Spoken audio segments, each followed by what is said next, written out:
Can you see me and Ken, Jackie?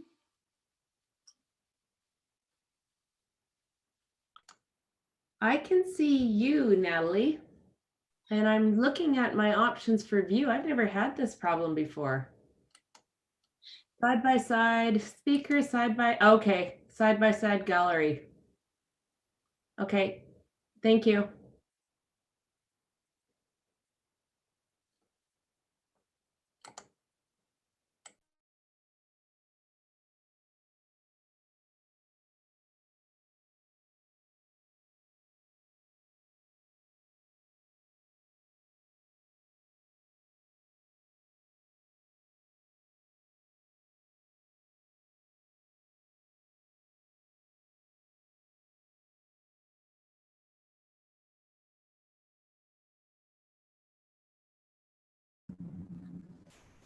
Ladies?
Everybody's so quiet. I'm scrolling through my agenda trying to figure out where we are because it's a few hundred pages long. Yeah, exactly. Just we're retaining our energy, Madam Mayor, for later in the meeting. I think it's going to be a long one. I've given up trying to predict these things. Yeah, exactly. We have a lot of registered speakers, so that makes it long, and then a public hearing. So, Jackie, you got the disc golf people out in droves. Is that right? More than what's on the original agenda? You have 4, but that's lots. That's good. Yeah, no, I'm happy for them. Yeah. All right, it's actually 2 o'clock. Who are we missing? Sheena and Ken. Are they on? Here. There. I'm here. All right, just couldn't see you. Yeah, they're gonna fix the splash screen right away here. What's the splash screen? The little, all us little people on the right-hand side. Oh, I just go to grid mode and drag it to a different screen altogether. So It just, for me, today looks different. I don't know why. It's just the way it's set up. I usually, but I mean, it's fine. It just wasn't the same. I feel like Zoom's gone through an upgrade or something. well, can you guys all do me a favor? Click on your participant button and tell me if you have the yes, no voting buttons there. No. Okay. So Kenzie, yes. Okay, now try clicking on your reactions button. Is it there? Yes. Yeah. That is one of the upgrades. Okay. So I think you guys have the newer version. Ken and I have the older one, but I think if we all push yes or no on either one, it will register for Ledge 2. I can't even click on my reactions button. Really? Oh, no?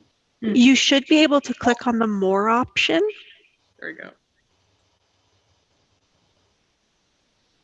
But there's no yes and no for you, Natalie? And there's a raise hand button down there as well. I do have yes and no. Okay. All right, let's try it again today, and so we can record votes. All right, calling the meeting to order because it's 2:02. Sorry about that. We are live on YouTube, so good. Attendance at the beginning of the meeting is 100%. We have no changes to the agenda that I'm aware of. Yeah, so we're good. So can I have a motion to adopt the agenda as presented? I'll do it. Councillor Broadhead had his hand up. Oh, I had my hand up first. Go ahead, Ken. That's all right, Wes. Sooner or later. I was waiting for you. I just didn't see it pop up fast enough. So, okay, I Right. move that the February 16th, 2021 agenda be adopted as presented. Okay, thanks, Councillor Broadhead. All those in favor, let's try using our voting things.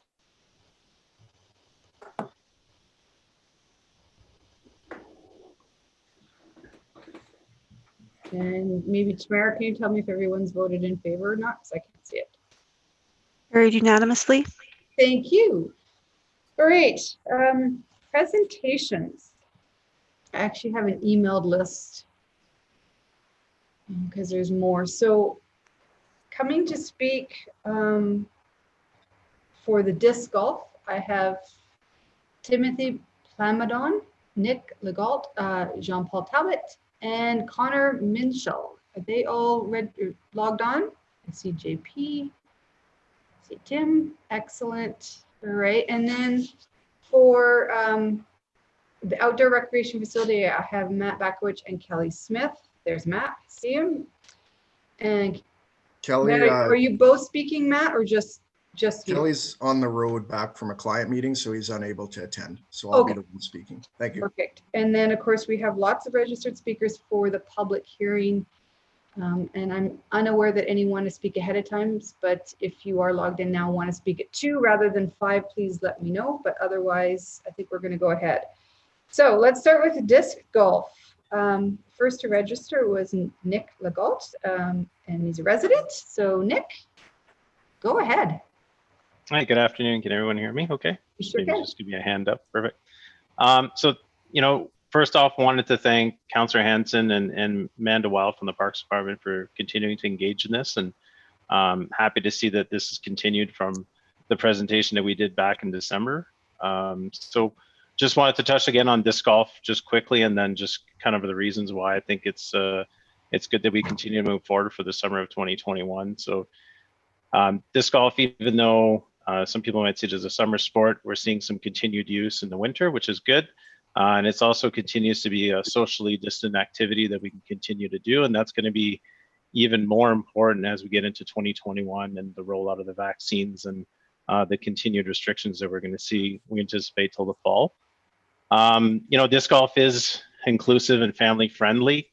It is something that everyone can join in. It's a life sport. It's something that's low cost for people to get into. So I think it's a great option for the city to have and to continue to kind of support and getting a permanent course set up.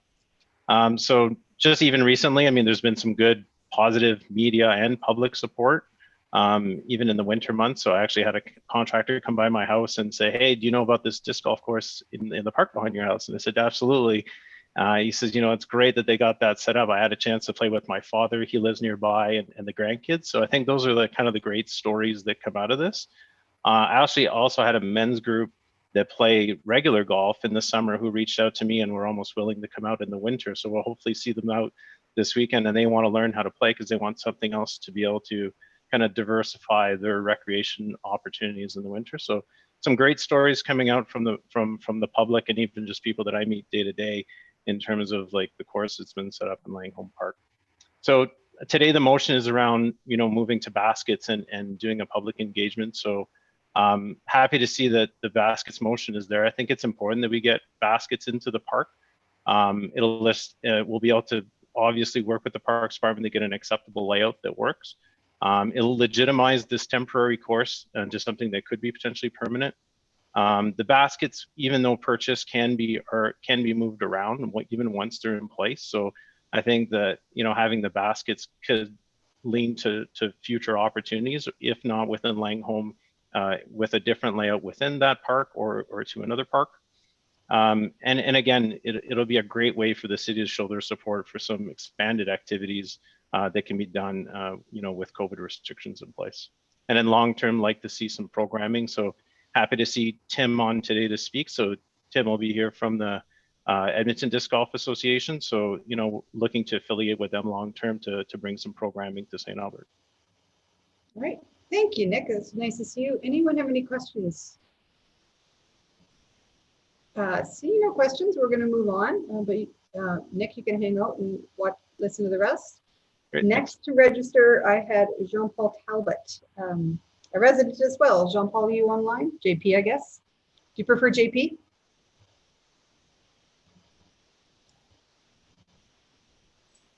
Yeah, sorry. That's okay. New to this whole Zoom thing. You're doing Good afternoon, ladies and gentlemen. My name is Jean-Paul Talbot, and I am president of the Spruce Grove Disc Golf Association. I'm here to talk to you about the proposed disc golf course being presented to you today. We got the wheels going for our association last year before the COVID-19 pandemic hit. We had all these plans to host events in the city to grow the sport here in Spruce Grove and to bring awareness to our underutilized course. Then the pandemic hit and all these plans were postponed to this year. With the city's permission, we were still able to hold our regular social gatherings while maintaining social distancing and adhering to the Alberta Health Services regulations. Spruce Grove Disc Golf Association was able to host Tuesday junior family nights, a Wednesday social meetup, women's weekly night, and a glow night with a couple of winter rounds. One thing that COVID did not break was our community spirit. What we have done is include our local businesses as partners. What this means is we approach local small businesses who we think our members would have an interest in and see if we can form a partnership between us and them. The businesses will offer perks to our members ranging from 10 to 20% off or a free upgrade in hopes of getting more traffic. We promote their business on our Facebook page, have their logos on our brochures and signage at events, giving them free promotion. Last year, we had 10 businesses commit to this partnership. This year, we already have 10, 4 of them being returnees from last year. We are hoping to double last year's total. Even with the pandemic pretty much shutting everything down this past year, we were still able to achieve success with getting our name out. Our junior program had 4 kids on our first night to 18 kids at our windup, 12 of them being regulars. We had an average of 12 kids a night, with about 8 to 10 of those kids being who showed up on a regular basis. This is what I am told was one of the best junior nights in the province. We already have kids chomping at the bit to get going this season. Our membership had 18 members on our first year, which is better than the dozen we had hoped for. This year, we plan on running the same meetups, a disc golf day in Spruce, maybe a tournament or 2, more clinics for newcomers to learn and get social tips, and a locals partners night for our partners and businesses. The city of Spruce Grove has noticed that this is something the city needs, as it looks for more activities for its citizens to do during these social distancing times. Disc golf fills that void. Not only is it cheap, disc running anywhere between $10 to $30, there are also no course fees. This makes it easily affordable for anyone of any age to do. They have noticed an increase at the course, and we are currently working with them to put in a temporary back 9 to grow the course here. There are lots of plans of growth in the province. Myself, with members of associations from around the province, are planning an Alberta Youth Challenge. This will consist of teams from 5 different regions around the province. The goal is to make this a yearly event, get associations from each region to host. This will hopefully grow the sport from the ground up. People are starting to notice the advantages of this great sport during a pandemic. Courses are getting full and more full. Another course in the area would bring multiple opportunities to the capital region to host tournaments and promote local businesses and cities along the way. Thank you for your time. Thank you so much, JP. Councillor Hanson has a quick question for you. Thanks, Jean-Paul, for being here. And really, Nick, I should have thanked you as well, because I know you've put your heart and soul into getting this off the ground.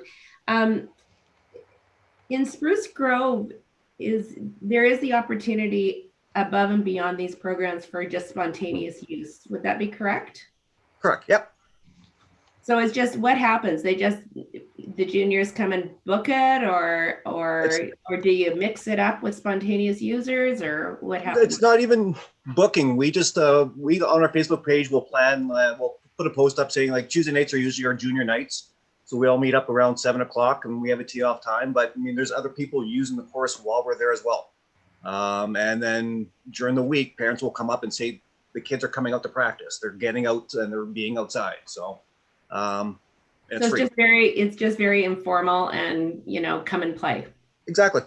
Yep. It's a park setting. It's relaxed. It's fun. Okay, great. Thanks for your presentation. And I am just like an Alberta Youth Challenge. That sounds awesome.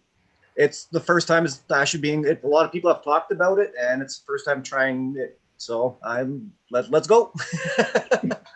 Well, I know when I've watched the videos back east, I think it's might be Newfoundland or Nova Scotia. PEI, there's a big tournament out there. Those, oh my goodness, those tournaments are crazy. Yep. Yeah, it's a lot of fun to watch too. Yep. Okay, thanks so much, John No Paul. problem. Jean-Paul, before I let you go, do you know, maybe this is a better question for Nick, does St. Albert have a disc golf association yet? No, we don't yet, Okay, Kathy. Nick, you're beginning. Yeah. Okay. All right, so that might be something we need to think about. Oh, Councillor Mackay now has a question. Go ahead, Ken. Yeah, I had the raise hand feature there. I guess you can't I'll see bring it up. Yep. Yeah, no problem. I know it's hard on these grid approach. Jean-Paul, thank you for coming, like Councillor Hanson mentioned. I appreciate. In Spruce Grove, does your association run the leagues and also do the booking of the disc course, or is that something that the Spruce Grove Recreation Department assists you in, or are they involved? So there is no booking of the course. It is a public course, so we can't officially book it. We just put a post on Facebook saying we're meeting up at this time. Everyone meets up together, and we can't officially book the course and say, sorry, you can't come. This course is booked. There are no parks that will do that. We can put in a special request for tournaments and events and stuff like that. But if someone wants to come along and use the course while we're there, we can't deny them. Thanks. So what's your cooperation with the city of Spruce Grove? What's their involvement? So we will pass information on to them, what clinics we want to run, meetups and stuff like that.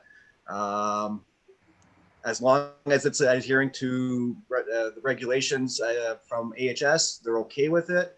But pretty much if you guys want to run something, as long as it's not over, I think it's 50 people, then we have to put in the special request for special events. So just to confirm then that this is a permanent course that's been put in place by the city of Spruce Grove and operated and maintained by the city of Spruce Grove. Correct. Yeah, we're just there, just providing the meetups and stuff like that, and just to grow the sport and awareness. Yeah, Spruce Grove and St. Albert, we played pickleball, the counselors against Yep. each other. I do not want to play disc golf. Oh, I was That's just going to stupid. say, Come I'm on. going to I- challenge Mayor know. Houston to Only if we can game. give him one that looks like a boomerang. That's the only way. I've been I trying to would get ever him do out it. here, but he hasn't been able to make it for a night yet. But we had Councillor Acker, Wayne, and Aaron Stevenson, I believe. Oldham that came out, and they just had a blast. So Yeah, well, a lot of them, it has to do with bottle top caps. They can spin Yeah. pretty good from their old past. It Yep. has nothing to do with anything else. yeah, All right, thanks a lot. I appreciate your input. you're welcome. Right. I see no more questions. I'm going to go to Connor Minshall. Is Connor joined us? I just quickly looked at participants and I didn't see him, but I thought maybe he's logged in under a different name. He's Right. not on the line. Okay, I might try him again in a bit. And then finally, we have from the Edmonton Disc Golf Association, Timothy Plamondon. Is that how I say it? Very close. Plamondon. Plamondon. Thank you. Yes. Thank you so much. Go ahead. Hello, everyone. Thank you for allowing me this opportunity to speak today. My name is Timothy Plamondon. I am the president of the Edmonton Disc Golf Association. I'm speaking here today in support of building a new permanent course of disc golf course in the city of St. Albert. 5 years ago, I did not know what disc golf was. I didn't know it was a sport. I didn't know what it existed. 4 years ago, I didn't know that disc golf had leagues or had organized play.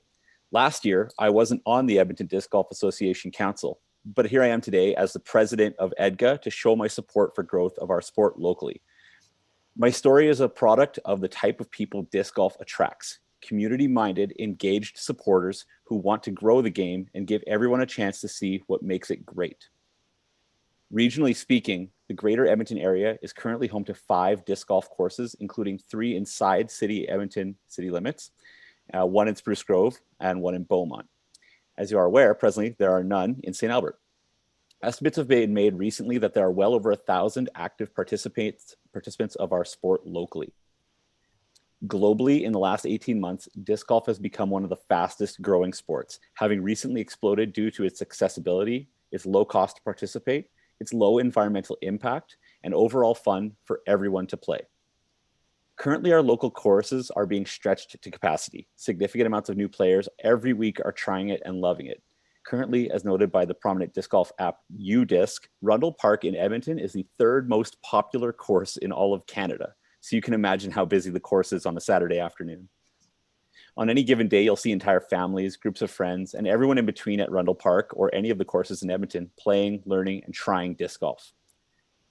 The Edmonton Disc Golf Association's mission is to be inclusive, be engaging, and be ambassadors, qualities that any community would recognize as being beneficial. A common thing you will hear on the course is how players can help grow the sport, and we've already heard that phrase today. The phrase is synonymous with disc golfing, as those who play it are so emphatically driven to show it to other people. It's a sport that creates passion, engaged participants. Building a permanent course in the city of St. Albert would benefit untold amounts of people in the community for years to come at an exceptionally reasonable cost at a time where disc golf is at its highest current profile. So if anyone has any questions about it, about Edmonton Disc Golf Association or disc golf in general, I am absolutely open to answer that. And thank you so much for your guys' time. Well, we appreciate you taking the time to come and speak to us on this. Any questions? Go ahead, Councillor Hanson. Thanks, Tim. Is there a cost to be part of your association as a participant? So as a part of our membership, there's a $25 fee just to play the rounds. There is a league fee round as well. The league, to be a part of our organization, it's $25 a year. And then per league game, it's either $7 a game, or there's some kind of discussion about that, but there's a fee per league game. And these discs, are most sports stores selling them now, or as the sport grows, or where does one get these? Oh, that's such a good question. When I started playing, Sport Check had a 3-pack starter pack, and United Cycle had a couple, like a rack and another rack of discs, and one gentleman locally carried them. Now Sport Check, United Cycle carry a huge selection, as well as three separate companies that are disc golf specific have popped up. So Gander Disc Golf Supply Company, and Chucking Canuck. They're solely disc golf, and I know the Gander team quite well. Their customer base is growing weekly with how many discs they're sending all across Canada. It is wild how much business they are doing. Cool. Yeah, all of my kids play. It's in just such a growing sport. And otherwise, but they love it. They've only done it summertime though. So excellent. Any more questions? All right, seeing none, to the four of you that came, or the three of you that came to speak about disc golf, that Councillor Hanson's motion is kind of at the end of the meeting, so probably will be a little while. So we display our meetings live on the YouTube channel. So if you want to watch it live, or it'll be saved, our conversation will be saved for eternity. So thank you again for joining us. All right, next I have Mr. Matt Bakowich from Active Communities to talk about an outdoor recreation facility idea. Matt, you know the drill? Yes, I do. Thank you, Mayor. Excellent. Yeah, so I'm going to have to try disc golf, I think, as well. So I'm adding that to the list. All right, well, good afternoon. I'm here to talk today about an outdoor recreation facility project that our nonprofit organization is leading. Let me be clear that we are not here asking for money. What we are asking for is council to wholeheartedly champion this project. The facility will feature refrigerated outdoor rinks, a heated change building, and many other amenities for outdoor recreation.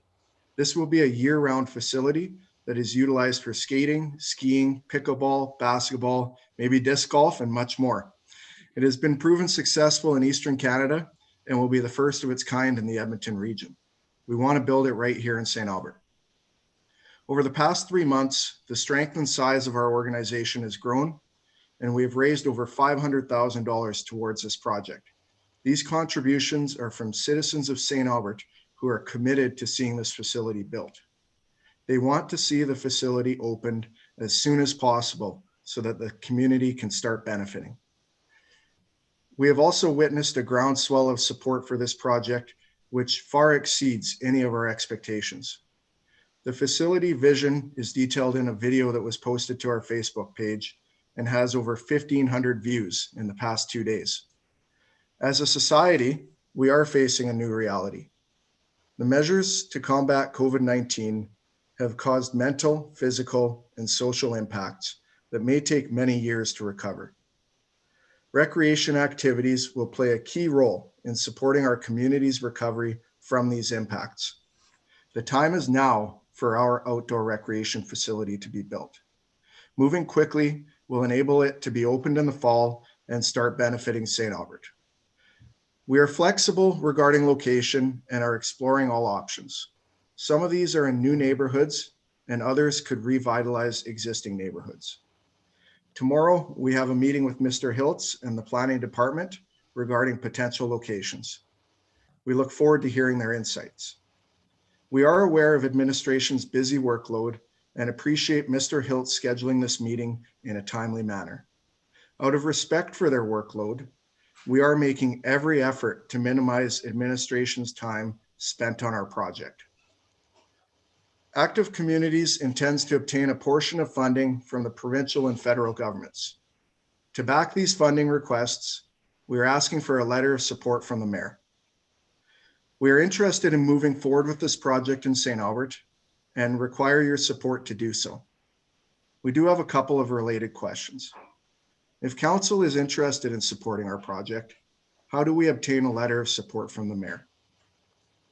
And secondly, could this letter be provided in the near future? i.e., would 3 weeks be sufficient time to have this all completed and wrapped up? We have genuine interest in working with administration and benefiting from their expertise. To achieve this project, we must view hurdles as surmountable and collectively work together towards solutions. Hurdles can be overcome through creative solutions. I've had success in the past working with our city and finding solutions to challenges. I want to pause and provide an example. On Family Day weekend 21 years ago, the world's longest hockey game took place in St. Albert. I organized this game and we played for 76 hours at the Salisbury Outdoor Rink. It gained national media attention for St. Albert and we raised money for cancer research. In the years that have followed, others in the Edmonton region have used our template to continually break that record. This has resulted in millions of dollars being raised for cancer research.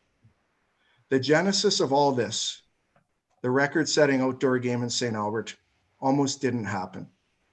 When we asked St. Albert to let us play throughout the night with the lights on at the rink, the city rejected it.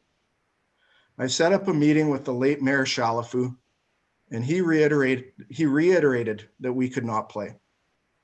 So I proposed a solution. Would he let us play if we had consent from all the residents around the rink? He said yes, he would.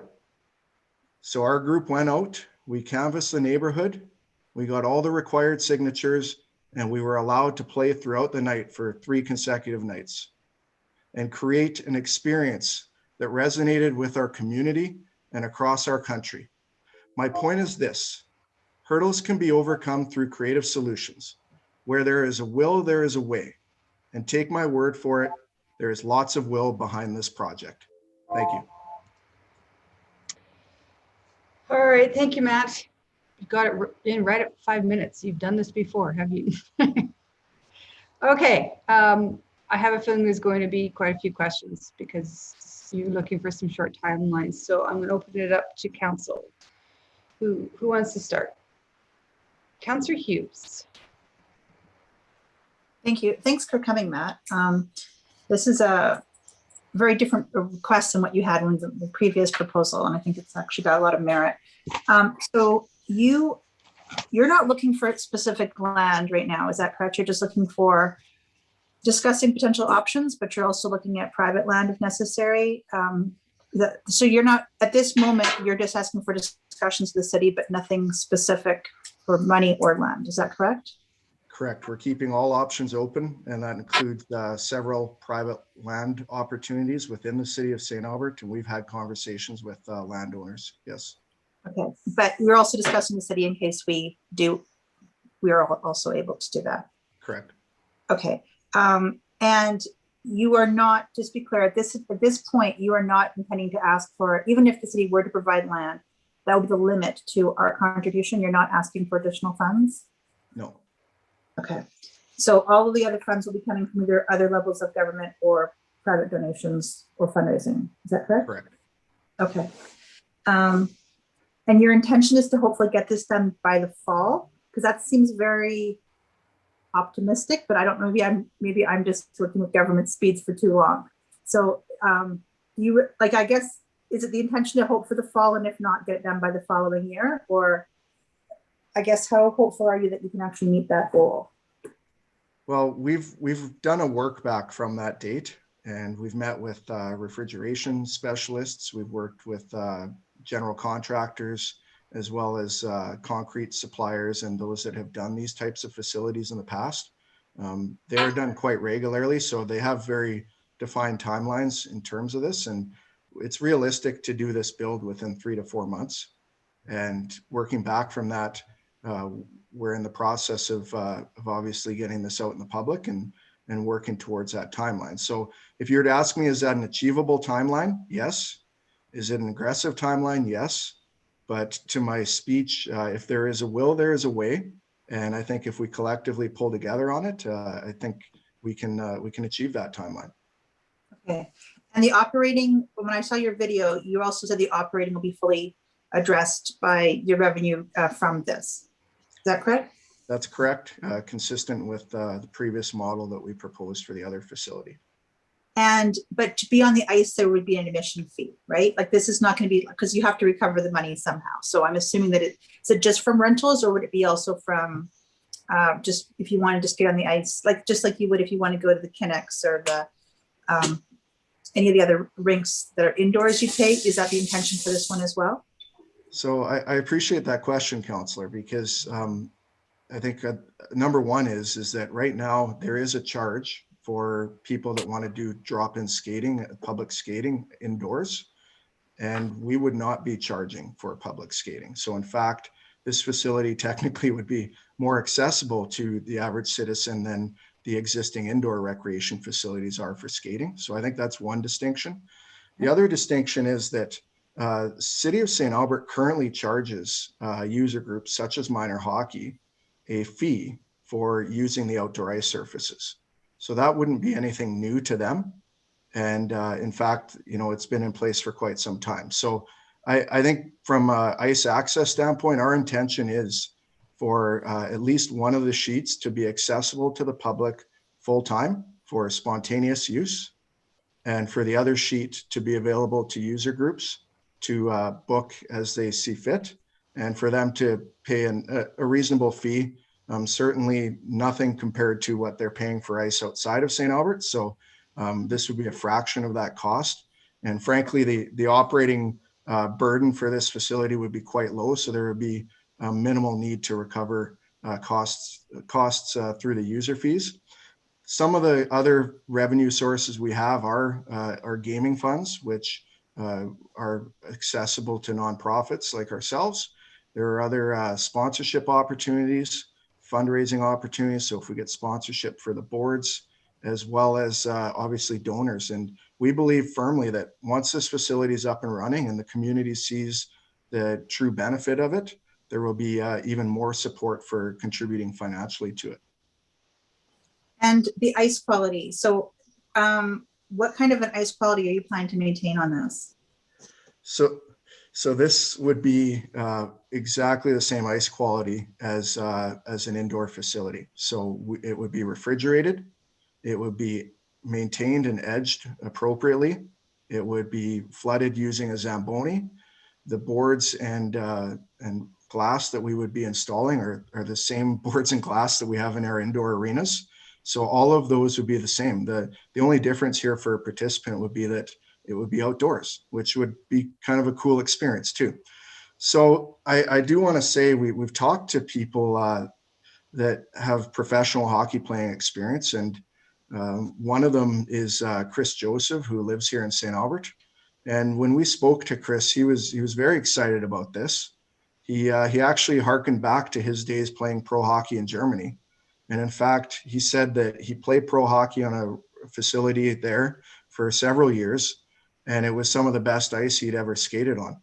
And it was a very special experience that he remembers fondly. So I think that same experience could be provided to the youth of our city here with this facility. Okay, one more question. So what has been your response from sports teams? Have they, how have they felt about having the outdoor refrigerated ice? Because I know there's been questions when we were discussing this in past years about perhaps them not supporting or not agreeing to use the outdoor refrigerated ice surface. So what has been your experience? So we've met with multiple sports groups that are using the ice, and one is St. Albert Ringette. We met with their president, and she was very excited about this. We've also met with the president of St. Albert Minor Hockey, who has also expressed her interest in this project and certainly sees it as a way to add ice for their teams.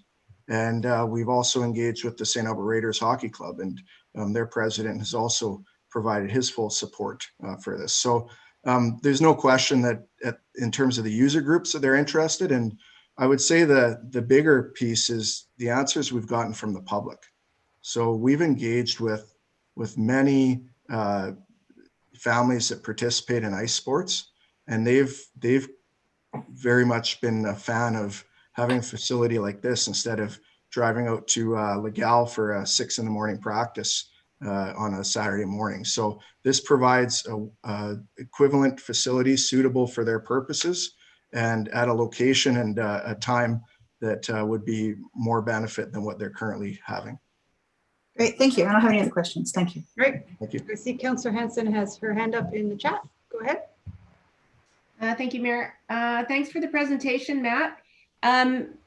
Councillor Hughes touched on one of my questions, which was operational, but just to go back to that for a minute, in terms of, I'm assuming you're going to have washroom facilities there, possibly a kind of a kiosk for food, and your group would be looking after all the staffing of that and the staffing of the equipment that's needed for Zamboniing, or is there going to be a need for collaboration there with the city on some of those operating costs going forward? Is it just going to be all you guys with a not-for-profit umbrella? So our plan is for this to be entirely operated by our organization without any need for support from the city. We've talked to refrigeration companies in terms of servicing of the equipment and monitoring and maintaining it, and their prices for an annual basis is very reasonable. So this is something that between their expertise and our volunteer efforts and this organization that we set up, we feel confident in being able to achieve this. The other opportunity is that if this is at a facility or an area that currently has an outdoor rink, that actually transfers the operating responsibilities for that rink to our group and removes, that means one less rink for the city to have to maintain.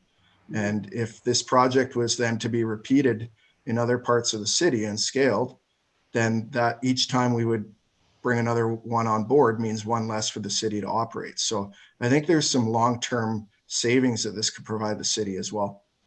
Yeah, I think I see where you're coming from. I think one of the trouble that we had was that when we had chosen a location, the residents weren't all that keen about it. So I think the public engagement portion of this will be really key and helping people see what this means down the line.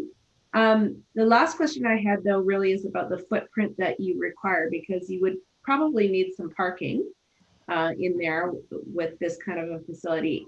Do you have a footprint in mind that you need for parking plus the actual facility? Yes, we do. It's in the range of 2 to 3 acres that we would require for this facility. Okay. And if I can touch on your previous comment, Councillor Hanson, about the public, I guess, feedback. We are very committed to making sure that this facility is an addition to the public and not a drawback for them. And we certainly look forward to hearing from various residents in terms of their feedback. In that respect, we do see we've talked to realtors as well, and there's opportunity where a facility like this could actually cause very positive impact on the area community in terms of increasing home prices and the desirability to live within the area. You referenced the assessment that was done previously in 2018. There was a motion similar, and we're building off of that motion essentially. That motion was focused on evaluating existing sites that had already outdoor rink change facilities. And the fact is that there's only 5 of those in St. Albert, and there's about 20 outdoor rinks in total. So in limiting that scope, there were a number of options that were not considered that probably maybe could have been better options, and we have included those within our scope. So we acknowledge that the motion was a very focused motion, and we've identified some other sites that we believe are better candidates, and we look forward to hearing from administration in the coming days. At the same time, better candidates to alleviate any public pushback or anything of that sort, and for the public to see it as a benefit. Yeah, I have no doubt that your group will engage where you need to engage. You've always done very well in that aspect of it. So, well, thank you very much. That was very interesting. And I know that there are supporters out there for you, private citizens already. So hopefully something can come about. Thank you. Thank you. Thank you, Councillor Hanson. Councillor Jolly. Thank you. Thanks for the presentation, Matt. So you mentioned that there are other sites that you're interested. Can you list those? I know a lot of people are interested in hearing that.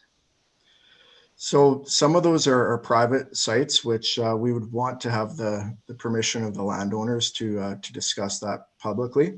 And in terms of other sites, I think it would be premature to jump towards talking about which sites, because we do have a meeting coming with administration, and we want to be respectful of getting their insights first before talking publicly about any locations.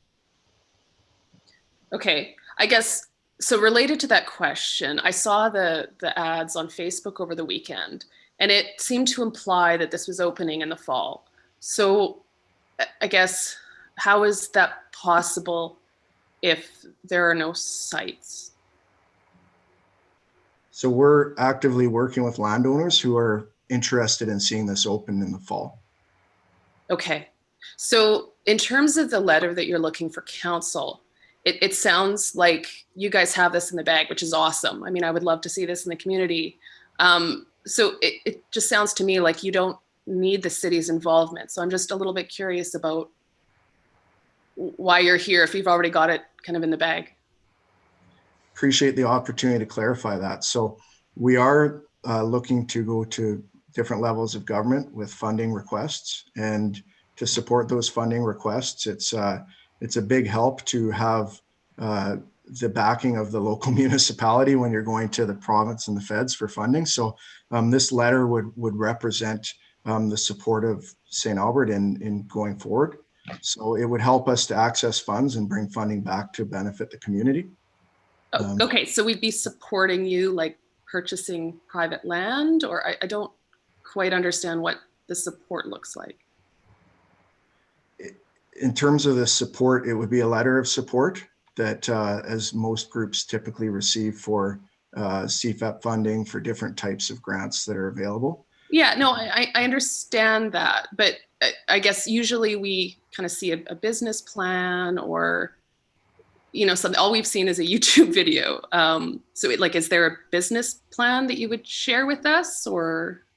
So Councillor, we did engage with each member of City Council over the last week, and we did send an email for opportunities for questions, and certainly we answered any of those that we had received through that. So we're continuing to be open to providing information or sharing additional insights, and that's what the purpose of today's meeting was really to provide information and share that with council, so that you can make you can obviously have awareness of the project, and provide any input or have questions answered.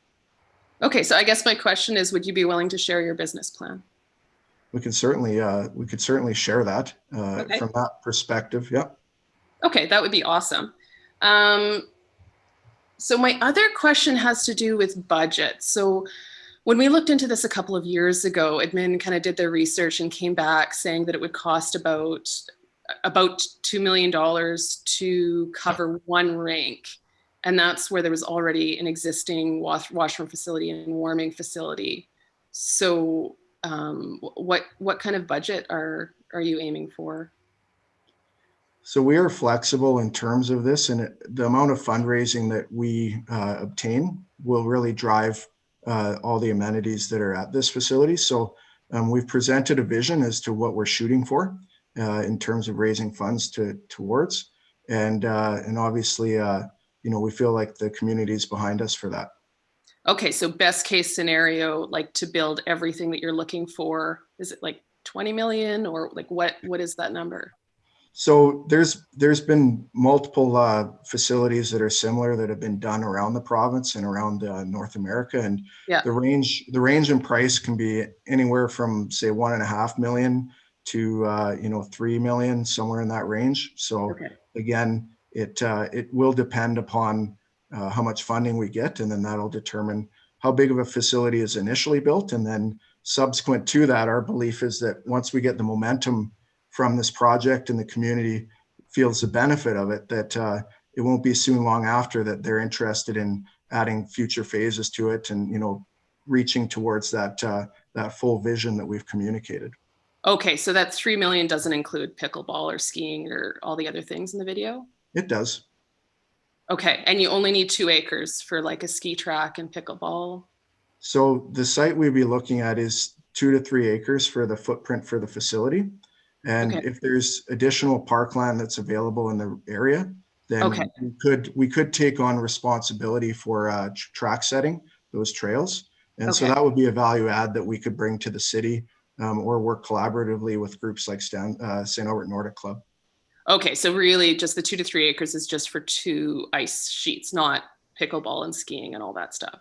And the amenities and the parking spaces, as asked earlier, yeah.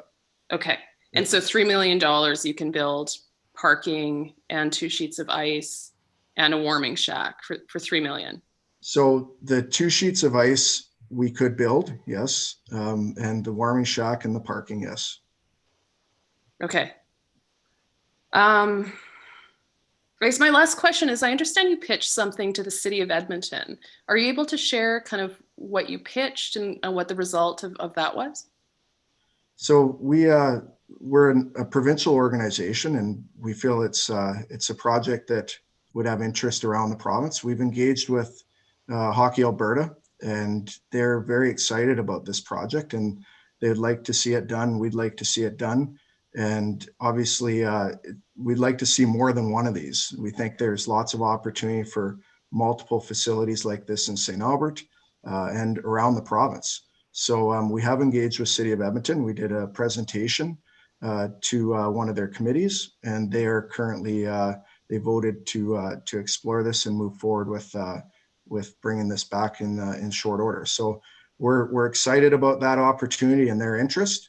And again, given that we've talked to St. Albert quite extensively about this project, we believe that we wanted to give, or about projects in the past, we wanted to give sort of the first opportunity here for St. Albert to turn this thing around quite quickly. So again, our focus is on doing this as many times as we can. And if there's opportunities to do it in St. Albert and Edmonton and around the province, that's great. Okay, that's all I have for now. Thank you. Thank you. Okay, any other questions from council? Okay, go ahead, Council Watkins. Yeah, thanks. Thanks, Matt. Thanks for your presentation. The letter of support, if you were to write the letter, what would you want it to say? Something like what, for instance? Because I know you're not for money. You don't want the letter to say that the city's willing to put financial support behind it. So what kind of would you like the letter to say? I think that the municipality, City of St. Albert, is supportive of this project moving forward. I would say, that this project, that Active Communities in the City of St. Albert first engaged in 2016 regarding recreation facilities, and have continued discussions throughout those years. So obviously that shows a long track record of working towards improving recreation facilities in our city. And I guess the third part, Councillor Watkins, would be that the city would provide effort towards doing this in a timely manner to deliver this project in time for meeting what the plan is. So again, offering its support in ways to help speed up the process and make sure that we're delivering this project as soon as possible. And again, I mean, I think it's attractive to the public, and I would hope that it would be attractive to the governments to see that whatever money they're contributing to this project is being used in a timely fashion, and that the benefits of that can be realized sooner rather than later. So those are the 3 points I would, off the top of my head, say that would be helpful. And such a letter, they could have a bunch of qualifiers in it, like subject to support from the residents and subject to the appropriate site and subject to this and subject to that. Is that correct? It could. I guess where I would hesitate is that what we got into in the past was conditions and those sorts of things start to weigh down a project and can cause delays. So our preference, if possible, would be that, it's a general letter of support. This is not a legally binding letter. The purpose is to really enable us to bring funds back to the citizens of St. Albert from other levels of government. And, to do so, we would appreciate it if it didn't include conditions, because it more efficiently and effectively achieves that goal of bringing funding to our city. Okay, thank you. Those are my questions, Madam Mayor. Any more questions from council? All right, I got a few, Matt, and a few comments too, because actually I have quite a few questions for our staff. So stick around, because I have questions about parking and status of their work plan, etc. I guess my questions have mostly been answered. I think where I'm hesitating is normally when a community group applies for a CPIP grant or something like that, they don't require a letter of support from the mayor, ever. So, so I don't know why that would be priority. If you wanted to go buy a piece of land, fill in your development permit, you'd be good to go. You don't really need us for this project. And I keep thinking of the city's quest just recently, right before Christmas. We wanted to get some federal money for a housing initiative, but we didn't have a business plan. We weren't there. So I feel like you've got the horse before the cart with this. You need to have a business plan before you get the grant money from the other levels of government.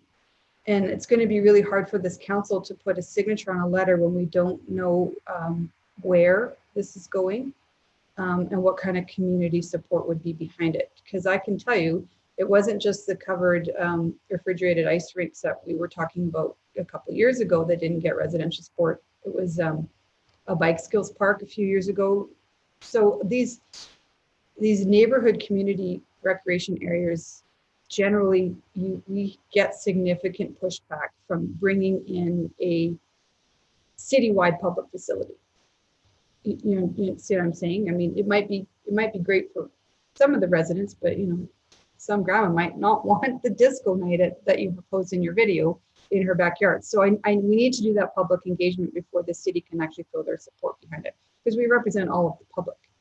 So I'm struggling with how to make this go as fast as you seem to want it. And I'm also struggling with a public perception that this is coming this fall when council didn't see it till today.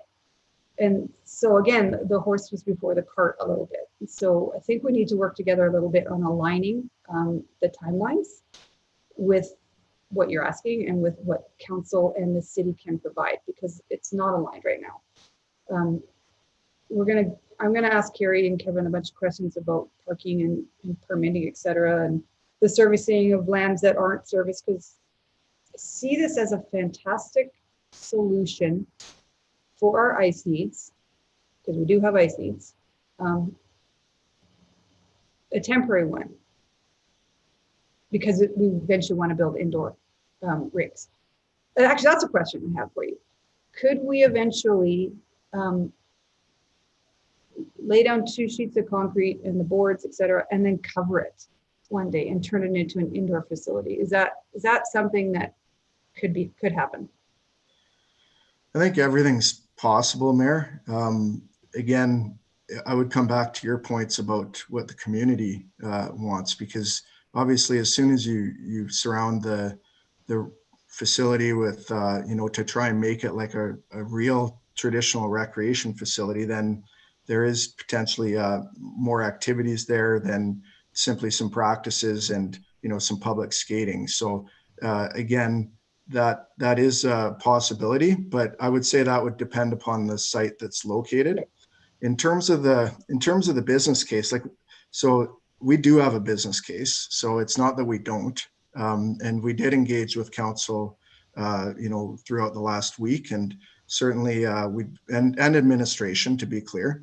And we'd be happy to share that business case, and we could do that here in short order. So I don't see that being a barrier to this. Again, we had our previous business case reviewed by MNP.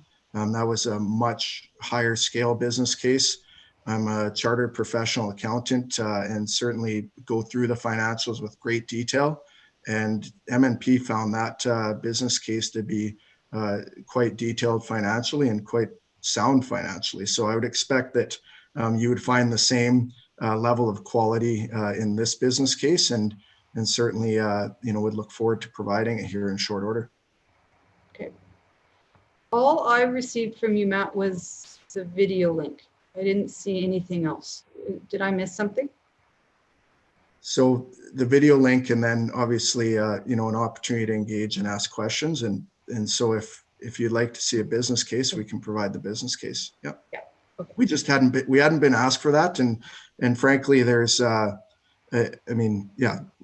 there's a lot going on, and we've been meeting with a lot of stakeholder groups, and certainly would look forward to more conversations. Okay. All right. I'm glad I didn't miss anything. And I think because I knew you were coming today, I didn't email you questions. I thought I'd just ask them today, and many of them were already answered. Thank you. So, the drill. We're going to have an opportunity now to speak to our staff. So is there any more questions from council before I move on to business arising? Okay, go ahead, Councillor Jolly. Thank you. Just very last question. So thank you for sending the business case. I'm certainly curious to read that. Is that something that I know your video has gone public, there's ads and stuff. Are you willing to have that business case be released publicly as well? That's something I would have to go and discuss with our board. Okay, that's fair. Yeah, they would need to have input, and okay. And I guess the other person we'd have to discuss it with is one of our major donors as well, who lives in our city and is contributing a great sum of money towards this project. So I think there's a few stakeholders we need to talk to first before releasing the business case. Okay, thank you. That's fair. Yeah. All right. Okay, let's go to business arising. Questions for Kevin, and I know Carrie's here to answer questions too, and I think I see Diane online too. So who wants to go first? I'll start. Okay, go ahead, Natalie. Yeah. No, go ahead, Mayor Herron. All right. Whoever wants to answer this can. When we had a proposed covered refrigerated rink, that you had a capital business case that was attached to Service Place at one point. Is that correct? Diane's nodding. Yes, that's correct. And Diane, if I remember, part of the consultation that your staff did was working with the stakeholders, and they felt it didn't meet their needs at the time. Do you remember Correct. that? Yes, correct. So we did put a business case in, or a charter, for a covered or refrigerated ice at Service Place. It was about a $2.7 million project, and we did do a bit of engagement. So we did ask, it was figure skating or skating club, ringette, and hockey. And at that time, it was in May of 2018, all of our sport partners felt that this was not going to meet the need for additional indoor ice. So they felt, especially figure skating, they have very specific requirements in our arenas, so it wasn't a fit for them. as well as with the ringette and hockey. They all felt that not having a fully enclosed arena was going to be a challenge. Yes, of course, they wanted dressing rooms.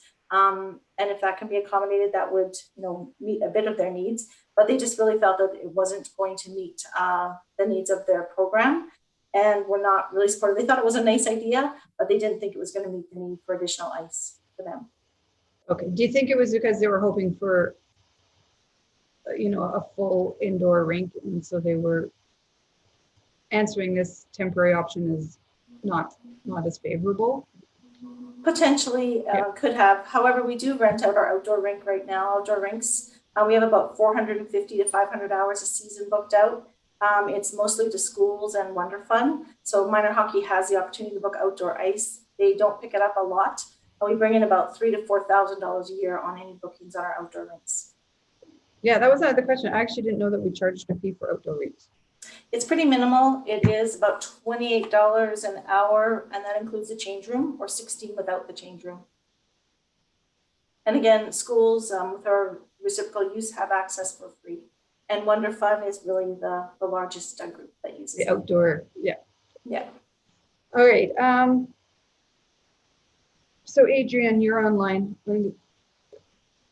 Or Diane, I don't know who answers this one. So if we were to build something like this, would we require parking? On-site parking, like not street parking? Because I worry about that in a local neighborhood. Well, I can start maybe from, go ahead, Adrian. Diane. You go first and then I'll fill in after you. Thank you, Mayor. So I was just going to say, so a lot of it depends on the application itself.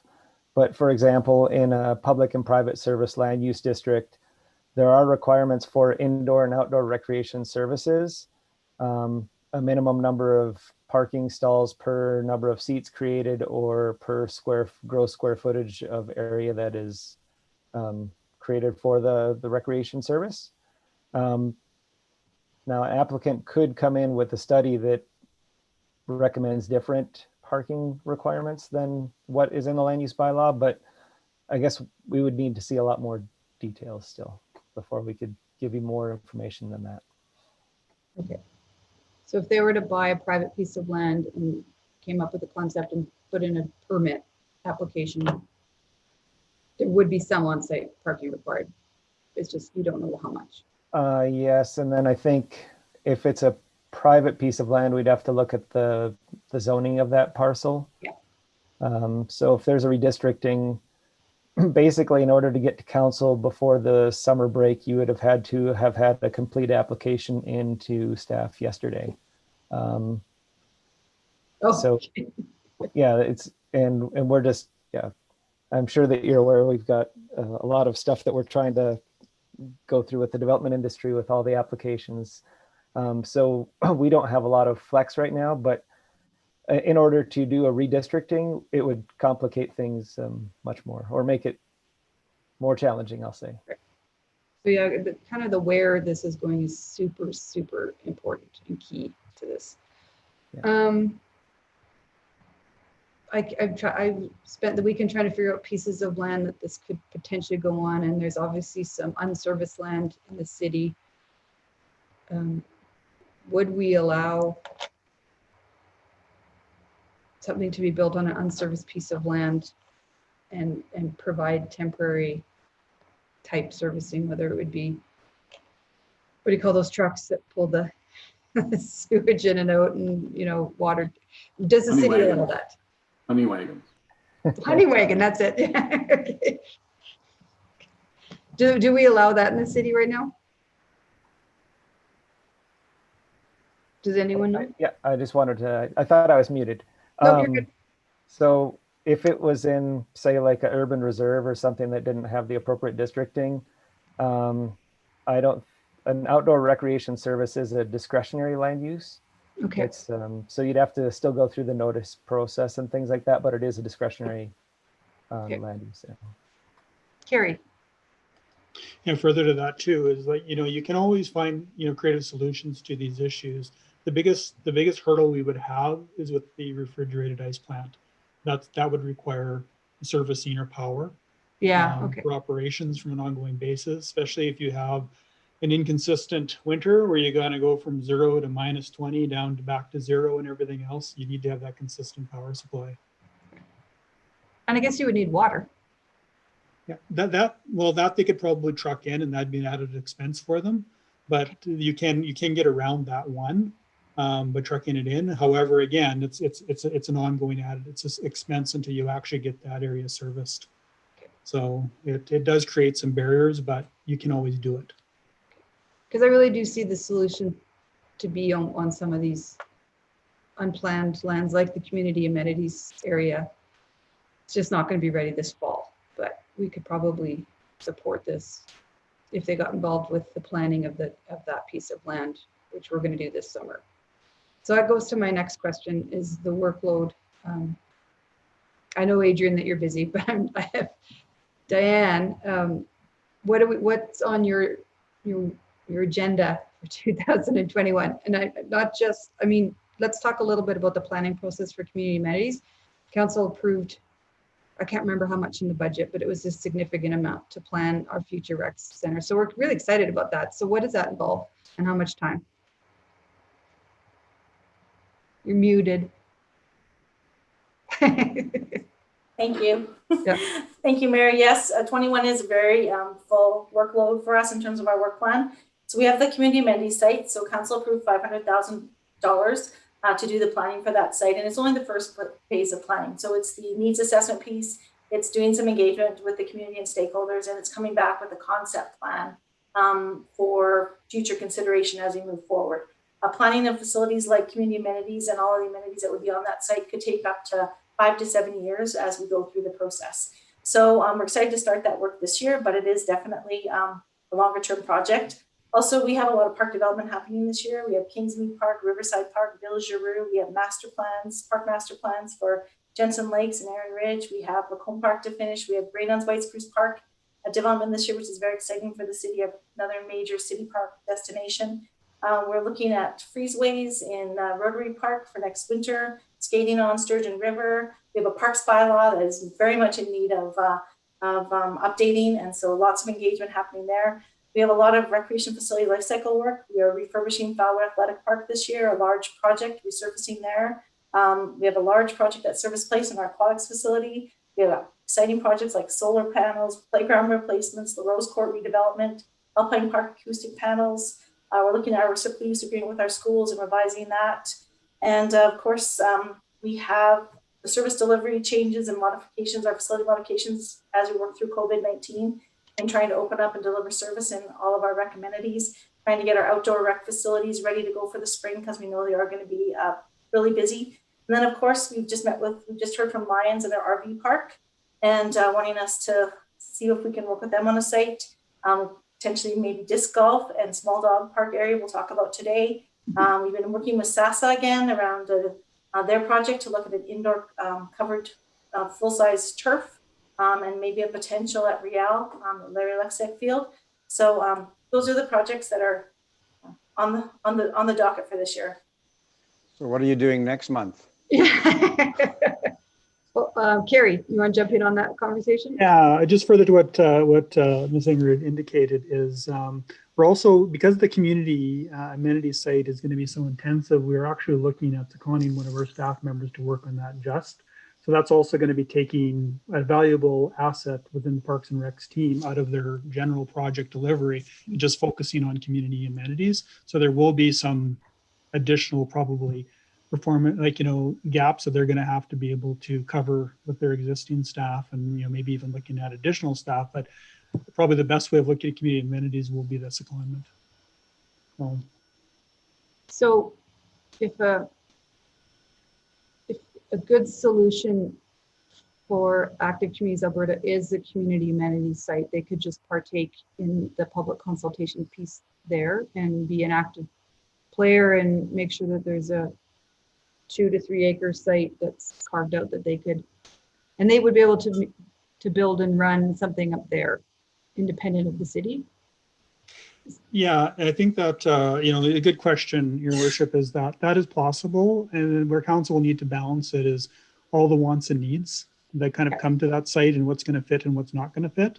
So there could be other lands outside of even community amenities that may be needed in the future to meet some of that overarching needs, like bike skill parks and pickleball and like outdoor. So, you know, any of these things are it's just how council looks at it from prioritization process when they get the concept plans back. Yeah, I know it's going to be a hard conversation to try to find room for everybody up there, but I do recognize that ice is probably required after a pool. But Mr. Scoville, go ahead. Well, just a further comment. I mean, you know, we heard what I've heard in the discussion is if this facility with the timelines is located on non-city land, it's a very much less onerous process, so to speak. It mainly falls into our permitting. Not to say that planning's not busy, but it's certainly you know, more realistic, I guess you could say, if it's not on city land. And of course, besides the staffing requirements, if it is on city land, we have the public consultation that members of council have been talking about, which will take some time as well. Okay, all right.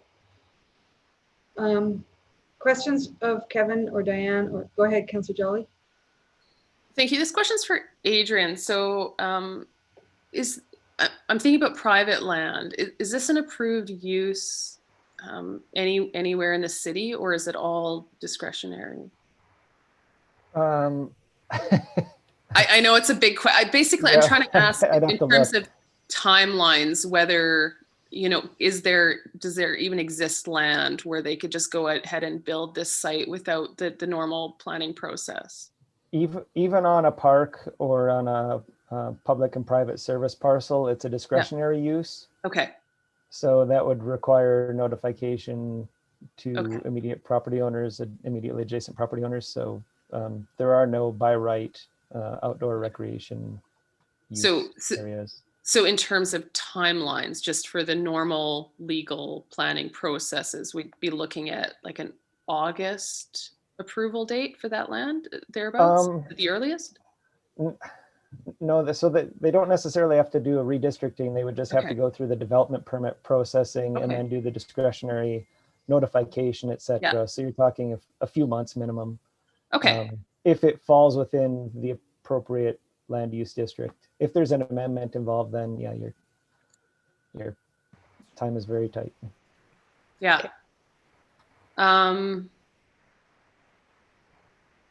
That's all I have. Thank you. Okay, Councillor Broadhead. Thank you, Madam Mayor. Through you to administration, Mr. Hiltz, when are you scheduled to meet with ACA? We have a meeting tomorrow. Okay. So Wednesday. Yeah, and like as you can tell, council's got a lot of questions. Would have loved to have had this presentation after they had met with you, quite honestly, to get your perspective on all of this.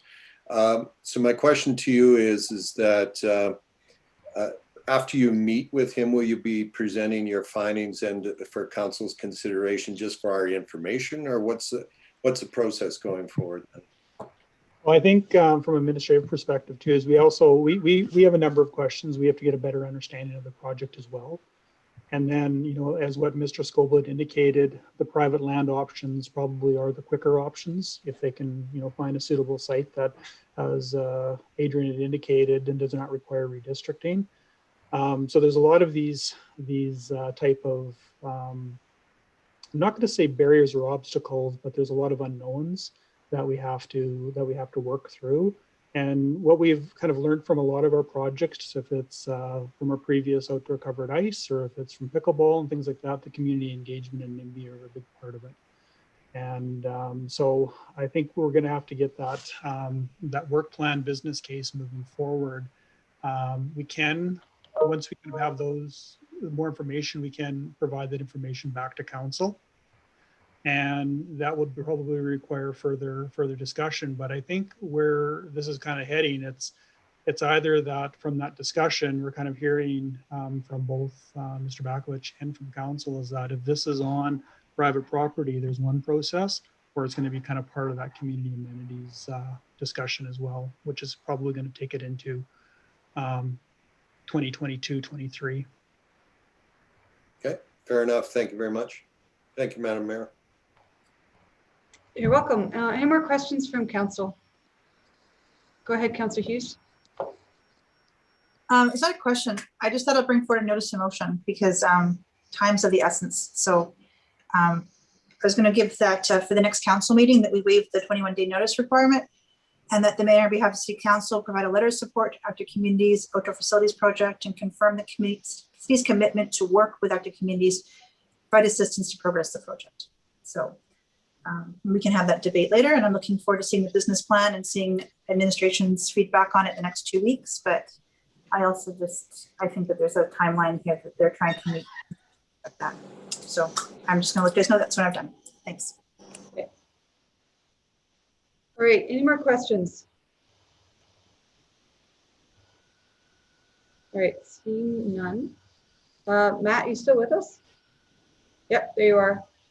So Matt, I think we're obviously going to have to debate Councillor Hughes's motion. I think we need to see a business case, and you need to carry through your meeting with Carrie tomorrow. So there's some steps that we got to follow. And you know, from my point of view, as always, I'm supportive of the concept, but I need more details, and I need to make sure that it's feasible in the community zone side, et cetera. So stay tuned. Is that a good answer for now?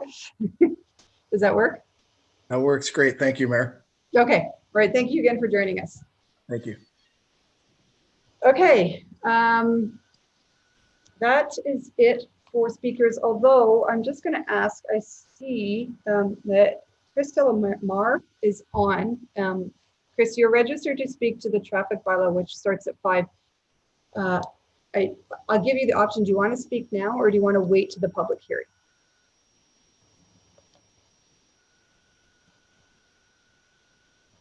Chris?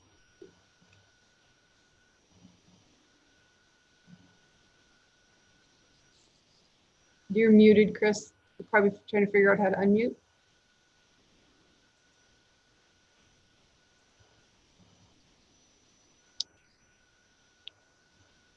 Chris, can you type into the chat? Just let me know if you want to speak at 2, or sorry, now or at 5. So I can come back to you at 5 as well.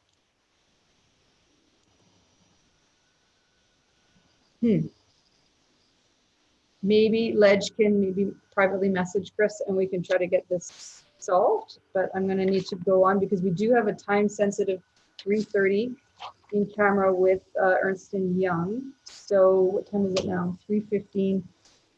Why don't we do consent agenda and see where that lands, and then we might take a 10-minute break just so we can stretch after the long public presentations. So does anyone want to move consent agenda? We've had 2 things removed from it. We've had 8.1, the trial period for transit, and 8.2, the operating capital carry forwards removed, but that's all I am aware of. So does anyone want to make that motion? Councillor Watkins? You removed 8.1 and 8.2, is that what you said? Read everything into the motion except 8.1 and 8.2. Okay, that the proposed recommendation in the following agenda report be approved. 6.1, regular council meeting minutes of January 25th, 2021 and February 1st, 2021. Committee of the whole meeting minutes of February 1st, 2021 and special council meeting minutes of February 4th, 2021. Item 7.1, Community Living Standards Committee draft unadopted minutes and agenda items from February 8th, 2021. 7.2, CLSC Rec Outside Agency Grant Program, St. Albert Seniors Association. 7.3, CLSC Rec Letter of Support Request North Saskatchewan River Heritage Designation. 7.4, COVID-19 Recovery Task Force Research for Business Resiliency Programs. 8.3, Preliminary Year-End Surplus and Reserve Transfer. 8.4, Establishing Public Hearing Date, Municipal Development Plan Bylaw 20-2020. And 12.1, Civic and External Agency Councilors Updates. Awesome. Thank you for that. Before I take the vote, did we make those corrections? Ledge, I think we need to know, do we make the corrections on Councillor Mackay sent in some changes? The changes were made to the one section of the minutes, but there has not been changes made to the January 25th. And what, Councilor McCarthy, what were the, Madam Mayor, if I can step in, Mr. LaFleur sent me a private message in the sense that the first one I'm, as Tamara's identified on January 25th, I thought it was that I had put in the point of privilege, but they said they went back and reviewed it and reviewed the video, and they feel that they are correct the way they have it. So it wasn't that important to me. I just wanted to make sure that I had identified it, but if they're satisfied with it, then I'm satisfied with it. Okay, all right, so we won't pull it off consent to change. All right, all those in favor, we'll use our voting buttons. And Tamara, can you let me know if the vote, oh, I can see it over here. There you go. No, I can't. I can see Sheena's vote and my vote, that's it.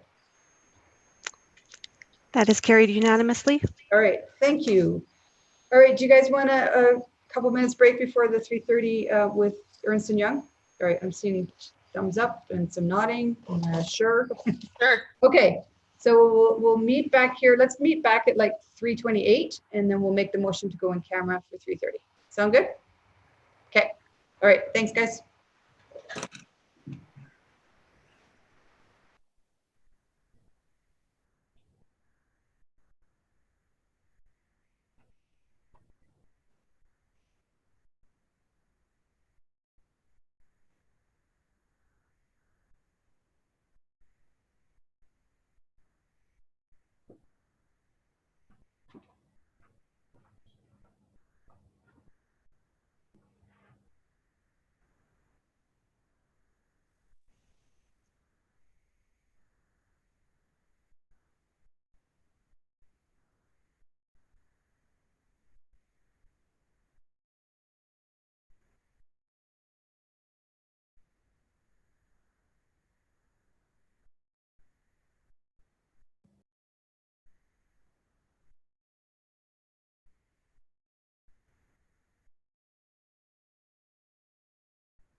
All right, is everyone back? It's 2:28. I am just switching rooms because I've got family coming home. Okay.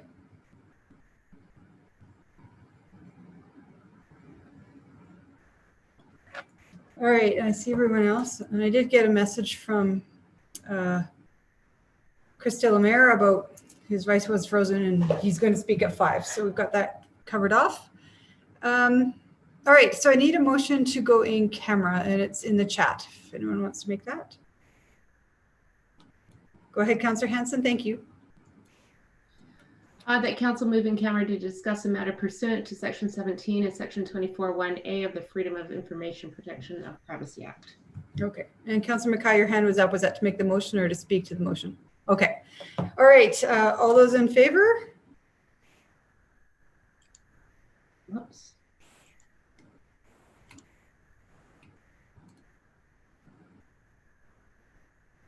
Tamara, can you read out the votes when they're done? Just waiting on Councillor Watkins, please. Oh, carried unanimously. Okay, thank you. All right, and are you setting up the breakout room? Yes, I have it ready to go. Just Okay. confirming for attendance, Kevin, Carrie, David, and council. We'll also need Daria and Paul. Okay. And the 3 consultants? Yes, I have them. Okay, good. All right. That'd be funny. We'll just leave you in the main room. Okay, set it up whenever you're ready.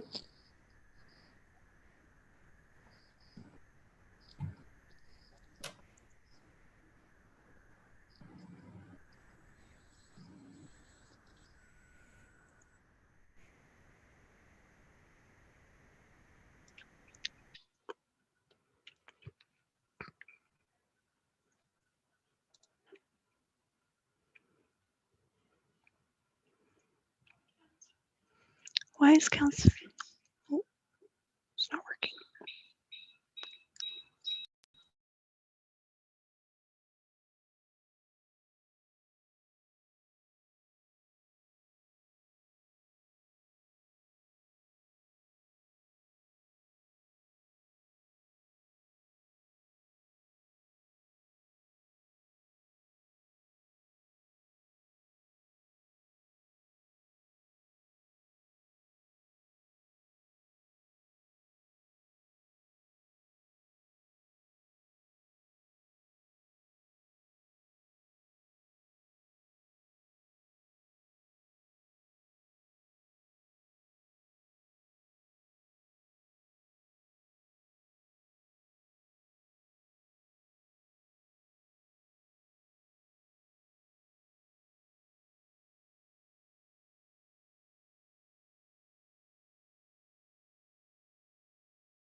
we're back in public. Can we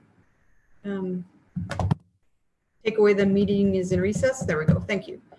So for alleged purposes, Councillor Mackay made the motion to reconvene in public, and it passed unanimously. So now I need another motion to keep the conversation confidential. Looking around. Councillor Hanson, thank you. But in the chat, or can I just say so moved? Just say so moved. I think we know what it is. All right. Okay. In favor, your visual hands. Great, that's unanimous. Okay. Back to our main agenda. 4:24, yeah, we've got time. So let's go over where we are. Okay, so minutes were approved on consent.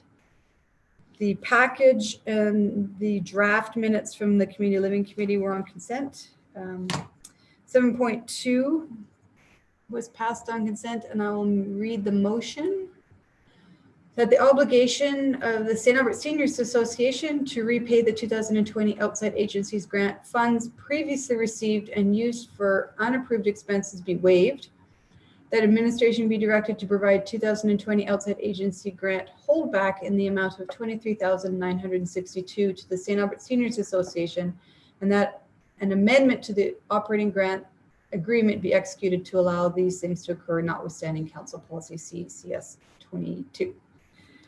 All right, so a little help for our Seniors Association. Then the other motion that came out of committee was for the North Saskatchewan River Heritage designation. Reads as follows: that Council provide a letter of support to Smoky Lake County in their application for the designation of the North Saskatchewan River as a heritage river under the Canadian Heritage River Systems Project. So excited about that. So I will sign that letter of support whenever it's ready. And then 7.4 also passed on consent. This came out of the COVID Recovery Task Force. That administration research and prepare options for COVID-19 business resiliency programs for the COVID-19 Recovery Task Force consideration as recommended by the Recovery Task Force. So that, I don't know when that'll be coming back, in a couple weeks for us. All right, 8.1. Councillor Jolly pulled this off of consent, and it was a trial period for free transit for seniors. I got presented by Corinne Ball. There she is. Do you have a presentation, Corinne? Normally, because it's on consent, I don't expect a presentation. So if you want to open it, and then I'll go straight to Councillor Jolly for her questions. I don't have a presentation, just the agenda report. Okay. All right. And which we've all read. So I will go to Councillor Jolly for questions. Thank you. I don't know if you got my email about why I pulled it off consent. I guess my concern is that the free program will be gone between July 1st and, you know, if we choose to make it permanent until that time. Did I read that correctly? So the agenda report is requesting for the extension until July 1st, as it originally was supposed to start on April 20, the 6th there, but because we offered free transit during that duration, we didn't implement the program until July 1st. So the agenda report is requesting for us to extend for a trial period, so it's the full 1-year term as requested by Council. Okay, so then it would go back to normal paying July 1st. And so there could potentially be a period where we're charging those seniors. If Council decides not to continue the pilot program. Afterwards of July 1st, that's correct. Great, thank you. I guess, and then to Ledge, I don't know if you saw my proposed motion, and Diane, I guess, if she's on the line.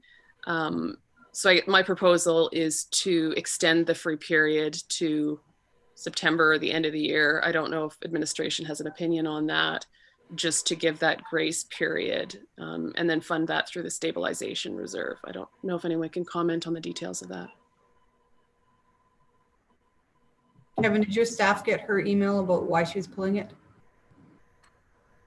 I'm not sure, you know, Carrie, I'm not sure if we got that passed on or not. Yeah, I hadn't seen that. So you're suggesting that we extend it to September so that we can do the analysis from July, get it in front of Council for them to make a permanent decision?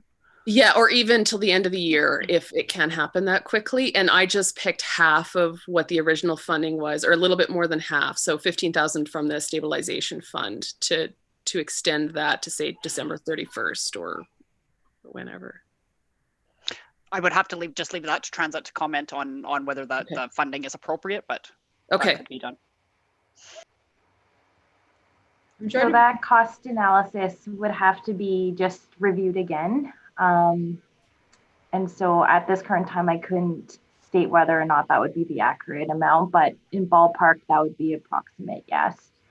However, I do want to mention to council at this current time that there is the other council motion that was put forth during the implementation of transit fares on July 1st. And there was also the council motion 20-10, which was the pilot project for all residents, all low income residents, to be offered free transit within St. Albert. So that pilot program concludes on July 1st as well. So therefore, this current agenda report was asking for the extension to align with the other council motion, so that council at that time closer to the date could review both council motions and decide going forward how they would like to proceed with the all aboard program. Okay. I guess today, just because this particular program is in front of us, Mayor Herron, do you have a preference? Like, I can't see it as being friendly just to extend everything because we don't have any of the information. Right. Is everyone's like? I get your intention, Councillor Jolly. Yeah. I think honestly, if we wait till July 1st when we have a full understanding of how the pilot ran and align the two motions and get a background from staff, it'd be much easier for council to make a decision on this. Yeah. So I'm seeing Jay nodding his head. I mean, you could extend it by a day or 6 months, but I think it's kind of difficult. Yeah, I can just comment, Councillor Joly. What this will do is it'll allow us to get the data that we can present to you prior to July 1. At that point, if you want to extend, you can do it based on the data and the costs that we submit at that time. And we'll be able to provide you with the data on both programs at that time. And so I don't know if it really benefits by extending it right now. You'll still have the opportunity to do that prior to July 1. Okay, prior to July 1. That's what I was looking for. Okay. Yeah. I mean, the point of running a pilot is not to just keep extending it, it's to get the data and then make it. Yeah, and I understand that, but I just got the impression that we wouldn't even see this until the end of August or something like that. Okay.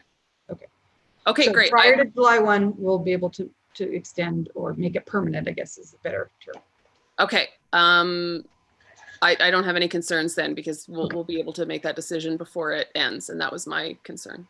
Okay, and you know what, Natalie, when we get to agenda committee next, make a note to make sure that that's somewhere on our agenda before July. Yeah, I don't think it is. Yeah, thank you. I'll let you make that note.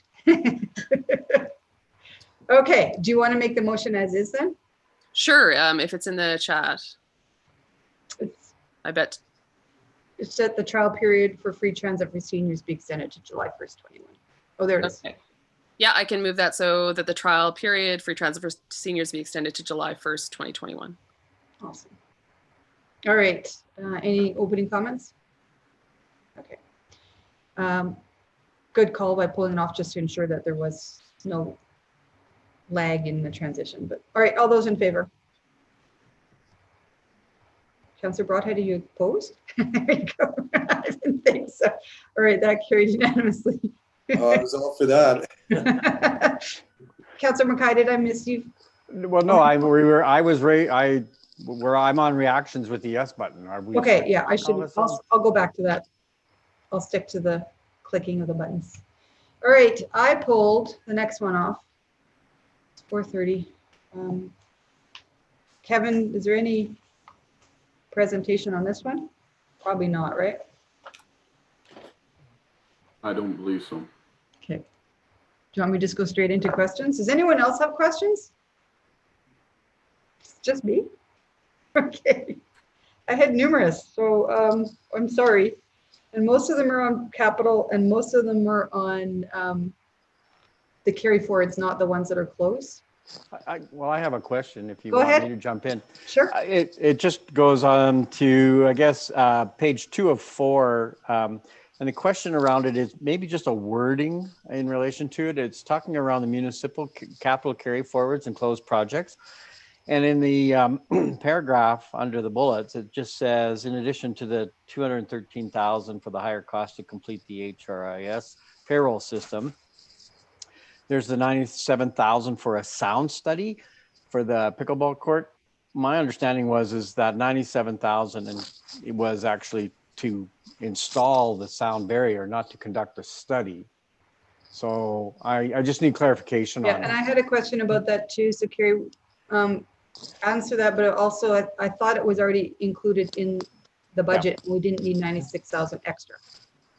That is correct. It is for putting up the sound attenuation barriers, and it is part of the remaining funding through that grant that was available for pickleball. So there isn't, we aren't asking for an additional 96,000. It's coming out of that pot of money. So that was assigned to pickleball originally. It was going back into the capital funding reserve, and it's being pulled out again.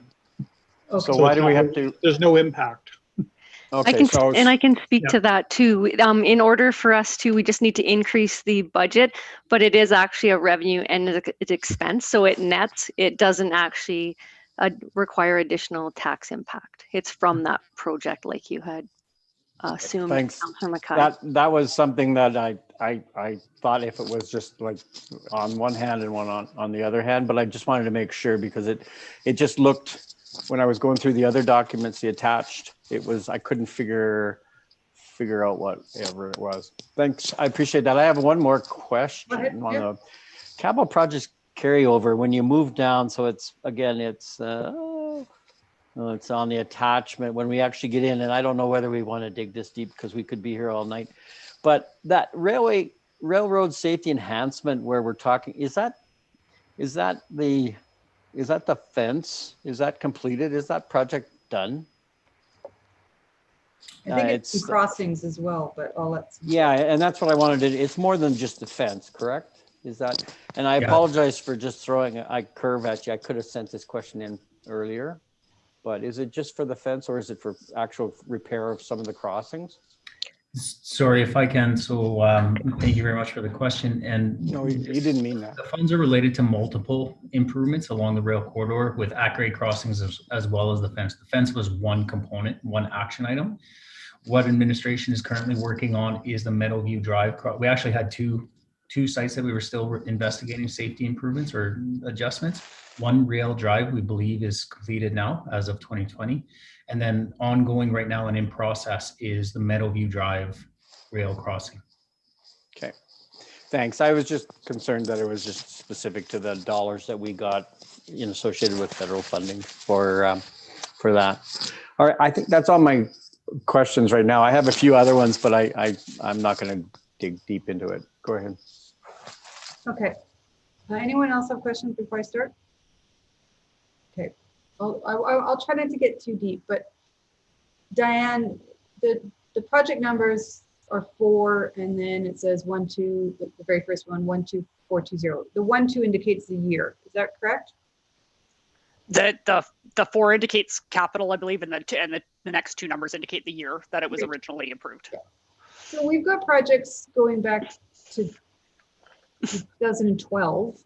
I think the Campbell Road Park and Ride is almost done. It looks like we're about $10,000 under.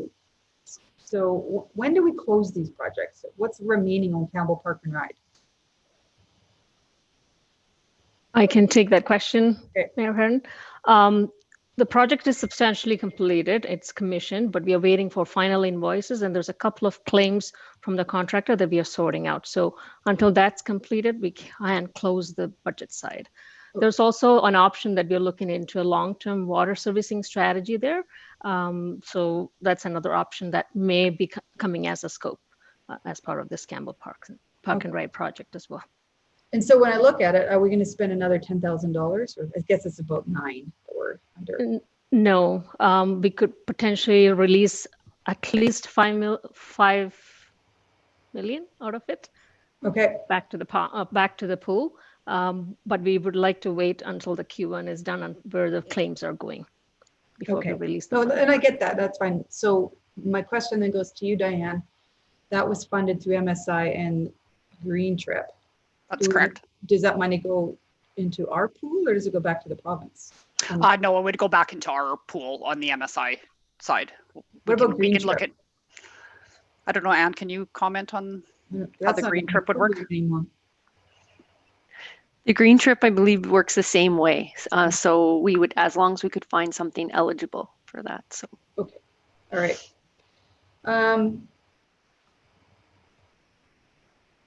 Then there's projects that have a zero in the actual.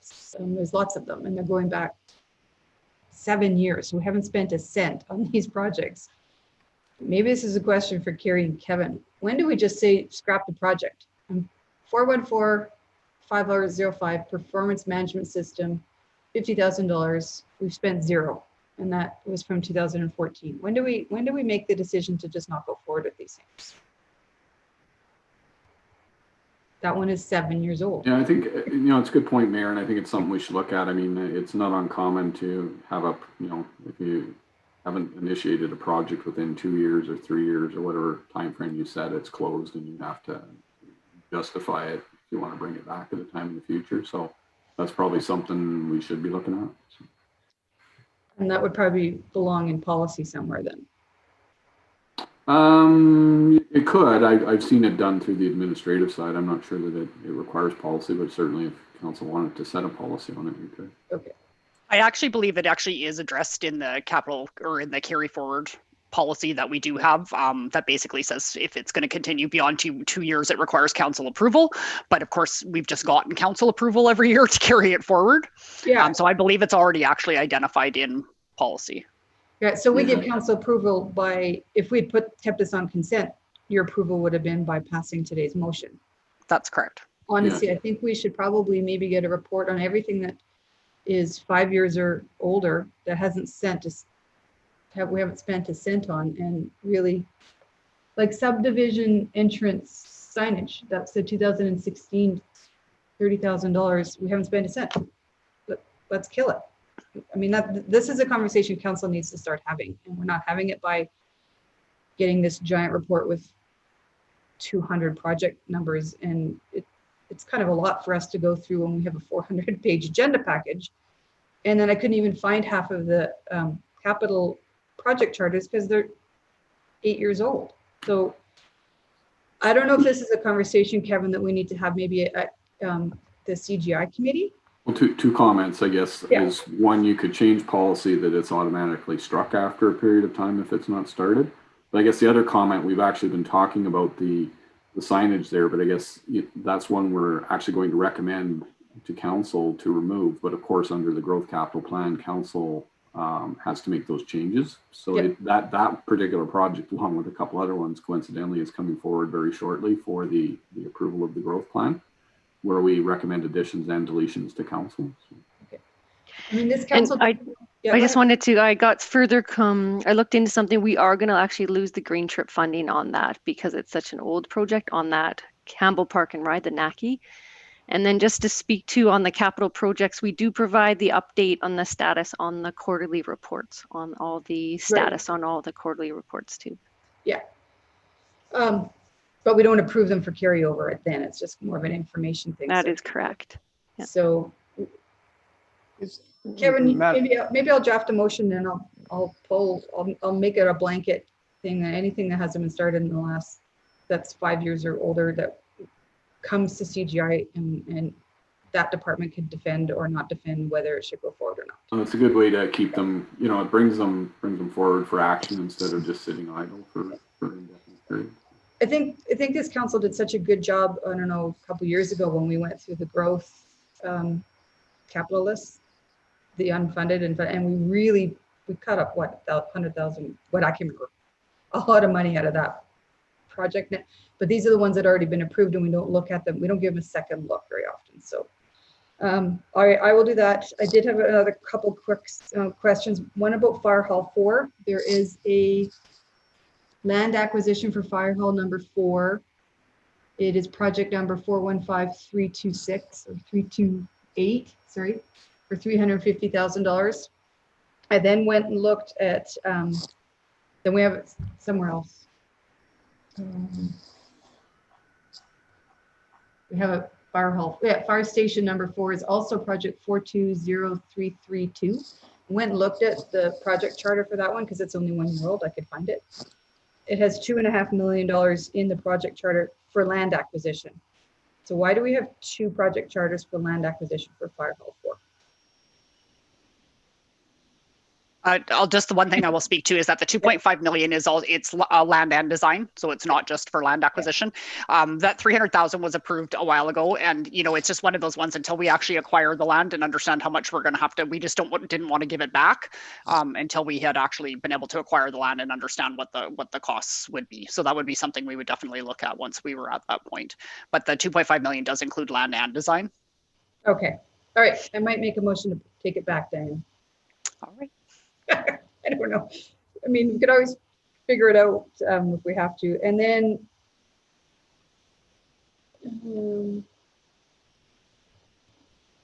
all right, I have a quick question about dog parks, and I only dug into this because of Councillor Hansen's motion that's coming up in an hour or so. So we have 4 different Lacombe Park projects: 417309, 419309, 419311, and 420309. The 419311 says it's for dog park amenities, and there's about $35,000 left. And then when I went to Jackie's motion and looked at the background, it said that all the aesthetic improvements for the dog park are complete and done. So I feel like we've got $35,000 wiggle room to maybe build a fence, but I might be wrong. I'm trying to get you some money, Jackie. Diane, what's left to do in the dog park that we have $35,000 unspent? Great, thank you, Mayor, for that question. So on the dog park, we have that money we're holding. We have some swale issues in the park still that we're still trying to address, and we've had some concerns about just not concerns, but need for an additional trail extension into the park due to just making it easier for people to access it. So we were holding on to that money for those things. We've done everything that everything else we've said in terms of the plantings and benches and things like that. So yes, there is 35,000 in there, but we were just looking to see about some drainage issues we have in there and some trail. Okay. Remember that when you make your motion, Jackie. All right, and then there was one quick question about utilities.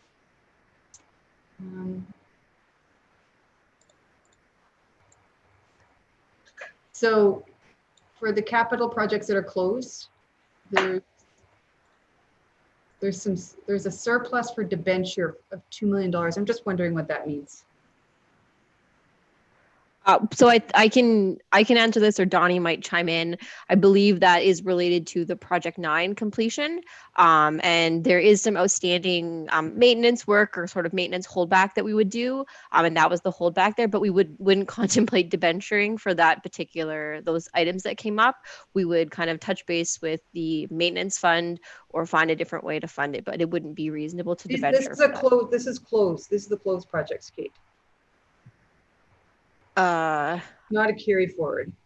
I believe it's that one. Is it not, Donnie?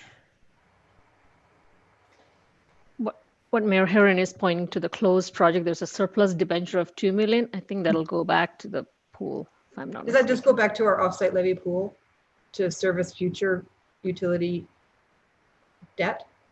I guess is my question. That piece is actually debenture board, and we haven't actioned the debenture, so we just will not action it. Okay, perfect. All right, that's all I had. I mean, I've got lots of questions, but it's more really a good conversation this council can have. Should we close some of these projects, or should we just let them drift forever? So I will make some motions, or one motion that can go to the CGI committee maybe on that. And that's all I had. Anything else? Jackie. And I guess good catch on everything, Mayor. I mean, I didn't pick up that there were these different capital projects on Lacombe Park, but so if Diane is saying that there is about $35,000 left in the dog park enhancements, but it's really maybe for swales and trails. Hey, that rhymes. Does it need to be? Does it need to be said that way within this document? Because it looks like we've still got money in there for dog park enhancements, whether maybe swales and trails are part of dog park enhancements, but it's not clear. It sounds like it's more infrastructure related, not necessarily for dog friendly parks. So I want that money for what I'm trying to do later today, but I also want to be sure that, you know, if there's a need to have that money somewhere else, that it's placed in the right place. So I guess from admin's point of view, do these projects still capture the titles of them? Do they still capture them? Or is that an example of maybe what's happening in some of these other projects as well? And do they regularly get checked for, you know, the titles or the projects, and is it clear to us what they're for? I mean, that's maybe a big question, but does anybody check that? Because how would we ever know 35,000 was left in dog park enhancements when it's really not for dog park enhancements, it's for other things? Go ahead, Diane. So maybe if I can just clarify that, Councillor Hanson. So the swale is in the dog park, so it is a drainage issue within the dog park, and it is a trail within the dog park. So it is for the dog park is being held. And we do have, I agree, several project names that are maybe confusing, especially with Lacombe. It was a big park development there, so it was broken up into some different phases. Some of it is on maintenance right now, and some of the Lacombe Park is for the new park development we just finished last year that we have a little more work to do. So there are various different projects and I understand that it can be a bit confusing with some of the titles. We're always happy though to provide any clarity if you need it. Yeah, no, and I totally, and that's fine. It's just that it was a good catch on Mayor's part, just finding all these projects and asking questions about them. So no, all good, thanks. Well, and I just sort of meant to you, Jackie, that you could maybe request a scope change if you thought the fence was more important than the swale. I don't know, it might not be. It does get pretty muddy there. All right, so are we comfortable closing some of these projects today, or do we want to refer some of this to CGI? Mayor Herron, if I could suggest, I think it would be a good idea. I think it's great that we're looking at cleaning this up, but I would suggest that it actually goes to committee to allow the departments who kind of own these projects to be able to speak to them. And what some of the ramifications might be. And then by this time next year, when we're looking at that, hopefully we'll have a lot of these cleaned up. Okay. Well, if we're carrying them forward, we can still close them next week if we wanted, right? Well, if we carry them forward, like this will just finalize off our year-end number. So they would still show as being open next year. We would go through this process again next year, although we could make the decision earlier, but then when this report comes next year, they would show on the closed project list. So then do you want to refer this to committee? I would suggest that, yes. The whole thing. Okay. Yeah. And we can provide a report on some of the projects. All right. But we don't need a motion for that. We could just not move anything here today, and agenda committee can put it for March, whatever that is, 8th, I think it is our next. Councillor Hanson? That's Yeah, your committee. Yeah, no, I think that's a good idea. I'll go to you. If we just don't do anything today and it comes cleaned up to the next committee, and then we can make a decision. But Diane, I guess the question might be, do we need a policy change to say anything over 5 years comes to us in a report for review? I don't think we necessarily need a policy change. It is written in policy, actually, that I believe it's actually only 2 years it can carry forward without council approval. So I think it's just a matter of building it into our process, that if we have something that's going to be beyond 2 years, that there be some kind of a report to council earlier on. And the only other thing I'm just going to suggest, because just something somebody said, to not do anything today, we actually have to approve these today in order for us to finalize our year end. So we would actually have to do the motion to carry them forward, and then we'll work on that as a 21 initiative, because we're trying to close up the 2020 year end right now. Well, yeah, I was thinking we could at least make the motions for the closed projects. That's easy. We have to do both today. Okay. Right. Councilor McCarty, you have your hand up in the chat. Kevin, go ahead. You want to make a comment? Sorry, just one comment on policy. If you did want to make a policy change, like Diane said, it's in there. If you wanted to make a policy change, it would be more converting it to a use it or lose it type thing than approving it. Like, so if you wanted to say after 3 years or 5 years, if it's not started, it's gone, and you have to bring it back, that would be the policy change if you wanted to make it. Use it or lose it. I love it. That's what I did with my hair. That's what I did with my hair. I like the way this is going in relation to that, because one of the things that I was going to bring up earlier, because I had my hand up for like 10 minutes, was the idea that this come back to committee. But like one of the questions one of the points you made earlier, Madam Mayor, is you couldn't even go back and look at it, and you've been on council for 10 years. So I mean, when I was trying to go back and look at some of the early ones, I couldn't. Now, is there a way that we can look at that, or is that something we can discuss? And this might be all a moot point depending on what committee does. So I mean, if we could have that answer, I don't need it today. If we can get that as part of the committee discussion as well. And as long as it looks like cleaning up, because I caught the same thing with fire station number 1, it's under 418, and then there's under 420. So I think that'll be all that we would need. I just want to I would like to know is if there's some place where we can go back and actually look at the project charters, and that would just answer most questions. And I realize there's probably some logistics problem around that, but maybe we can have that addressed at the committee. Yeah, we could probably find all the project charters and include them in the package. Or links to them, because that would be a 5,000 page document then. All right, it's 4 minutes to 5. We have a public hearing. We can always ask Neil Cortash just jumped in for the project charters that are pre-2004. Yeah, he is part of the problem. He is part of the problem, all right. And, you know, I was just saying to Councillor Hanson, the fence for the dog doesn't have to be that high. So yes, we could actually get a deal. Okay, I need, Ken, you're unmuted. I want you to read these 6 recommendations into the record. Oh, that's my penance, is it? Yes, it is. That the 2020 municipal capital carry forward amount of $195.3 million, which includes a $309,000 net budget increase as detailed in the document entitled Municipal Capital Projects Carry Forward, provided as an attachment to the February 16th, 2021 agenda report be approved. That the residual balances remaining in the 2020 municipal capital closed projects in the amount of $717,000 as detailed in the document entitled Municipal Capital Projects Closed, provided as an attachment to the February 16th, 2021 agenda report be uncommitted within their respective funding sources. That the 2020 utility capital carry forward amount of $48.7 million, which includes a $200,000 budget decrease as detailed in the document entitled Utility Capital Projects Carry Forward, provided as an attachment to the February 16th, 2021 agenda report be approved. That the residual balances remaining in the 2020 utility capital completed projects in the amount of $2.1 million as detailed in the document. I don't have any more. You're going to have to go up here in the chat. Is there more on 4? I don't have anything after that, Madam Mayor. Yeah, no, there's Tamara, that's not all there. There you go.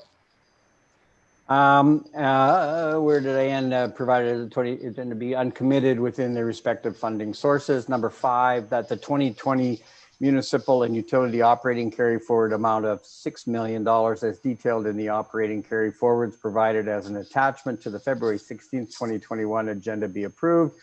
That the reserve balances be updated to reflect the realized net savings from completed municipal and utility operating projects as detailed in the attachment titled Completed Operating Projects with Residual Balances provided as an attachment to the February 16th, 2021 agenda report. All right, I accept that motion, Kim. Yeah, I bet you Neil wishes he was going to say that. He misses those days. Any comments on that? No, good discussion. And like as Ms. Morty said, this is actually all pretty good news, really. I mean, if you look at how we managed 2020 in relation to finances. So congratulations to administration. Anyone else? All right, seeing none, let's use our voting buttons and we will get this done.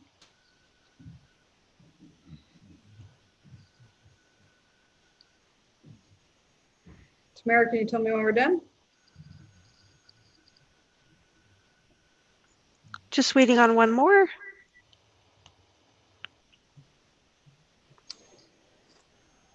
Who are we waiting for? Carried unanimously. Okay, thank you. All right, sorry to do this to you guys, but we have to jump right into a scheduled public hearing at 5. I guess I can wait 1 minute. Anyone wants to stand up and stretch? It's 4:59.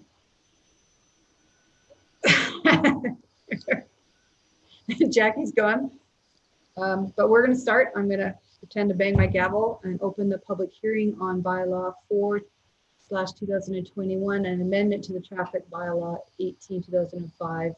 Second and third readings. This is a non-statutory public hearing, meaning that it was not required by the MGA to have, but Mr. LaFleur and Kevin Scoble thought this was a significant change to our community that we should have a public hearing on it. So thank you for that recommendation, and thank you to those who have registered to speak. Let me pull up my list. And of course, the procedure is that we're going to get a presentation from administration. Mr. Schick has been waiting for this all day, and then we will go to council for questions of administration. Once we've exhausted that, I will then go to the public for their questions, comments, concerns, and then each one of the members of public will be available to answer questions from council.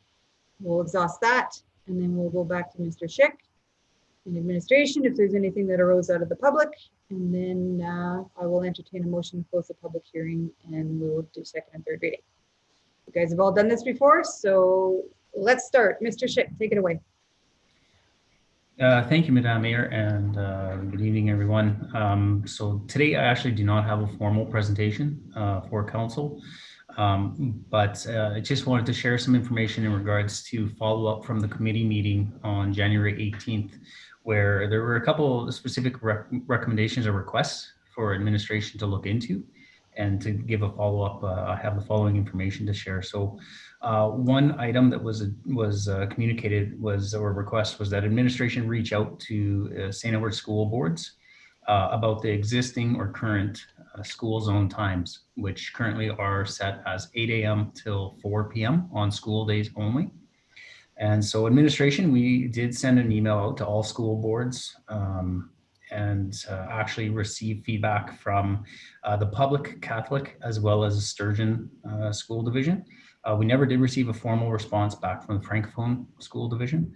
And in general, some of the highlights or information was shared in your agenda package, but for confirmation, both the public and Sturgeon School Divisions that operate currently with approximately 13 and 1 school site respectively between the two in St. Albert are satisfied with the current school zone times of day. It's noted or was noted in the public school board response that they had reached out to individual school sites representatives and identified in the response that not all sites had responded to feedback or responded with feedback. And they also noted that community use of playgrounds, play fields, and I quote here, and traffic patterns outside of school hours are for the most part outside of their knowledge base or not their area of expertise, and therefore is likely inappropriate, I should say, to comment on an extension or the restriction outside of school hours at this time. That was feedback. And the Sturgeon School Board, who has the single site in St. Albert at Sturgeon Heights, identified that there was no current issues or concerns with the existing 8 a.m. to 4 p.m. school times. The response that was received from the Catholic School Board, which operate with approximately 11 school sites that are impacted by current school zones, responded back that they did desire adjustments to the existing school zone times of day. And in their response proposed the following of a 7 a.m. start time, or requested, I should say, a 7 a.m. start time, with an extended end time due to one single school site that has a latest dismissal of 3:40 p.m. So they were requesting, just essentially identified that saying 4 p.m. was a little bit close for that single school site. And they never really gave a specific time of day related to their request for any extension, but just identified that single site. So from the feedback received, as the numbers are the reason why I gave those numbers as to the 13 school sites that are identified impacted, these are school sites that are impacted with actual implemented school zones. For the public sites are about 13. There's the one Sturgeon school site, and then about 11. So it's very close, not quite a 50-50 split between the two school divisions, but as with feedback, often you don't have an over outstanding majority in one sense or another of what may be requested or desired. And so administration looked back at some of the data as well collected in school sites.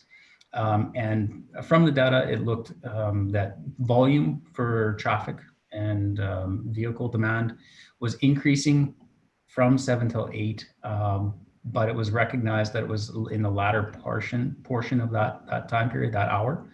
And so from what we proposed and the wording for a proposed amendment is in the agenda package to council members, is that essentially school zones be adjusted to have a school zone time start from 7:30 a.m. To 4 o'clock p.m. So no change on the end time. Again, still on school days only. So from the recommendation, again, from the feedback, as well as the data, we did revert back and looked at the vehicle demands actually on sites collected through the process. So we're recommending that schools would be proposed for a change to 7:30 a.m. to 4 p.m. And that changes solely from that half hour earlier start time.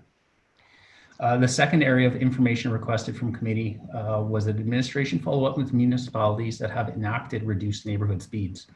And so we did reach out to some communities to gain perspective on what the community's opinion were of lower speed limits.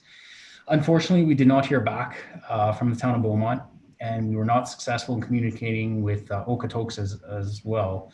But we did communicate and hear back from an Airdrie representative who provided us with the following, and these are direct quotes as well. That the city of Airdrie changed the posted speed limit of neighborhoods to 30 kilometers back in 1982 and made residential roads quieter and safer. There's a feeling of residents that people move to Airdrie because they feel safe. Average speed on residential roads is between 38 to 40 kilometers per hour. So they are, again, not posted at 40 kilometers per hour. So you see that variance of the posted compared to operational caught in Airdrie itself. The RCMP do to date, they never gave us numbers, but they do receive concerns and complaints from residents of drivers traveling higher than the posted 30 kilometers per hour.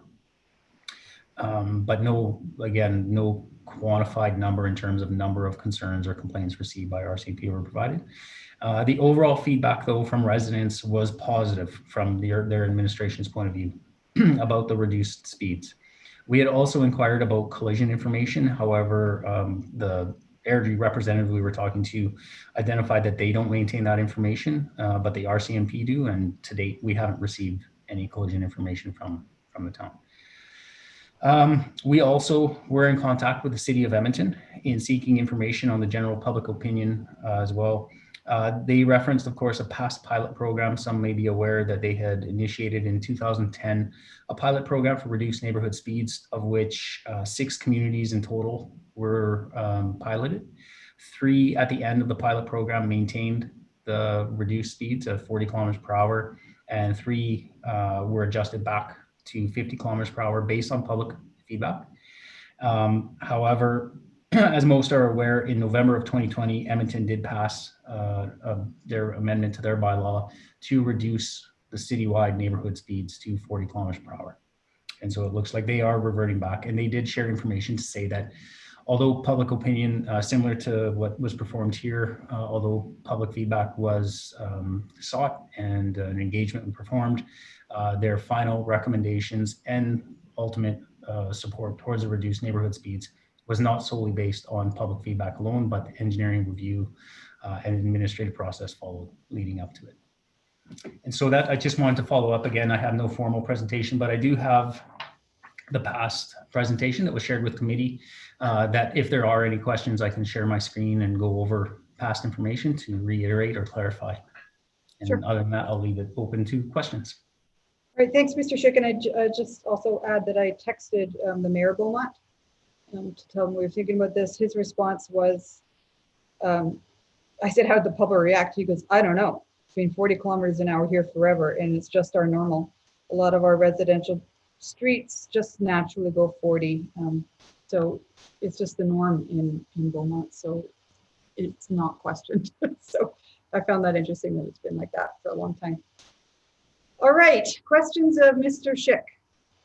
So everybody understands if we want to change the school hours from 8 a.m. start to a 7:30 start, when second reading is thrown on the floor, I would look to one of you to make an amendment, and it's on page 2 of 7, and it straddles over to 3 of 7, or page 102, 103 of our total package. So everyone saw that in the report?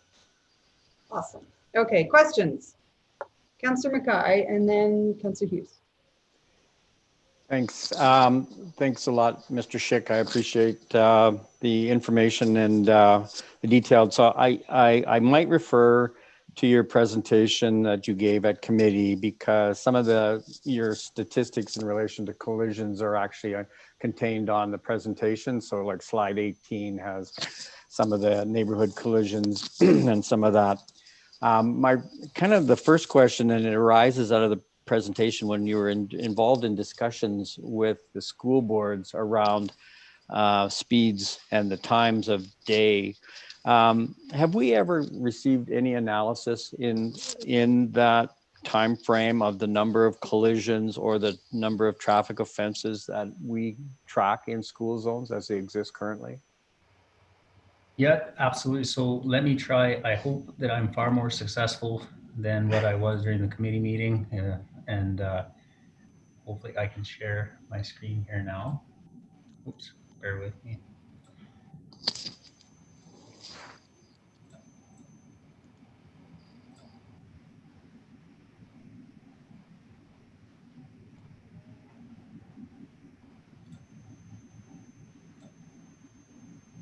Are we sharing? There we go. There we go. So can you see my screen there? Yep. There we go. And it should be, hopefully you're not seeing pictures of family or anything like that. You're just seeing the PowerPoint presentation. So that's always scary. That slide there. Yeah, for sure. Okay. And then, so yeah. What I'll do, if you bear with me, because of course I'll revert down to actual collision information. So here's some general severity and the time of day, or sorry, time of the year. However, what I'd like to do is highlight. I'm getting dizzy. There we go. So this is a little bit of an updated figure to try and present this a little more clear here. So what you see are these are reportable collisions that occurred in school zone and playground zone specific. The dark blue bars essentially are collisions that occurred within these areas within actual school hours. The light blue are collisions that occurred outside of the school hours. So as you can see over the time here, there are vast majority are kind of happening. It's correlated to the actual peak periods of AM drop off and PM pickup, where during actual school hours they're higher in and around that 17 from 8 a.m. till 9 a.m. time period incidents that have occurred.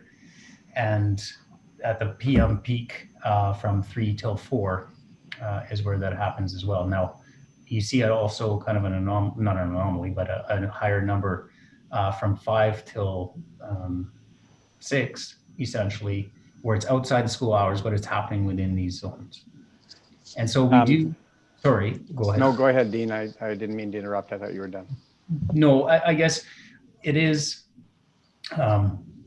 we do have this information, and it did help to inform on the recommendations for the speed reductions. Now, one area of, I guess, what's not in here, and it's good because we would know, but the vast majority of these incidents are not, are collision to collision, or sorry, vehicle to vehicle collision occurrences, not vehicle to pedestrian occurrences. And so with that being said, you know, we do have more detailed collision analysis that is performed for when we do our network screening. And it's an area, school zones, playground zones, an area that we target to try and investigate, you know, what's the primary causes, what may influence or impact, from engineering considerations to educational considerations, enforcement considerations. We share this information. And the one thing that is not reported on in the presentation, we have the vehicle, we do record vehicle speeds and volumes that we do share with the enforcement groups for all of these areas, school sites and playground zones, with our enforcement group. But you don't, they're not seen as necessarily speed as being a causation factor by itself, because what I'm anticipating the data indicating to me would be, you know, they're more likely, you know, the parents dropping off or picking up, potentially pulling out into traffic or backing into where most of our collisions are backup collisions, backing up into the car behind them or something like that. Because like you've indicated that it's not really pedestrian related. So, I mean, the speed counts that you would have would be basically based on the actual enforcement of the actual school zone itself, not the pickup drop-off points. That's correct. Yeah, we're not. So this information is more relevant to, I guess, my comments or feedback regarding school zone hours. Right. The actual adherence to whatever, because the school zone is essentially the time of day associated with our speed reduction. So the time of day is kind of anticipated to be in line with when those vehicle volumes and probability and, you know, higher usage and whatnot. And so, you know, and safe journeys to school. And I'll move around because I also want to know if you have this for neighborhoods as well. In this, we noticed in the, when we were doing the Safe Schools study that certain schools just, you know, they just didn't have a number of, I mean, they weren't good sites. They weren't planned. They didn't have good drop-off points. They had a lot of different associated physical factors that contributed to problems around the schools. And that was what we were looking at identifying. But it wasn't necessarily around speed. It was around the physical characteristics surrounding the schools. Do we still maintain that, where we know that certain schools and by extension certain neighborhoods are probably, you know, higher risk or have a higher occurrences of speed related collisions? Yeah, I think so. I guess one direct comment to that is it is tough in a lot of the collisions that have occurred, I would say, and this is throughout the city, not just only within school zone or playground zone incidents. But needless to say, it's sometimes difficult from the enforcement perspective to identify that speed was actually a primary influence in the collision incident itself. And so, because it would take either bystanders reporting it or whatnot, or witnesses to say, you know, speed was an influence, and or the driver, you know, essentially identifying that. So it is difficult on that side to capture that link between the collision occurrence directly in the reporting with speed. And you are correct in regards to one consideration is in the layouts with multiple school sites throughout the city, with the exception of the newer designs in some of the newer communities that have taken into account better accommodation for drop-off points. These schools haven't been designed overtly for vehicle accommodation in high volume drop-off areas, higher congestion for the school site to be used. So do we keep that same information for in our like slide 18 that was on their thing, and I don't know where it is in your, because these are all different attachment slides. I mean, we did have the total statistics in relation to collisions as it related. I'm assuming that we'd also have the data around causation factors, such as whether or not, like I was said previously, whether it's failing to back up safely, or if it's a a left turn across path, or something that is usual at intersections. We don't necessarily have. You didn't present data in relation to how many of these collisions in neighborhoods were speed related. No, again, unfortunately, when we, on the engineering side, when we receive reports of collisions, the primary cause is often related to more so the vehicle movement, like a rear end incident or a left turn across path. There are some incidents that report maybe the driver behavior in regards to a disobey traffic control or whatnot. Yeah. But again, it's difficult.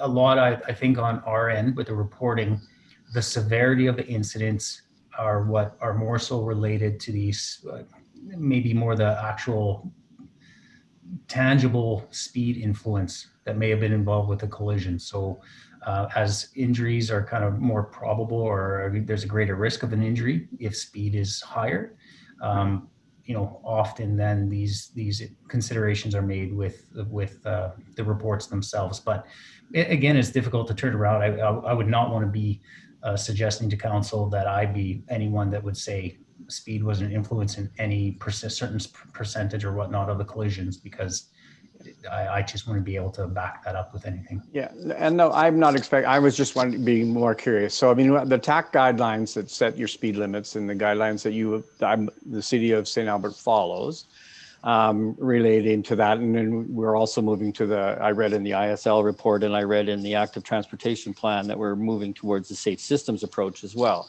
But when we are looking at setting our current speed limits, we use those two.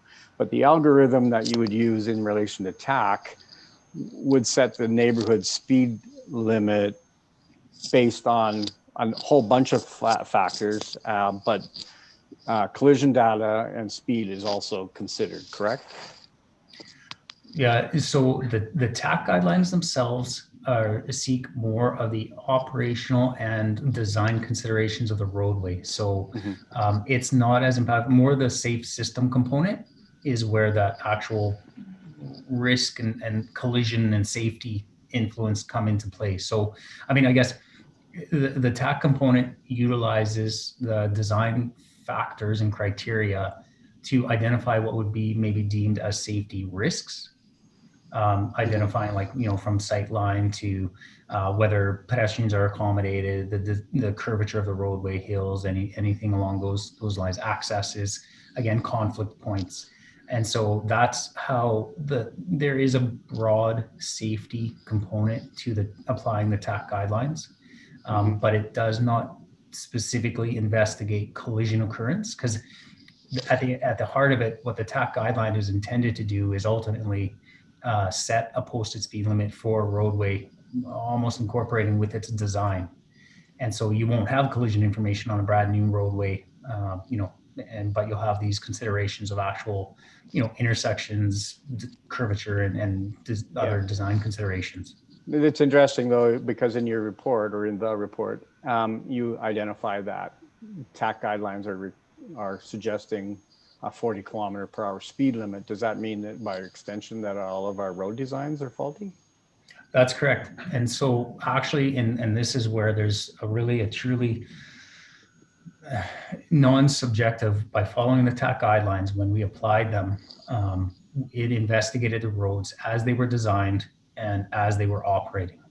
And so there wasn't the initial component of a safe system consideration. There wasn't the initial identification as a network of, we have a problem with collisions at this site, but not this site, or there's a variance between the two. By applying the TAC guidelines, what it did was it actually did result in, from our collector roadways, a direct analysis and review of applying the guidelines came up with about a 50% of our collectors as they stand are applicable and are recommended to be posted at 40 kilometers per hour. One small variance, and maybe it's best if I maybe stop sharing my screen. We're getting sick of looking at the same. I find that a very almost horrific picture of the guy falling out of the building. They bounce. No, believe me. but They all bounce. There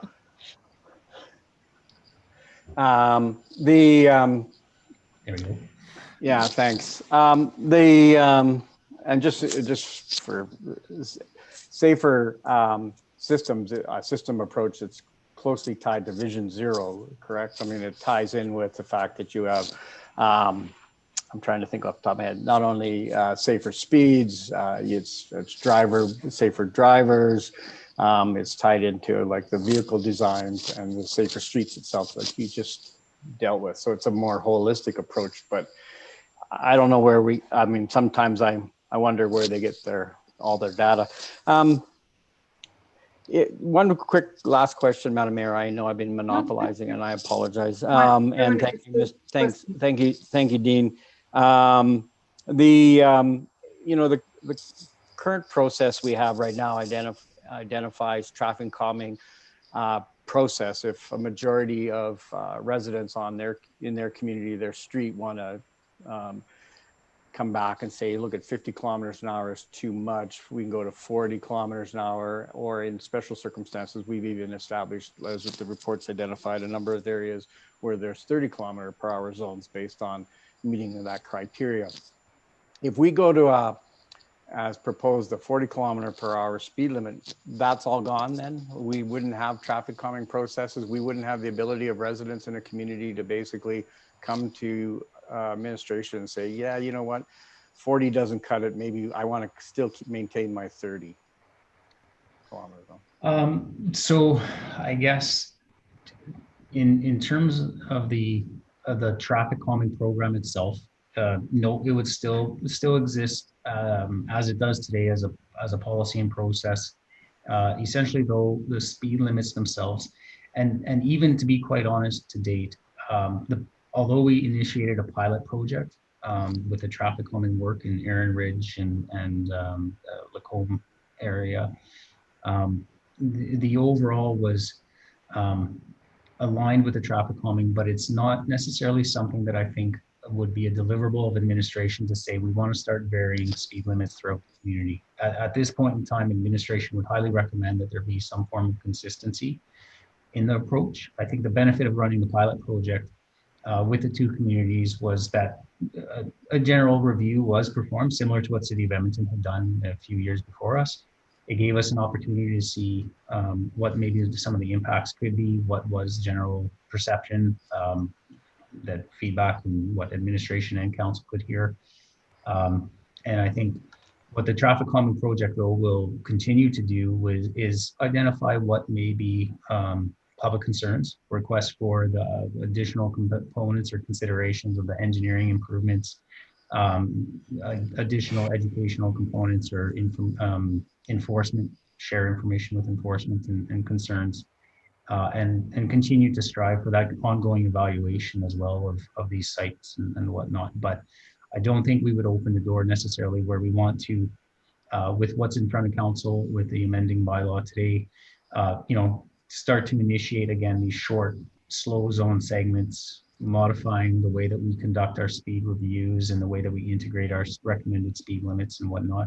I think administration would share that there's a benefit to consistency throughout the city and in that messaging, and that would have a greater impact on potential safety, and whether it's for or against reduced speeds or maintaining that consistency will be a key consideration. But then as that goes behind your thought process, so right now we have existing 40 kilometer per hour zones as part of calming strategies in the neighborhood. And you're suggesting in that last statement that if we were to maintain 50 kilometers per hour, that we would lose those zones currently. They would, like those existing 40 kilometer an hour zones would be gone. So the Erin Ridge, the Lennox, those ones, we would no longer have those? That would be that would be administration's recommendation. If it's the objective of maintaining some form of consistency throughout the community, and I think it would be, I mean, I don't necessarily want to put words in anyone's mouth or anything like that, because at the heart of it, I think administration, as is clear from our recommendations, are very much supportive of reduced neighborhood speeds. And if there was a desire that, you know, in terms of our process or policy with traffic calming, that it be followed and implemented only in that regard.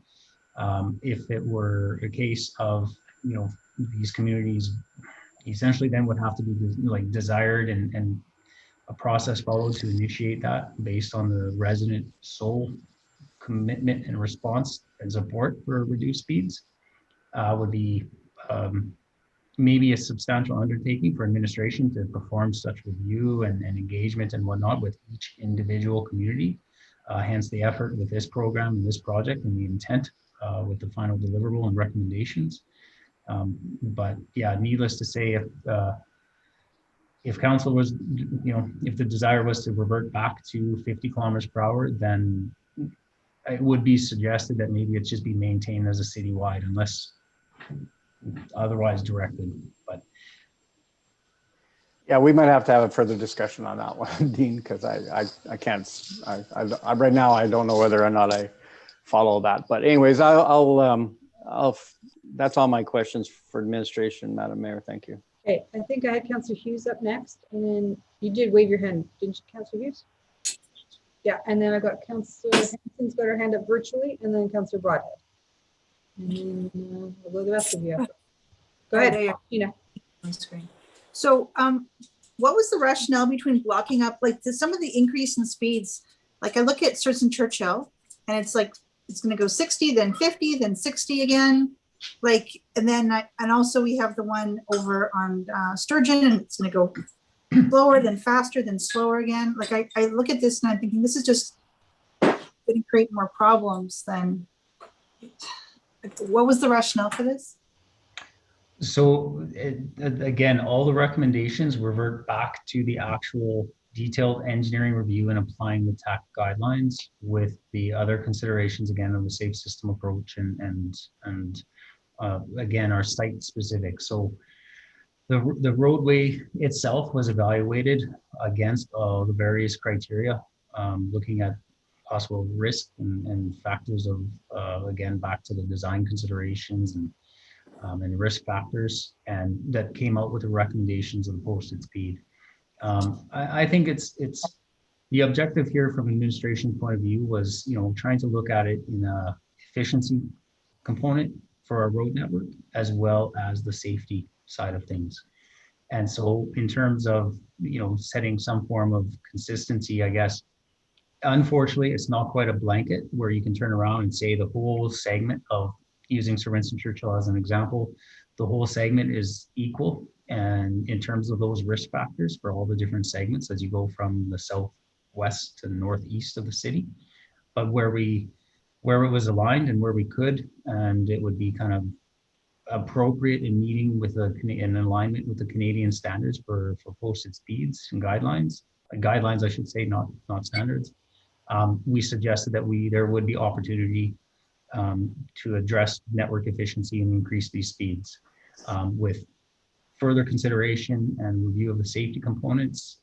You know, we still maintain that those recommendations would hold true, that could improve efficiency without anticipated detrimental impacts or on operational safety. I just think it would have been easier if the whole road, like from one major intersection to the other, was done and not these. Like, I think this is going to lead to confusion. So I just want to have one thing clarified about the playground versus the school zones.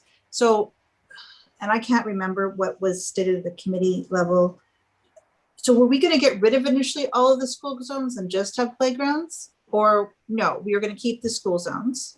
That's correct. But then I see some that say converted from school zone to playground zone, and many of them, that's a lot of them that were converted from school ground to, so now we're converting a bunch of the school ground zones to playground zones? No, sorry, no. I apologize for any miscommunicate or any kind of poor communication on that side. So essentially, When the initial review was conducted, one of the recommendations actually was because of use of school zones, school areas, school sites, let's say, so I don't miscommunicate more. The use of school sites for their playground and greenfield space after school hours was identified, and one of the recommendations out of the engineering component, out of the engineering review, was to convert existing school zones to playground zones. With the public engagement, and so that was one of the primary preliminary recommendations. With the public engagement that was completed and the feedback response that we got, there was pretty overwhelming non-support for that. And so in alignment with, again, what we heard from school boards, in alignment with what we heard from residents, and it is deemed by our administration to be acceptable and okay to maintain school zones, and at the same time operate playground zones in the city of St. Albert. So it won't be just one or the other. And so there will be no playgrounds in all in the winter time for what are currently playground zones now as of November 1st. There will be no playground zones. Is that what I'm interpreting correctly? Because you're having it before, it was an hour before sunrise to an hour after sunset. And now it's 8 to 8, just summer. Is that what I'm reading? That's correct. So that's, again, one of the final recommendations is that the existing playground zones to date have the 8 a.m. till an hour after sunset. And to alleviate some of the confusion around when a playground zone is in play or not, it is suggested that we use the 8 a.m. till 8 p.m. from the seasonal April 1st to October 31st. And that's largely due to a couple of considerations, the feedback that we received during the public engagement, identifying that there was a public perception of low risk and less use during the winter months. And also from our collision and operational information as well. Now, so the recommendation in front of council with the amending bylaw is that playground zones will be adjusted to 8 a.m. till 8 p.m. from April 1st to October 31st. Okay, thank you for that. The other one was so Erin Ridge has had theirs reduced for a little while now. I'm trying to remember how many months, but it's been a while. Do we have any feedback or any statistics or anything with any changes in their neighborhood? Yeah, we did. We saw, I had some initial documentation. Now, I wanted to caveat this to say that because we're a year behind technically on collision information, so what we're gathering right now towards the end of 2020 is actually 2019 collision information. And because the 2020 collision reports are still occurring and happening right now. And so in 2021, we're always a year or 2 years behind on the collision side. The reduced neighborhood speeds in Erin Ridge were implemented in, the bylaw was adjusted in February of 2019. And so it was very early. And so we only have 1 year trending, and the collision occurrences were slightly down in 2019. However, I just would say that, we don't, administration does not necessarily like to just put a single year of trending as success or non-success to anything. And so especially when you have something that, whether it was other outside influences, before we see it, we would like to see a trend before we give a final kind of, there was a substantial benefit or no benefit or impact with reduced speeds. But we did initially see some collision occurrence reduction in the community of Erin Ridge. Did we do any feedback with them to see what the residents thought of this? Like in the past year, we asked them, are you happy with this change or are you not? So we asked them that at all? Well, I mean, we just finished the speed review and report and public engagement, and there wasn't anything substantial. I mean, Erin Ridge came up in multiple responses, both positive and negative.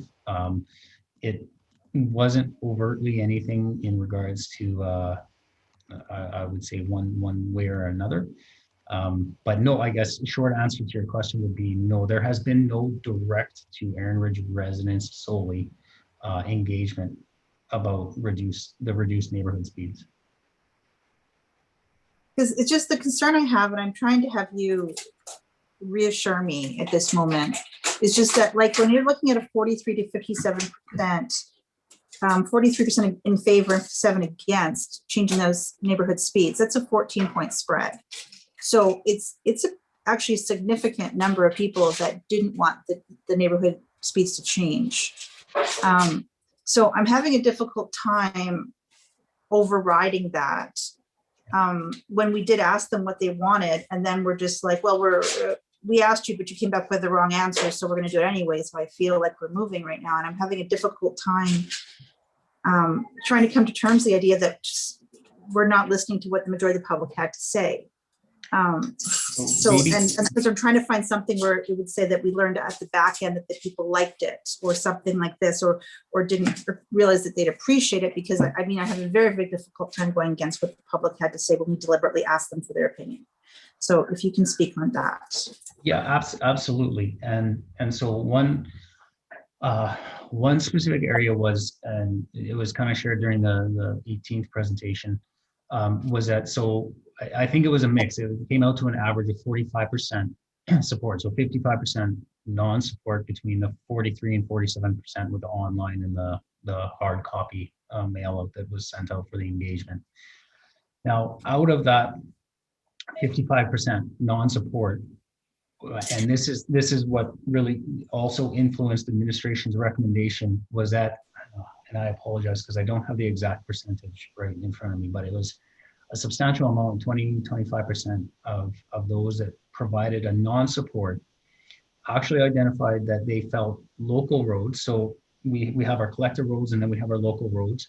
There was even those, a substantial percentage of those that identified non-support did identify in comments that they felt it was maybe appropriate on local roads, but desired and said no because they didn't want it on the collector roadways, the more major roadways going through communities.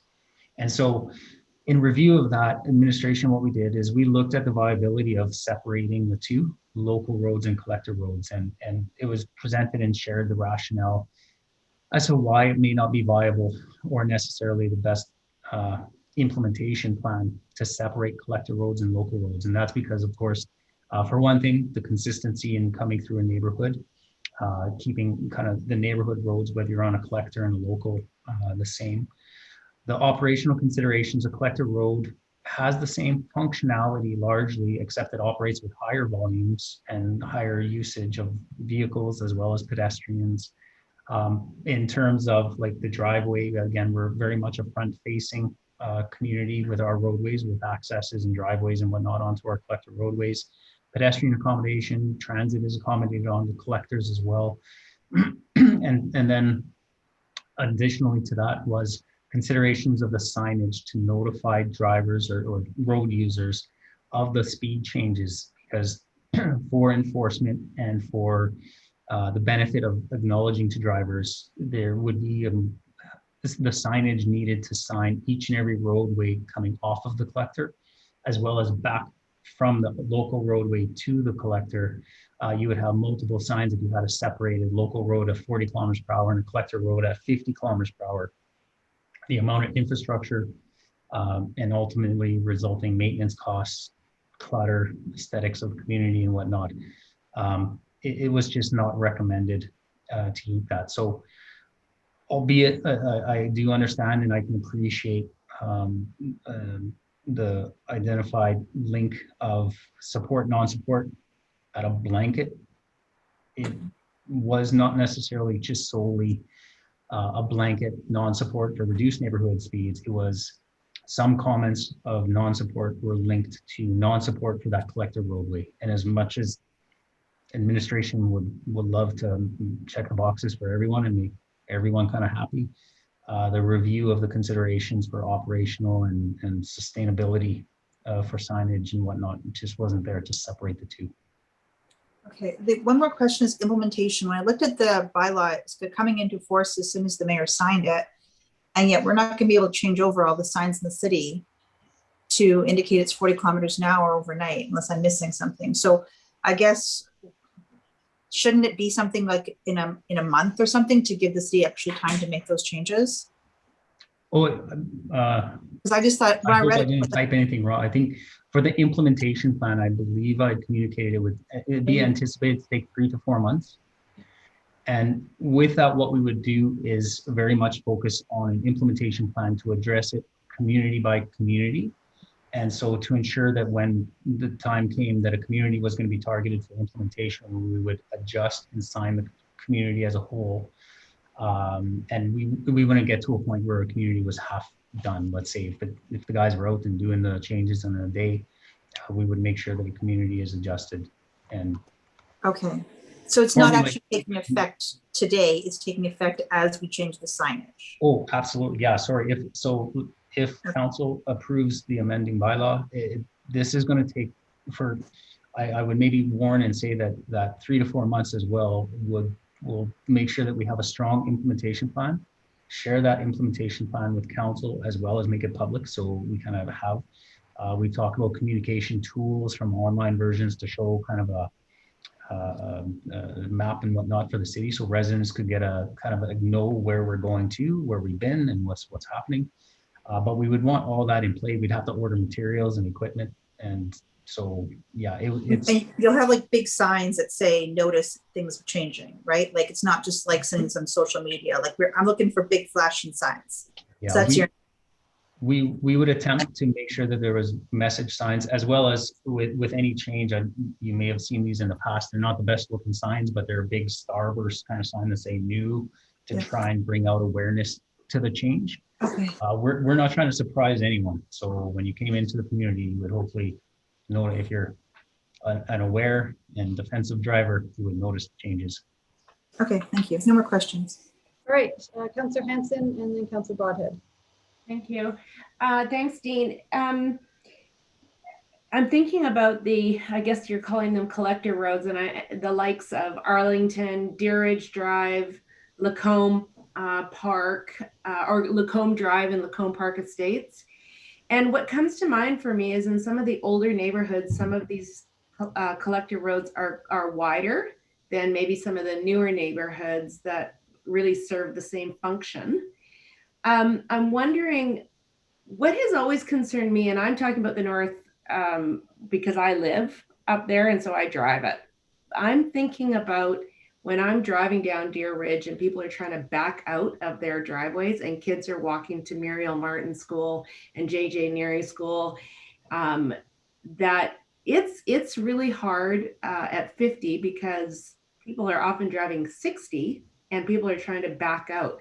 And I imagine that is more difficult even on Lacombe Drive, I'll say, in Lacombe Park Estates, because that's a windy, also narrower road. So I guess what I'm asking you is, I mean, like I say, I've got my experience here in the Northwest, but did you get addresses from some of the public consultations? Were you able to see the difference between people who actually live on these collector roads to say, yes, we would like to see this reduced because I'm having trouble backing out of my driveway? Or did you separate the data at all? Because I'm thinking that the people who actually live on those roads that need to get out safely are the ones that are probably having the most difficulty. Did you separate that out? Unfortunately, no. We didn't, from the survey information, identify those that would be living adjacent to or off of a collector compared to a local. I think to your point, let's just say this, that the volume of people that would live on a local roadway are higher because there's more lots off of local roadways in the city. That the local network is a longer, larger network than what our collector roadways, our arterial network would be. And so those impacts, you would be represented by a higher number of residents that would be living off a local compared to a collector. Okay. Yeah, I just find that it is true that people speed up on some of those roads like Deer Ridge, Dorchester, because it's, you know, they're trying to get to their street that's at the end of that. And so they hit the gas. And these are families living in all these homes that are trying to get from A to B and out of their driveway and things. And from a safety point of view, and consistency point of view, I can't imagine trying to keep that at 50 and then make a left turn and you're into 40. It doesn't make sense to me. The consistency piece of this is important. So, okay, well, so no separated information from those residents, but probably you can assume that they've let their voices be heard. Okay, I think we're going to Councillor Broadhead next. Thank you, Madam Mayor, and thanks for the previous questions. They were good. So I did go back to the report and took a look at some of the reasons why people said no. And you covered most of them. I mean, unnecessary, greater nuance, required increased travel time, more speeding tickets. I heard that myself, that was a big reason why we're slowing things down. Although I'm not sure that that's truly the reason, but that may be the perception out there. So not to sort of preclude what our public will say this evening, but some of the feedback that we just got recently was in particular in relation to where they were speeded up to 60, and perhaps the roadway wasn't, in their mind at least, ready for 60. And the one that came to mind for the most part was Sir Winston Churchill from Poirier down to the end of the city. Two things came to mind. One is that it's not a four-lane roadway, and then the configuration of the road coming around the corner to the Kingswood light. I'm assuming that TAC roadway design took that all into consideration. How would you respond to the residents when they said that? Yeah, I mean, this is a tough position because, of course, my stance is priority is safety, and each and every one of our projects will never, shouldn't put safety as a secondary priority compared to efficiency. But in this instance, with each of these segments that have been recommended for increase speed, the TAC guidelines have taken into account the considerations of conflict, taken into account the design considerations, and come up with this recommendation that would align to Canadian standards to which this increase can occur. Now, again, asking a transportation manager about the philosophical approach or psychology between drivers and whatnot, but it's one thing is let's say this, that one of the industry practices around that cookie cutter approach to posted speed compared to the design speed of the roadway, and this variance, because often there's that, I think it was presented earlier in regards to a design speed is often increased or higher than the posted speed limit because it gives that little bit of a deviation for safety consideration and whatnot. So, but drivers are pretty astute and for the most part aware and defensive in nature, but they'll drive to the conditions of the roadway. And so these roadways that have been posted potentially maybe lower than what they are actually designed for, it could explain why we see possible increased speeds along these segments of road, because drivers are actually driving to what they're comfortable and confident with along these segments. I do know some of the considerations or questions around the Sir Winston Churchill site is in particular around the Kingswood and the Red Willow Trail area and the traffic signal there. And so leading into this meeting, I wanted to be sure, I mean, this is not taking away and crediting or discounting any of the feedback received by any of the residents, because at the end of the day, we do not want to be an administration that is solely responsive to incidents. We want to be proactive in safety. We want to mitigate or eliminate any incidents or severe incidents in particular from occurring. But unfortunately, I have heard of some violations in that area where drivers are not obeying the traffic signal. We have warning systems giving advance notice to drivers traveling on Sturgeon or Winston Churchill approaching the Kingswood intersection that the traffic signal is either in red for the main road, Sturgeon, or about to change to red. And so there's ample warning systems in place. The actual collision occurrences Again, not putting any priority in regards to our efforts to be responsive versus proactive, but since 2012 to 2019, we've had 2 motor vehicle collisions at Sir Winston Churchill and Kingswood. So this site right now is not a trending safety issue in regards to actual collision occurrences. I can't say this enough that I'm just trying to minimize or suggest that this issue or possible improvements shouldn't be or couldn't be looked into, whether it's some type of addressing the warning systems or whatnot in place. Communicating with enforcement. I know that in the past we've communicated with enforcement as well about resident concerns for that disobeying traffic signals, and they've responded. They've put officers out on site and been out on site and haven't quite seen maybe what or experienced the violations that some of the residents are reporting. And so the consistency may not be there, but at the end of the day, this being a site specific, you're getting into the weeds of one specific site in relation to all the increased that is not English at all, recommendations for increased speeds. They align with the TAC guidelines. There is nothing there that administration would suggest that an increase should occur. And in fact, in accounting with some of the safe system philosophical approach, where we recognize collisions can occur, there's a risk of on a roadway network. You have multiple users, whether all vehicle, active modes, different users, that risks of collisions are real, and that the safe system approach is there to essentially mitigate the severity of a collision if it should occur.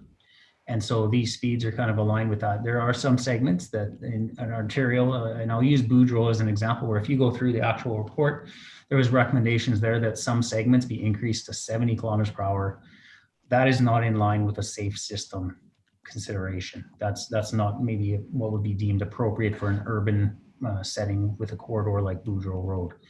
And so we've kind of managed that holistic approach, being taken into account the engineering and the actual TAC guidelines with that safe system consideration. And for residents that, may be directly adjacent to the intersection, they likely see or experience things. And I know from this process, I've heard from residents that have said there's multiple near misses, from the Sir Winston Churchill Kingswood site.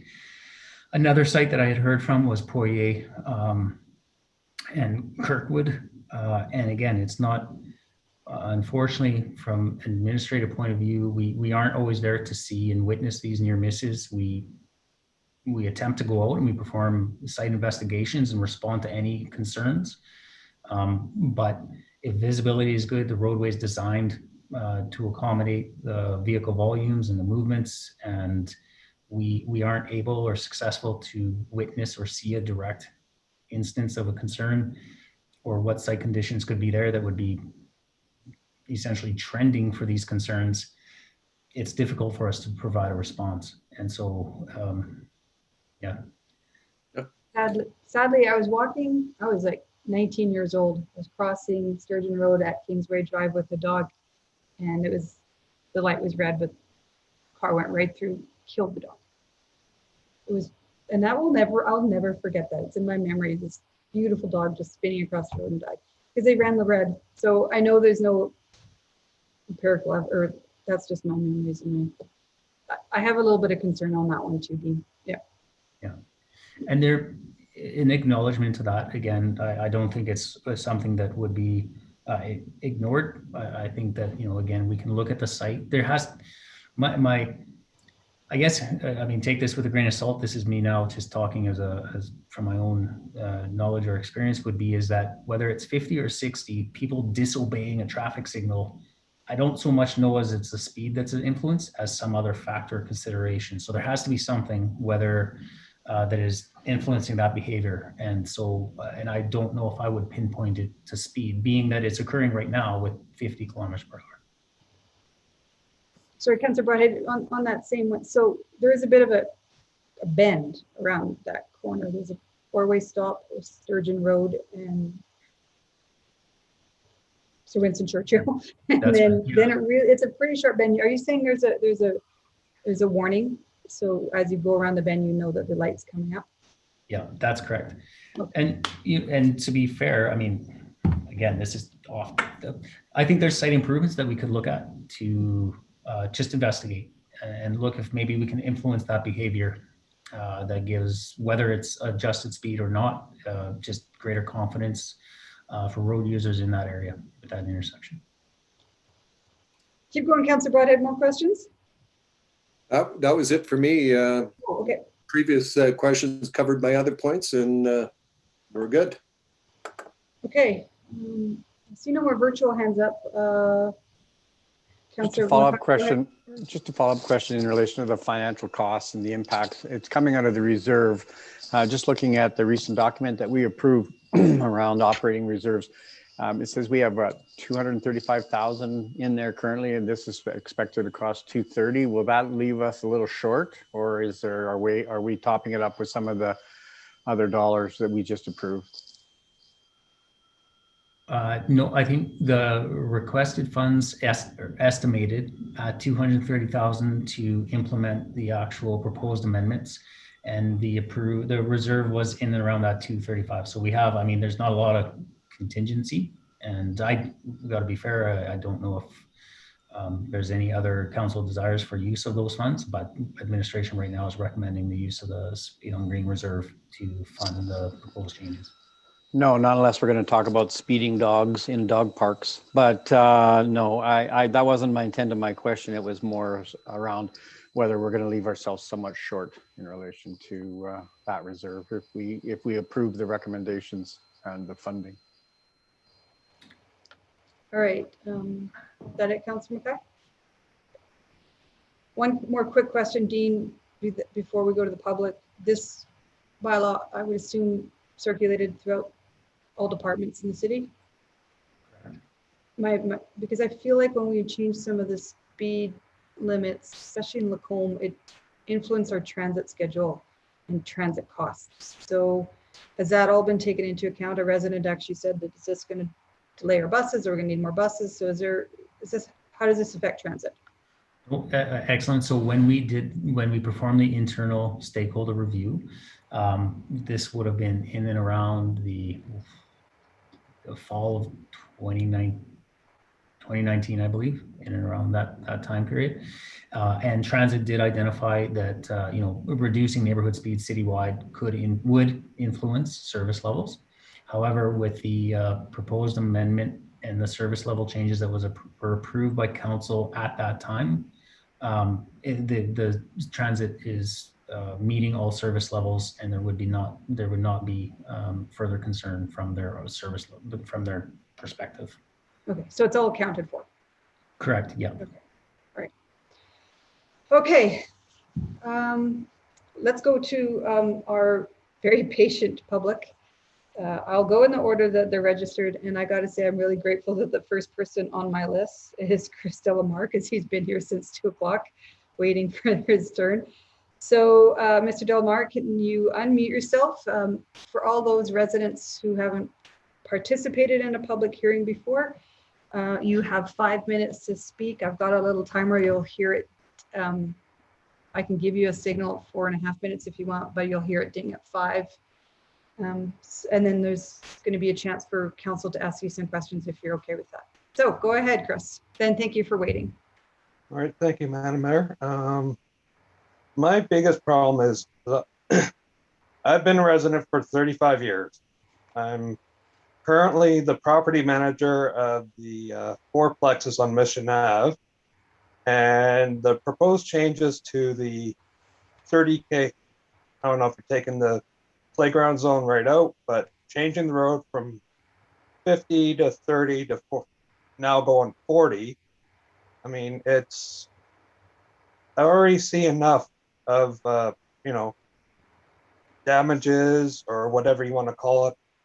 I mean, just recently I had to repair a fence due to somebody speeding around someone that was slowing down to turn into a parking lot. So what's going to happen with this? Because I already see a lack of enforcement in the area.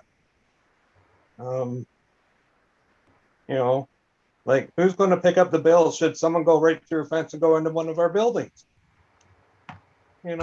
That's where I come from. I've just spent too much time, you know, having to deal with stuff. And it's, to me, it's also not right because for us, our community mailboxes are right across the street at Morgan Park, right on the bend.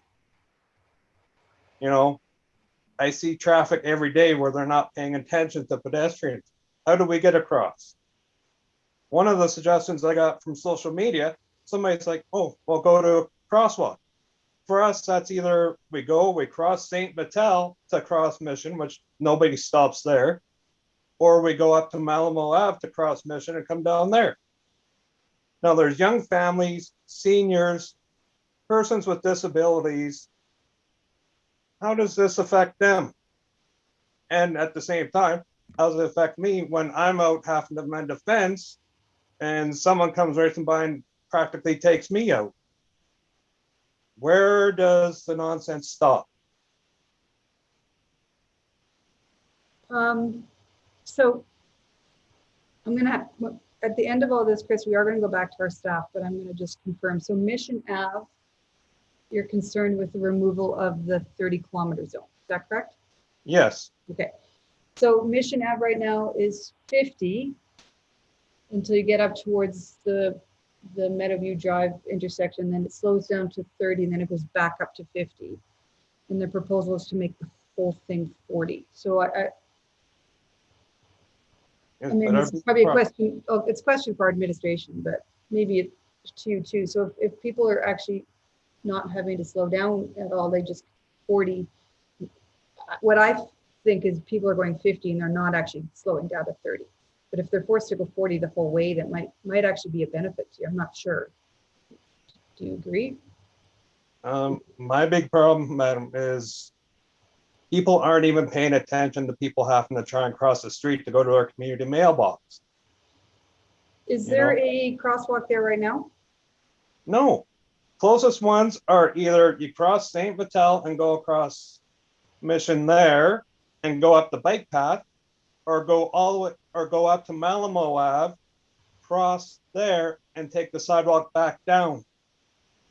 Okay. All right. So when we get to our staff, probably a good question for what mitigations we could put there in the way of lighted crosswalks and maybe even move the mailboxes. Those are a couple of questions I can have. Oh, but Councilor Mackay's waving. Go ahead, Ken. Yeah, no, thanks. Thanks, Chris, for your comments. I appreciate it. And like Madam Mayor said, I appreciate your patience in staying this whole entire time. The question I had, and you heard me ask administration earlier about what about the current existing areas, and if we go to 50, then will that automatically negate, or pardon me, if we go to 40, will that automatically negate those areas that are special areas like yourself? So have you been the property manager there long enough to know the history as to why that became a 30-kilometer-per-hour zone? No, sir. I've be honest, I have 4 security cameras on the property, and this last incident with the fence, I actually caught the guy on camera going around this lady that was slowing down to turn into the parking lot. Mm-hmm. So, I mean, it's obviously, I mean, I don't think we have corporate history under that. I mean, I'll ask administration later on that, but I mean, obviously these areas that are 30 kilometers an hour are there for a reason. And I was just wondering if you, other than what you've described, whether or not you actually had the history of that request. Thank you. Thank you again, Chris. I appreciate you staying on for the entire day. Yeah. Any more questions for Mr. Dilmar? Okay, seeing none, Chris, stick around if you have time, a little bit longer, and we will get back to administration and see if we can address some of your concerns. All right? Okay, thank you. Sure. Next on my list, I have Elaine Kazakniak. Is Elaine with us? There she is. Hi. Yes, I am. Thank you for joining us. You're welcome. You have 5 minutes. Start whenever you're ready. I'm Elaine Kasanik, by the way. Kasanik, thank you. It's a difficult name to pronounce. Yeah. I'm going to probably reiterate some of the concerns that have already been mentioned by Wes Broadhead, but I would like to express my concern with the change in the speed limit on Sir Winston Churchill from Port A to the city limits, as previously has been discussed. A recommendation was made to increase that speed limit to 60 kilometers an hour. And after listening to Dean, I guess there is really not any evidence that supports what my concern is, but it doesn't really alleviate my concern. This definite increase in the speed limit is a real concern to me. Currently, the speed limit is 50 kilometers an hour. And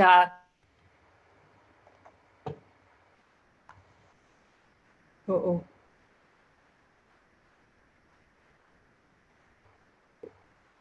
Give her a sec. She lives just close enough to Sturgeon County that their broadband is brutal. Yeah. Oh, no. Elaine, you froze up for a minute. Sometimes we find it helps if you turn your video feed off, and then we can at least hear you. So why don't you try that?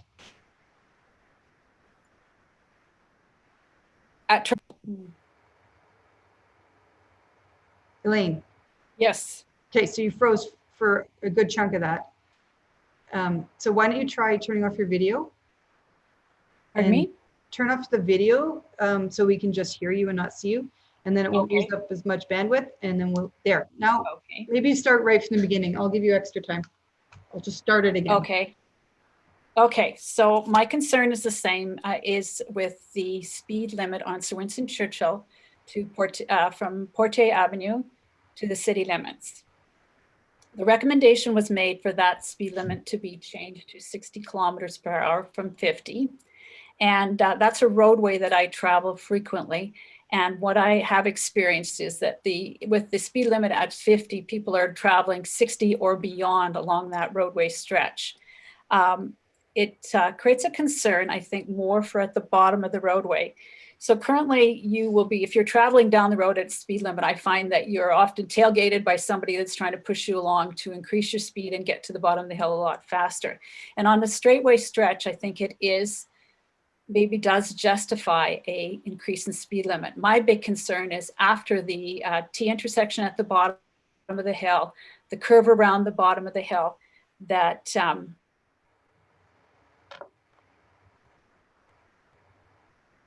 oh no.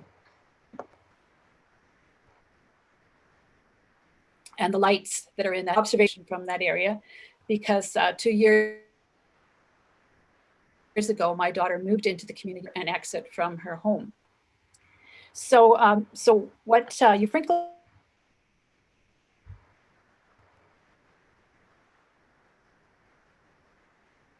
what will happen is that not obeyed or watched, because I have stood at those crosswalks waiting patiently as cars zoom by and zoomed by, not observing the pedestrians at the crosswalk. There's one, they have, one of them has a walkway light that does help out a little.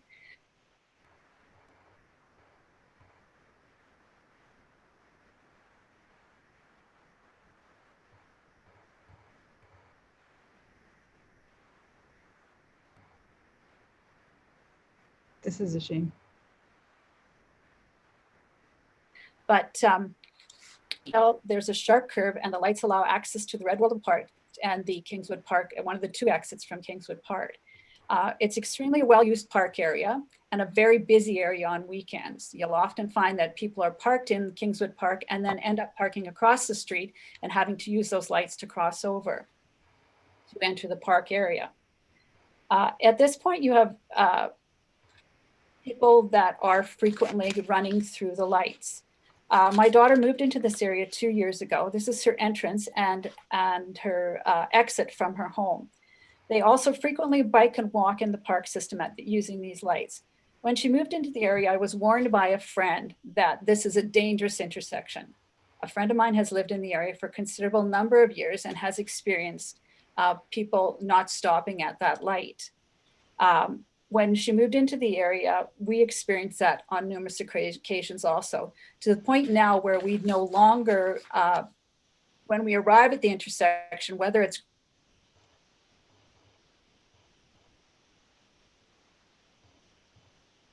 green or not, we open the lanes and then proceed through the green light. And my concern is that we've learned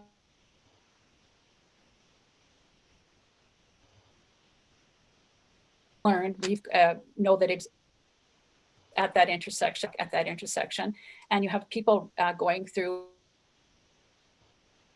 the red lights at a very high rate. By increasing the speed limit, I think it's going to make that rate of speed even more of a concern. The thing that I think is important is that increasing the speed limit so that people can drive down Sir Winston Churchill at that point is not really a concern. I think what we have to be concerned about is keeping it safe at the bottom where that roadway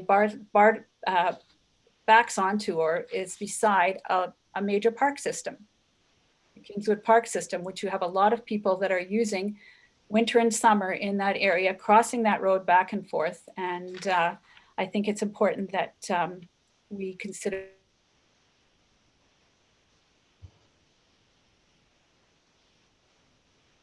Okay, Lean, you almost at the speed limit change for that.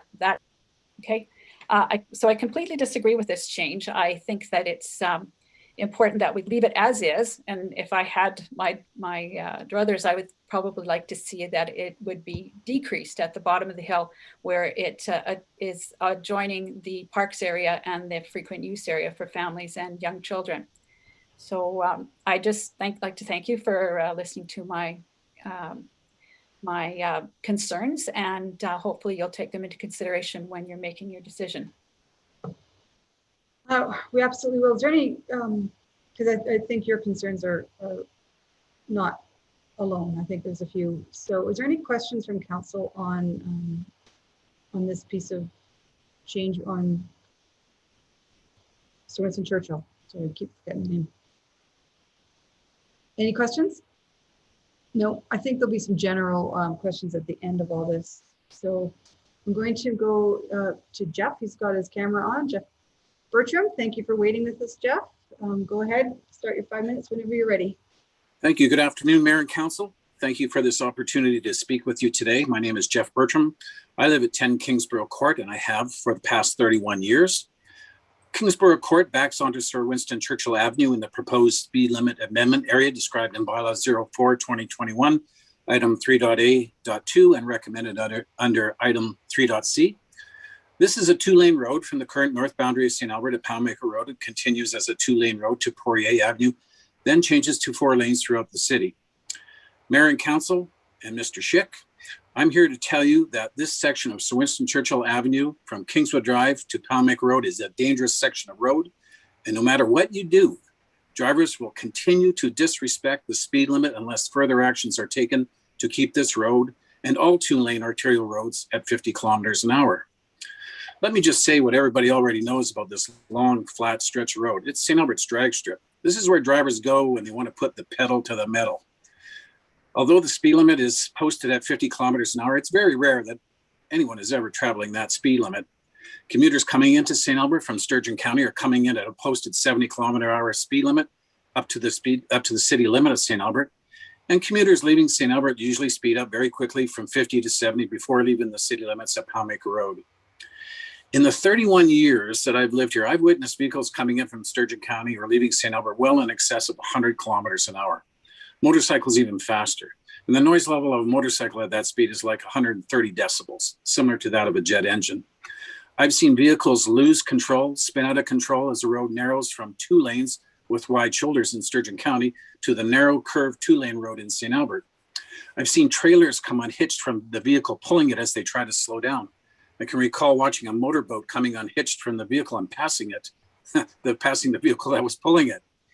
I've witnessed semi-trailer trucks, gravel trucks, fuel haulers traveling in both directions at 80 kilometers an hour during peak hours of the day, and many illegally using their engine brakes to try to slow down when the light changes.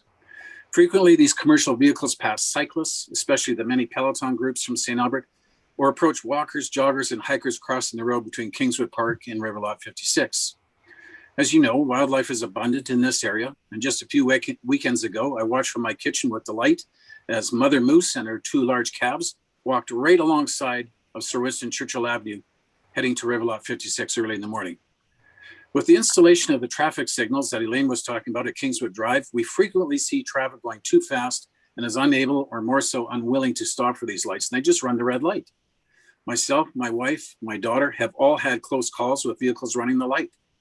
I think you've received many letters and heard from others on this as well. Over the years, I've spoken with the RCMP and with your own traffic enforcement people about considering some traffic control measures near Palmaker Road. St. Albert RCMP aren't interested in patrolling here as beyond Palmaker Road. It's basically Morinville RCMP jurisdiction, and therefore it's not their problem. Photo radar enforcement claims that under the Traffic Act, they cannot use photo radar at Palmaker Road because it's deemed a speed limit transition zone. But photo radar sure do love to set up less than a kilometer away at Kingswood Drive and Waverley intersection at Sir Winston Churchill, which does not see the same speeds as this stretch road from Sturgeon Road to St. Albert's North City limits. With annexation of Sturgeon County to the eastern edge of Riverlot 56 Council, you will have an important decision to make regarding the speed limit for this well-known drag strip. Do you match the current 50 kilometers an hour? Do you upgrade it to 60 kilometers an hour? Or do you match the existing 70 kilometers an hour? This is going to be a huge problem for you. However, you will be in a position to definitely add photo radar at Palmaker Road, and residents here would welcome some form of traffic enforcement along this stretch of road. In closing, I took part in the public engagement, as did my neighbors on Kingsborough Court, and we all feel the same about keeping the speed limit at 50 kilometers an hour. Raising the speed limit to 60 kilometers an hour here will only encourage motorists to continue pushing the limits and will endanger the many users of Kingswood Park and Riverlot 56. I'm one of them. I would like to offer you the simple formula for speed limits in St. Albert, which are very confusing and probably why you're having this bylaw in front of you. I would propose the following, and using Mr. Schick's words of benefit of consistency. 30 kilometers an hour for school zones and playgrounds between the certain hours that you talked about earlier.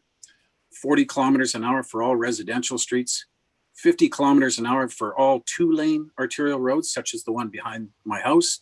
And then 60 kilometers an hour for all 4-lane arterial roads. 30, 40, 50, 60. It doesn't get any easier than that. I urge council to give some consideration to this recommendation and to not raise the speed limit to 60 kilometers an hour on any 2-lane arterial road in St. Albert. I thank you for this opportunity to present my views on bylaw 04/2021. That was good timing. All right, so identified the same location. I think we're going to probably ask Mr. Schick a few questions when we get to that. Is there anything specific to Jeff at this time, anyone? All right, Jeff, I encourage you to stick around for a little bit longer and hear the rest of this conversation. Thank you. Now, I'm going to go to Mr. Neil Portash. You're next on our list. Thank you, Mayor and Council. I was going to be making supper for my family, but I forgot how long these meetings can go at times. So I've enacted Plan B, and my wife's going to be making dinner now. So I appreciate you giving me the opportunity, giving us the opportunity to speak up, impart any wisdom that's not already contained in your reports for administration. They're well done. But just speaking in favor, generally speaking, of what's being proposed. It's funny, what's old is new again. A lot of these recommendations came forward 20 years ago. Specifically Sir Winston Churchill, at least the west side of Sir Winston Churchill and Dawson Road. And we were this close to changing the speed limits until we had two presenters came to speak to council, and one of the councillors changed their mind at the last minute, and we lost 4-3 on changing some of the speed limits. So just on a couple in particular, Dawson Road is one that I'm passionate about. I travel it 3 times a day. I was having fun with some math today. If you increase the speed limit to 60 kilometers an hour, that'll save me 4 hours a year, or 3 days over the next 15 years of my career, which is not an insignificant amount of time. But more importantly, I think the concerns around that have been my crosswalks before and pedestrians crossing that road. My parents live on one side, I live on the other. We cross it regularly. There's 7 crosswalks along that stretch that are very visible. And so I think that's an excellent candidate for an increase to 60 kilometers an hour. Recognizing it's not always easy to argue increased speed limit, not always easy to argue against safety, but that one is one that I think is a good candidate. The 30 kilometer an hour corners, couldn't agree more that we need to eliminate those. The one on Sturgeon Road, we were told back in the day that as a condition of development of that, the Tenor building there, that 30 kilometers an hour would be eliminated. And I'm not sure whatever happened with that, but that somehow fell by the wayside even after that got developed. The Mission Avenue corner, when I was on council, every time we met with Mary O'Neill, the MLA at the time, she would tell us she wasn't doing anything for the city until we changed that 30 kilometers an hour to 40. And I'll never forget that, but it's been that way a long time. I think it can be changed 40 kilometers an hour like the rest of the residential streets in St. Albert. My mailboxes as well are on the other side of my residential street, and there's no crosswalk unless I walk to the end of the crescent. So just like every other residential street in St. Albert, I think that's appropriate, a 40-kilometer-an-hour speed limit. And I think the 50 to 30 to 50 is more confusing than anything else, and would be more appropriate as a continuous 40-kilometer-an-hour road. 40 kilometers an hour in residential areas, 100% support that. 50 kilometers an hour is just simply way too fast for most of our curvilinear residential streets. And beyond that, yeah, I guess in talking with some staff today, and I told them I was going to be speaking here, they asked about Ray Given Drive, and I'm not sure if there was any consideration to increasing Ray Given Drive from the current, I think it's at 70 kilometers an hour right now, and it seems like my whole staff, most of which use that road every day, had some comments around that. So I guess that would just be a question. I don't know, maybe you've asked that earlier, if that was considered increasing that speed limit on Ray Given Drive. So support the bylaw amendment. Thank you very much for your time. I look forward to the discussion. All right, Ms. Cortesh, appreciate the perspective that things are repeating itself in history sometimes. I hear that a lot. I've talked to our former city manager, Bill Holpe, about annexation conversations that repeat themselves, rec center conversations that repeat themselves in some of this. To answer your question about Ray Given, when this did come to committee, I did push administration, actually put an information request in on that. And I think they would be open to it when the entire thing is completely twinned. It's designed, I think, to 90. Is that right, Mr. Schick? So it could be 80, but until it's actually twinned, I think they're hesitant to make that change because we might have inconsistent speed limits along the road. But I will probably as a private resident in 10 years come and make that request to go to 80 on Ray Given, but I will listen to them for now. So yeah, we are talking about it. Any questions for Mr. Cortesh? Okay, seeing none. Thank you for joining us. The next person on my list is Jeff Hexamer. Is Jeff with us? Yes, I am. All right, there we are. How are you, Jeff? Hello. Hi. Good evening, Mayor and Councilors. My name is Jeff Hexamer, and thank you for the opportunity to let me speak tonight. I have lived at 13 Kingsborough Court for over 30 years, and my house backs onto the intersection of Sir Winston Churchill Avenue and Poundmaker Road. I do support reducing the speed limit in certain residential areas and adjacent to school sites as proposed. I also support increasing speed limits on arterial roads if they meet the safe and ultimate arterial road standard, such as 4-lane divided structure with sidewalks and landscaping on both sides, including trees for pedestrian protection.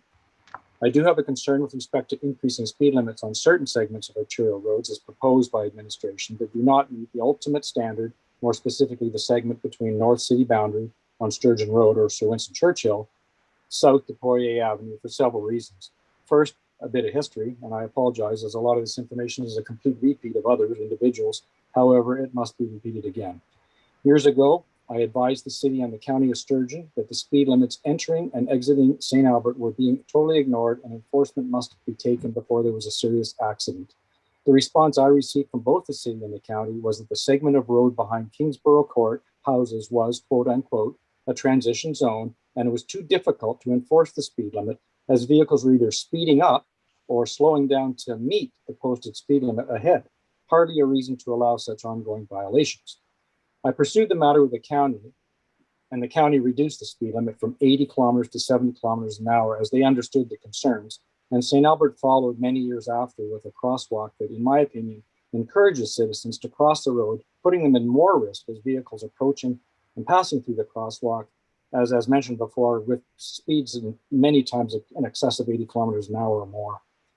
Today, Kingswood Park is fully developed and park usage is substantial. There's picnic areas, cross-country ski trails, skating, multi-use trails, acres of playfields. However, the park is situated immediately adjacent to Winston Churchill Avenue, where the city plans to increase the speed. Given the increased park usage and pedestrian interface with absolutely no sidewalks on either side of the road, the speed limit should be reduced, if anything, not increased. An arterial road is a 4-lane, usually divided structure with a sidewalk and boulevard, landscaping like trees on both sides. Take Boudreau, Hebert, Giraud roads, for example, as they're most of an element of protection for pedestrians and vehicle conflicts. Although Sir Winston Churchill Avenue is classified as an arterial road, it does not have the required upgrades to call itself one at this time. It isn't 4 lanes. It's a narrow, undivided 2-lane urban section transitioning into a rural section at Poundmaker Road. So vehicle conflicts will increase with time, given no speed enforcement in the transition zone. The segment from Poundmaker Road to Sturgeon Golf Course is sometimes, as mentioned before, used as a quarter-mile racetrack at night, a perfectly straight, unpaved, unmonitored road section. The Kingswood Park multi-use trail leads to the pedestrian walk crossing Sir Winston Churchill Avenue to Riverlot 56. The crossing is used frequently by hikers and skiers interacting with speeding vehicles and increasing traffic volumes as the road is used more frequently. Wildlife from coyotes and deer to, as mentioned earlier, 3 moose just 2 weeks ago crossed this road area. I actually thought there was photo enforcement that day because the cars were slowing down for a reason, but it happened to be moose. Of additional concern, this segment of Winston Churchill is only 2 narrow lanes that transition into a rural road cross-section with no curbs, no lighting, and no sidewalk. From an engineering standpoint, and in my personal opinion, the road has a geometry issue. From Poundmaker Road south, the curvature of Winston Churchill veers ever so slightly east and then back ever so slightly west. And when vehicles are approaching from the north at increased speeds from the rural urban section to the urbanized curved section, it appears the road is totally straight in that section. However, during winter conditions and with excessive speed, some drivers think it's straight, it actually isn't. And they hit the side of the west curb with their passenger tires, causing driver control issues in varying degrees.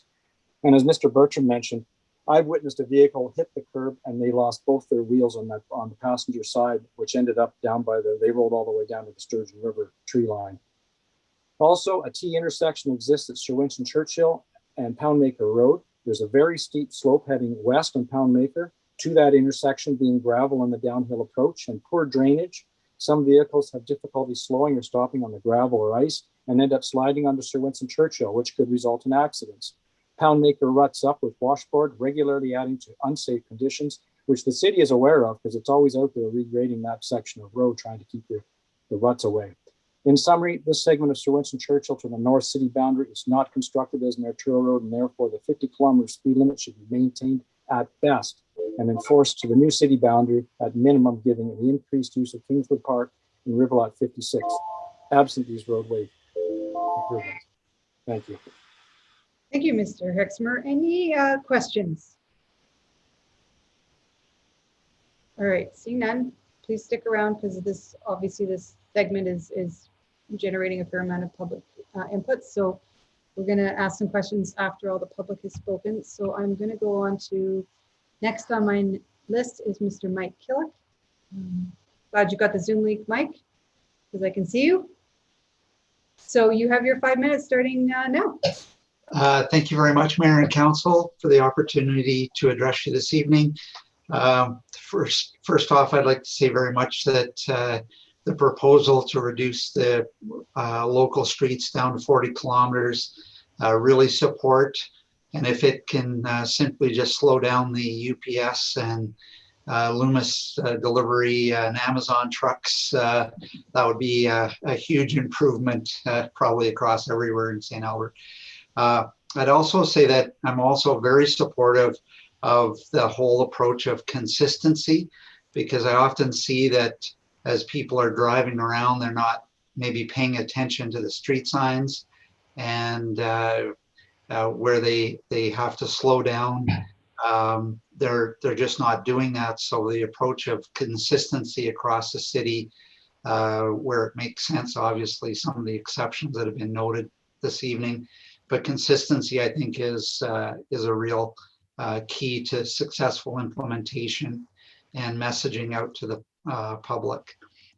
I'm also very supportive of keeping the school zones as school zones, as Mr. Schick had indicated, and not changing them to playground zones. I do think that it's a really great idea to change the start time of the school zones to 7:30 as proposed.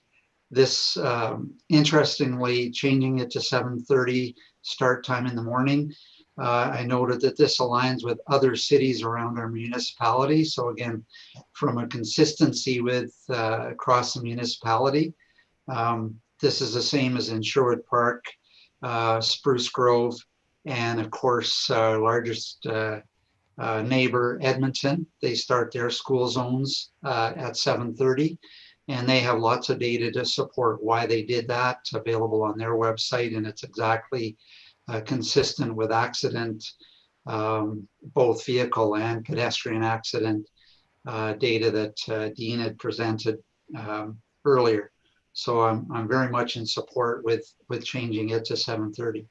The only piece, and I do hope that this can be achieved within the existing budget,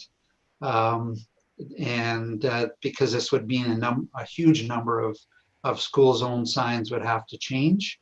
My thought is possibly changing the 8 to 7:30 on these signs could be done with stickers rather than replacing the complete sign. It seems to be a greener option rather than changing those signs out. And we all use stickers on our license plate bumpers that don't come off. And we use stickers on our vehicles, municipal vehicles, city vehicles that go through multiple car wash cycles. So stickers could seem to be a more cost-effective way to maybe make that change. But generally, I'm very supportive of all the changes that have been recommended in the proposal, with a few of the exceptions that other members of the public are speaking to today. Thank you. Thank you. Just so you know, Mr. Killick, if this passes, I'm sending Ken out with a Sharpie, and he can just. I'll be there to help you, and I'll bring the ladder. You'll have to bring a ladder, and there'll be a couple of us, I think. Or Ray's taller, maybe we'll send Ray. But we'll wait till it warms up. Any questions for Mr. Killick? All right, seeing none. We have two more registered speakers. It's Al Bohojchuk, but he had to leave early, sadly, so he's not here. So we have one more, Kathy Steffner. And then I put in the chat, just so everyone, the public and council and all our staff know, we'll take a quick break because council hasn't taken a break since 3:30, and public hearing has been going on for 2.5 hours. So we'll take a quick break. So Kathy, are you with us? Yes, I am. Oh, good. Okay. Thank you for joining us. You have 5 minutes starting whenever you're ready. Thank you very much. Good evening, Mayor Herron and councillors. My concern is regarding the proposed speed limit increase on Sturgeon Road from Beacon Crescent to Boudreau Road. Growing up in Old Braeside and now living in Woodlands for the past 21 years, my family and I are frequent users of Sturgeon Road from Boudreau to Bishop Street or all the way to St. Albert Trail. I have serious concerns regarding the recommendation to increase the speed limit on this portion of Sturgeon Road. This undivided 4-lane roadway has no clear sight lines of any considerable distance for drivers due to the increases and decreases in elevation. There are also numerous curbs along this less than 1 kilometer of roadway, reducing both driver and pedestrian visibility. Many of the roadways entering onto Sturgeon Road from the Braeside neighborhood are at a significant slope and are often very icy in the winter, a serious safety concern.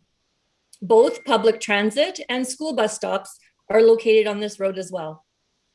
In addition, there are 4 pedestrian crosswalks along this stretch of road that are well used as connectors to the Red Willow Trail system. For the safety of all residents, pedestrians, and motorists, please do not increase the speed in this area and leave the 50-kilometer speed limit zone in place. Thank you. Thank you, Kathy. Any questions? Go ahead, Councilor McKay. Yeah. Yeah, thank you very much for your presentation. And I, if it's all right, I'll just call you Kathy because that's all I can see on the Zoom link. I apologize if you don't mind. Steffner, that's unique because I mean, certainly we've heard some for some support that if it's 4 lanes, it should have a speed increase just, and we talk about consistency so that people would say, well, this is a 2 lane and it should be 50. If we go to a 4 lane, it should be 60. Any comment in relation to consistency that's been discussed by previous speakers? I understand the concern. And listening to the other speakers, I think Mr. Bertram had said it very well in terms of his graduated increase to a 4-lane road. However, this is an undivided 4-lane road. So I think in terms of Dawson as well as Sturgeon, I think that division between the 4 lanes, in my mind, does make a bit of a difference. I don't think we can quite compare Dawson and Sturgeon Road, given that the elevation and the curvature and whatnot on Sturgeon isn't the same as Dawson. Dawson's sort of straight through, but again, there is that concern when there isn't that division between the 2 different directions of traffic. Yeah, I'd be also interested in your perception. You obviously live in the area. The 30-kilometer-an-hour zone that's right beside the apartments, the Tenor apartments. Any opposition to removing that and moving that to? I mean, because if we move it to 60, that road will be 60. If we move it to 50, actually, that. Or is that no? It's right. I apologize. No. It only goes to Bishop. I apologize. You're correct. Forgive me. But anyways, on the initial question, the 30. Any opinion on that? It is a bit of a pain in the neck, but there is a safety issue when you do have people turning out, and those coming out of Tenor are on a bit of a blind spot by the time they can turn in and out. And, of course, 50 does mean 55, or 30 does mean 35, or even 40. So even the people that are turning into, I can't remember the name of the apartment building right at the bottom of Bishop Street, but they have their entrance and exit right on that curve as well. So although it is difficult to slow down to 30 constantly on that corner, I'm not sure that it doesn't still require a bit of concern, given the amount of traffic in and out of those 2 developments. Never mind that it often is busy and slippery coming down Bishop Street. Thank you. I appreciate your opinion for being a resident in the area. I travel that way quite often, but obviously not as much as you do. So I appreciate your insight. Thank you very much. Thank you. Good questions, Ken. Kathy, we've installed what some would think is too many, but there's a lot of those flashing crosswalks along Sturgeon. Does that help adjust some of the safety concerns?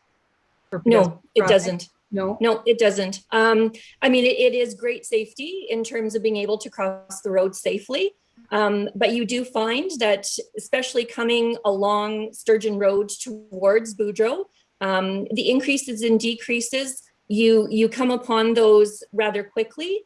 We were even just discussing within the house tonight that there can often be a service vehicle for TELUS or somebody that parks right actually at the crosswalk that would go up to the Braeside Ravine, and you can't see him until you are at Burnham. And then of course you have the bend, right, that sort of takes you to Beaverbrook and Butterfield, and 60 is just too quickly. The cross lights are great. There is lots of pedestrian traffic. Like I said, the connectors to the Red Willow Trail system, that hill coming through the ravine, the Braeside Ravine to Sturgeon, where it meets Sturgeon Road, again, that's a significant hill, and, kids and skateboards and bikes, and the concern is there for safety. Okay. All right, any other questions? All right, seeing none. Council, would you like a bit of a break? Just to stretch, and I don't think anyone's even had supper, so why don't I give you 20-ish minutes till 7, and then we'll reconvene. We'll go back to Mr. Schick to address some of the concerns we heard from the public and any other questions that arose, and then we'll have some conversation about an email on a proposed amendment and etc. So take a good breather, recharge your batteries, and we'll be back here at 7. Sound good? Okay.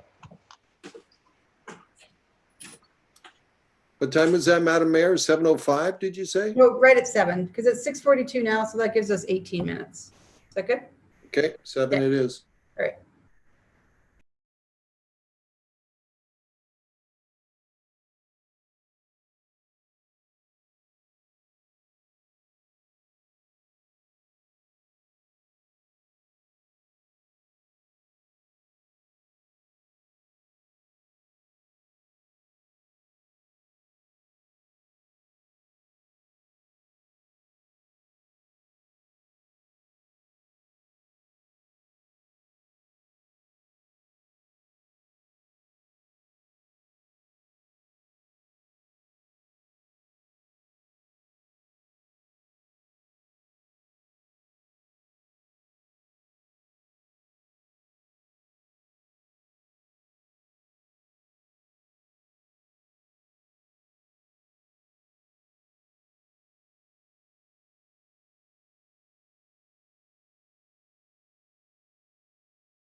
All right, is everyone back?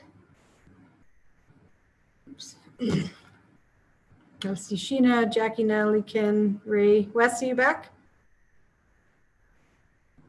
And Wes, all right. I think that's everyone. Let's hope Mr. Schick is back because we need him. Okay, where were we? All right, so that was all the public that had registered to speak. So thank you for that. We'll now go back to questions of administration. I'll go to you, Jackie, because your hand's up. Go ahead. Thank you. I guess just process-wise, listening to the issues along Sir Winston Churchill down to the Red Willow Park from Poirier, it sounds to me like it's really not a good idea to go to 60. So if I wanted to change that or make an amendment, Dean or David LaFleur, how do I do a one-off? I'm going to assume it's an amendment to Schedule 7. Well, it is an amendment to, but it's just an amendment. We just have to. Do we just remove Poirier Avenue, Sir Winston Churchill Avenue to Campbell Road? Is David with us? I am. Sorry, just for clarification, are you, which segment of the road did you want to change from what to what? Which one is it? We've got Sir Winston Churchill Ave, Poirier to the North City limit. Yeah. That's correct. Yeah. That's the one. So you would strike out the 60 kilometers an hour and replace it with 50 kilometers an hour. Or do you, otherwise doesn't actually reference. How do we make an amendment to a schedule of the traffic bylaw? You would do it through the chair. You would do that the same way you would do any other second reading amendments. After someone has moved second reading, whoever wants to make the amendment could then say, I move that the bylaw be amended by, and then you say in Schedule 7 by striking out this or by changing this number to that number in such clause. You just have to identify where you want to make the change. You just do it by a second reading amendment to the bylaw. So, but the question is if I make that amendment and remove section E, 7E, do I need to, does that just put it back to 50? Does that just leave it at 50?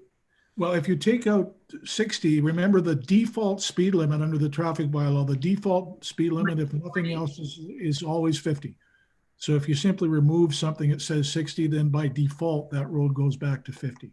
But if we're making amendments to this whole bylaw, isn't our default 40? No, it is not. Stays at 50. Okay. The section that I'm essentially removing this clause. Essentially, yes. Okay. Thanks. That's all I needed.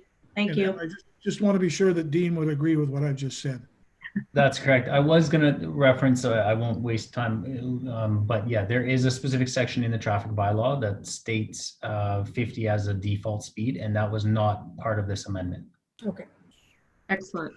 But the actual amending bylaw that's in front of us doesn't reference that particular roadway. It's all in the schedule. So we have to make the amendment to this bylaw. It's actually amendment to the traffic. The schedule is part of the bylaw. Okay. So by at second reading, moving an amendment to a schedule, you're moving an amendment to the bylaw. You're Okay. fine. All right. All right, let's ask some questions. Mr. Schick, are you ready? Let's focus on that one area of Sir Winston Churchill from Poirier to the city limits.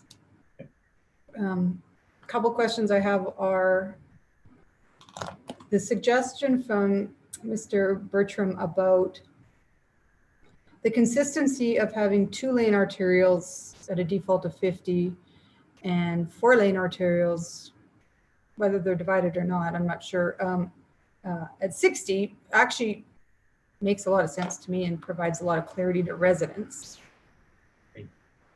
So if you were to somehow incorporate that into with your TAC guidelines, how does that work? And where do you sit with that? So to be really blunt, if you could imagine Ray Gibbon Drive posted at 50 kilometers per hour since its first delivery as only a 2-lane roadway. The TAC design guidelines, posted speed limit guidelines, are intended to look at characteristics of the roadway that is inclusive of the lane configuration, but it goes beyond that. So it's not quite as simple. It would be a lot easier world if it were to just blanket it and say, if it's a 4-lane divided, it's this. If it's a 4-lane undivided, it's this, and you know, the 50 or 60. But as we see, and as we've experienced with the review, the completion of this review, the same roadways, such as Sorensen Churchill, that is a 4-lane divided arterial, as you transition from a segment at the southwest end where there's very minimal conflict points, there's a boulevard, there's sidewalk on both sides, and there's not a lot of accesses, intersections, or anything like that. That all comes into play. It's a straight segment, and then as you transition and enter into the city, you start to get into some S curves along the roadway. You have private accesses, whether commercial or condo sites and whatnot, that all start to influence the actual recommendations of posted speed. And so to look at a cross section of roadway and just align a design speed or posted speed with that cross section alone isn't really is doing a disservice here, because it doesn't acknowledge the conflicts and whatnot. And that's what the design guidelines, the posted speed guidelines do, is they look at the conflicts as well as that cross-sectional component. So the cross-sectional is a piece of the TAC, but not the full picture.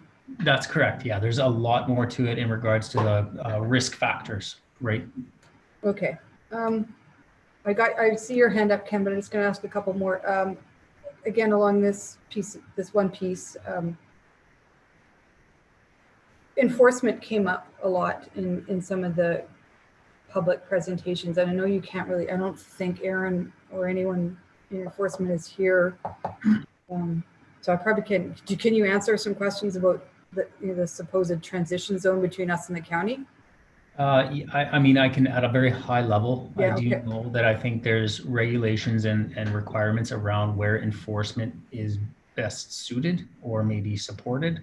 And in transition zones, it obviously is maybe deemed as not appropriate. There's a certain minimum distance and spacing from those zones. And as the discussion was occurring, I was kind of just, I mean, it's a desktop review, so take this as a Google map is not cement here, but you know, that transition from the 70 kilometers per hour, there's a 50 ahead warning as you enter.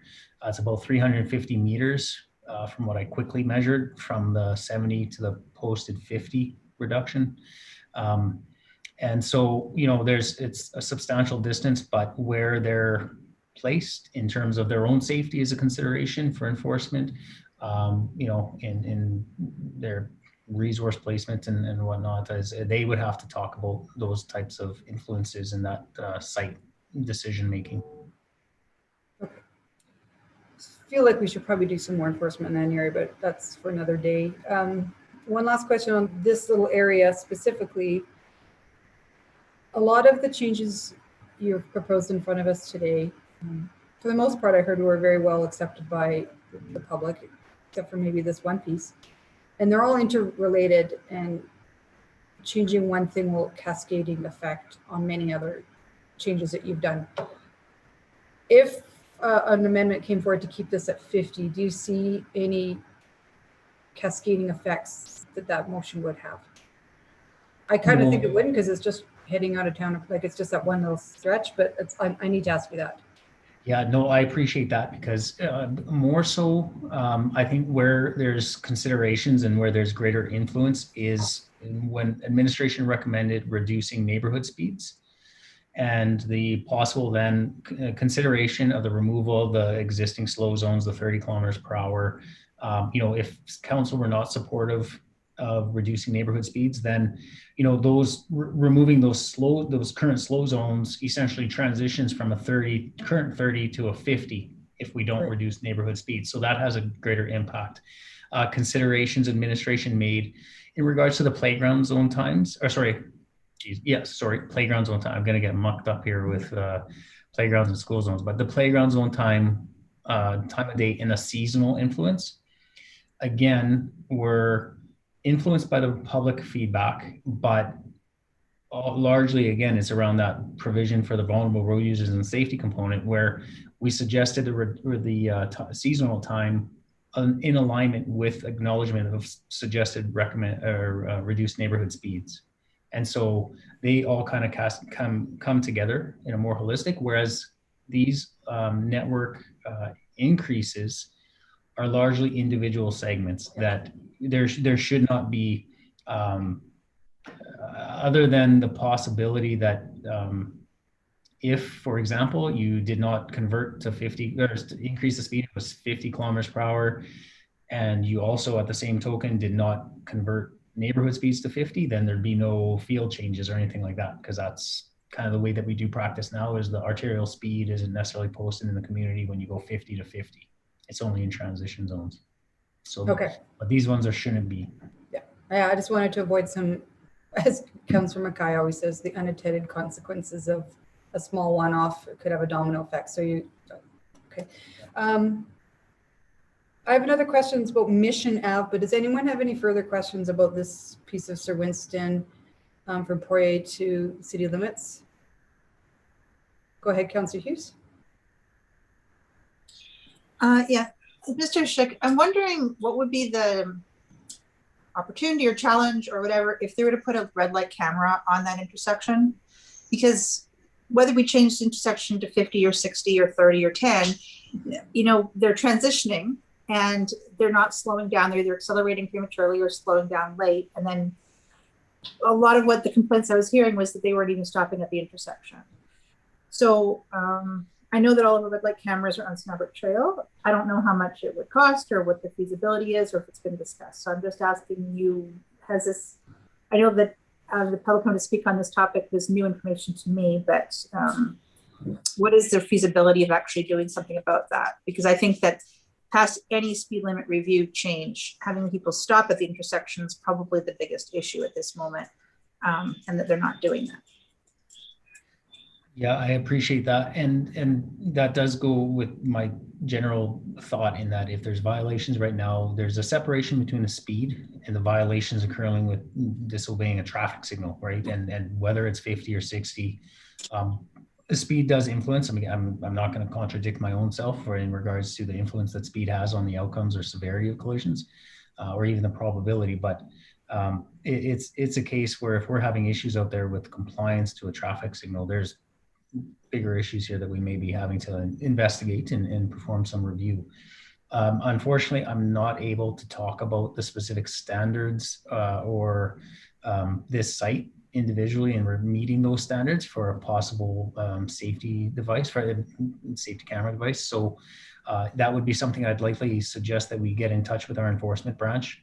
And if one has not been performed at the site, maybe do a review to meet provincial guidelines. I believe there's provincial guidelines in regards to regulating where appropriate sites are for photo enforcement of intersection safety devices.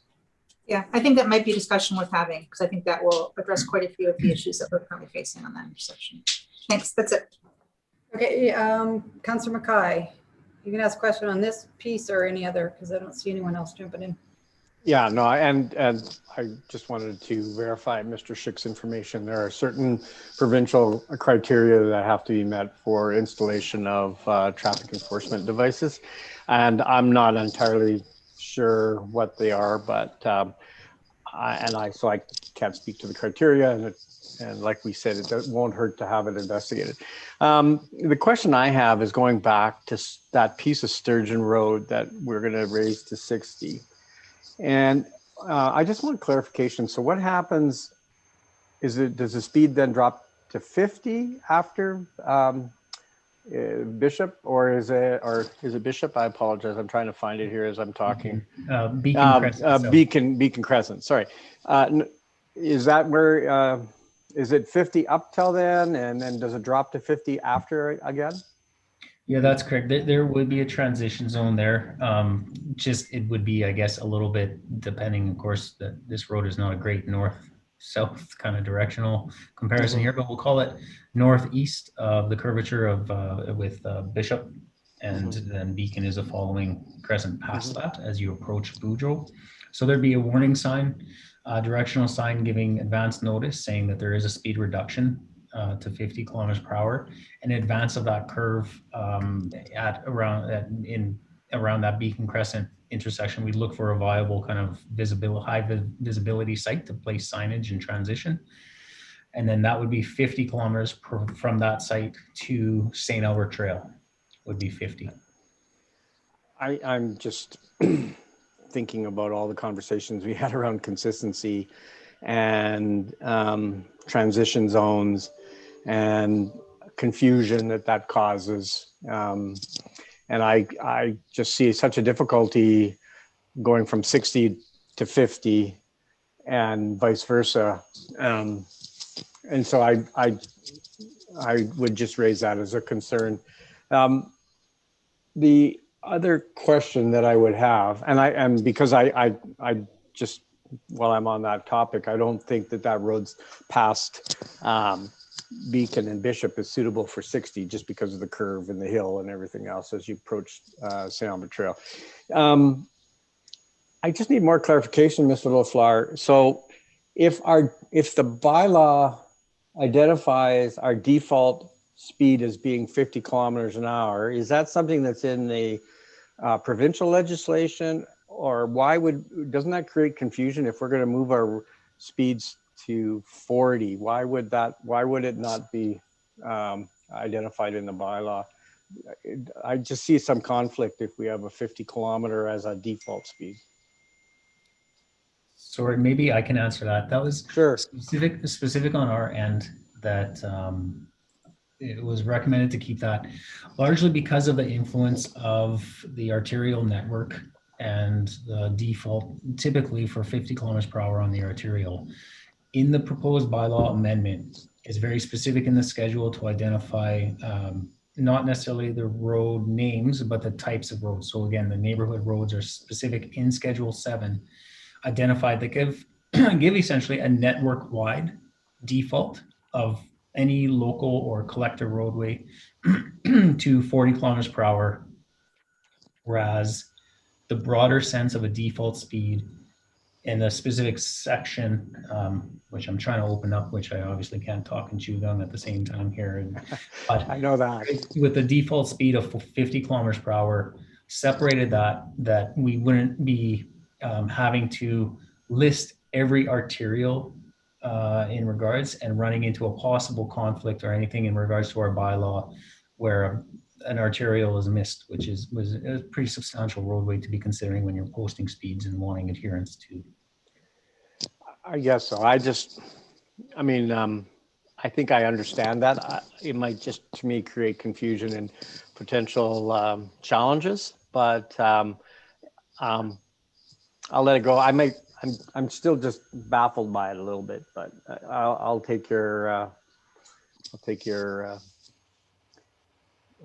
definition there. Anyways, thanks, Madam Mayor. Okay.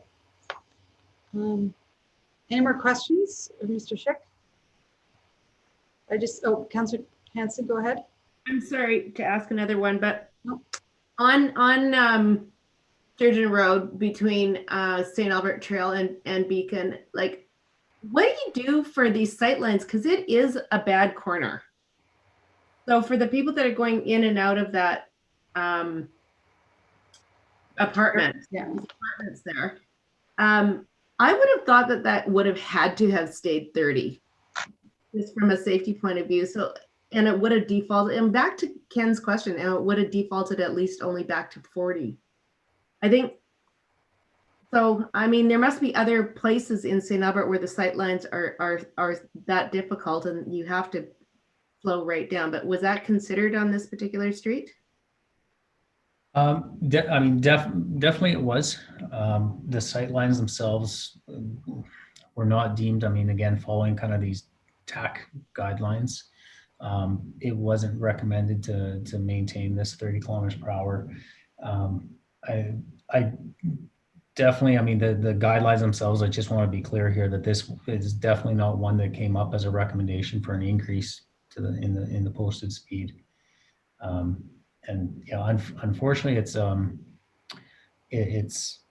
the individual site considerations coming out would have been kind of confirmed with the proposed development. So in terms of the sight lines with the development permit coming out with the accesses, it would have been looked at and confirmed that appropriate decision-making distance and sight lines were available for that area. At that time, I don't think it was specific with a development permit. There was nothing noted with a site to mandate or stipulate that it would have to be maintained at 30 kilometers per hour, All right. which could occur in some sites. And people probably, they drive to the road, so they might naturally just slow down going around that corner, right? Would you? That would be a difficult like position today. for, I don't want to make that assumption. I think it's one that I would suggest that the adherence to the 30 kilometers per hour may not be high in that area. Again, because reverting back, assuming that people are kind of driving to the actual conditions, even defensive drivers kind of revert back and kind of have that awareness of what they're comfortable and confident with. But I have a question about mission. Sorry, moving on. I was just going to say that specifically to this site and the proposed amendments, we did not hear anything specific of residents of that site that identified it as a concern. Unlike, let's say, for example, using Mission Avenue, where we have good representation of residents in the area, bringing some awareness or concerns to us. That didn't happen with that site. Okay. So Mission Ave, when I was asking the question of the resident that was speaking about crosswalks, you shook your head, Mr. Schick, that there's no crosswalk right in front of, like between their mailboxes essentially and their homes. Is that something that you have been looking at and doing warrant studies about? No, so to be quite honest, that site specific, we haven't, to my knowledge, and I apologize if there has been a request made and I haven't heard. No. Extended period. I'm not aware. I've been around for a while here, and I don't recall that specific area being identified as a request. I know we've had most recently further north from that site around the Malmo intersection. There was a request for a pedestrian crossing, but these are the types of areas, I guess, and to be for council's awareness, is the city right now, we do follow a pedestrian crossing warrant process.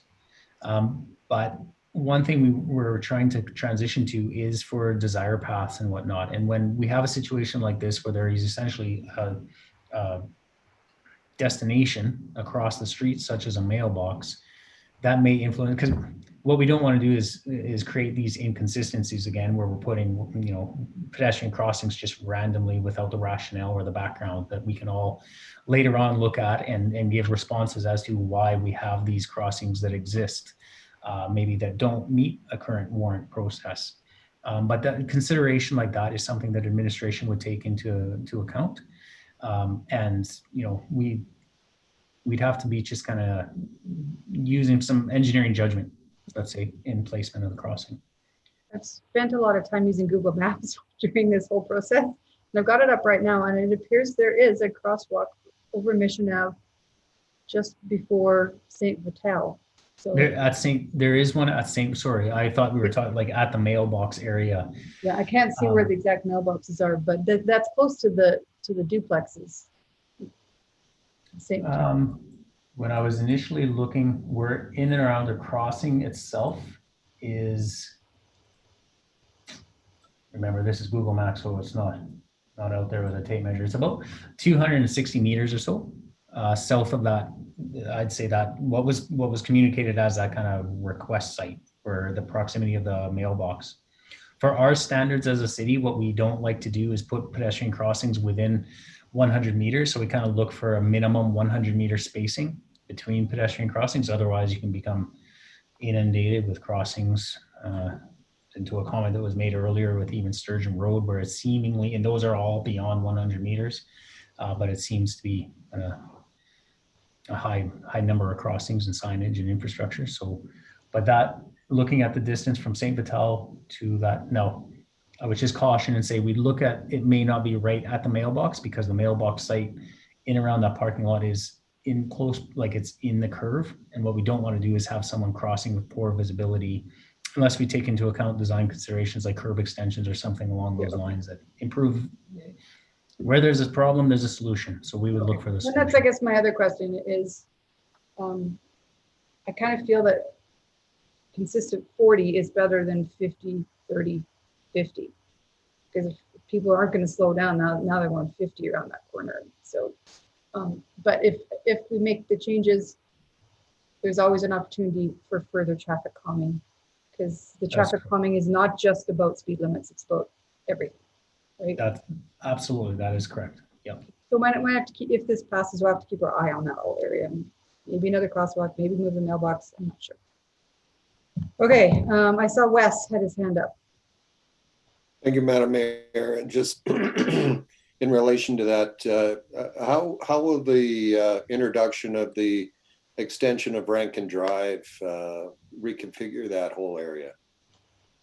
So the way that it exists today is south of the site in question, south of St. Vital Avenue, out of the current 30km/h zone is the existing intersection of Meadowview Drive with Mission Avenue. Essentially, in and around this site is where a possible intersection could be integrated with a new alignment and connection from Mission Avenue to Rankin Drive. And so that would come into play. I mean, I don't want to suggest that influenced necessarily the decision making right now, but it is fair to say that relocation of the intersection is proposed, and it would be going closer to the 30km/h zone, the existing 30km/h zone, or that mailbox / kind of parking lot area, in comparison to the existing crossing that is an intersection that's there today.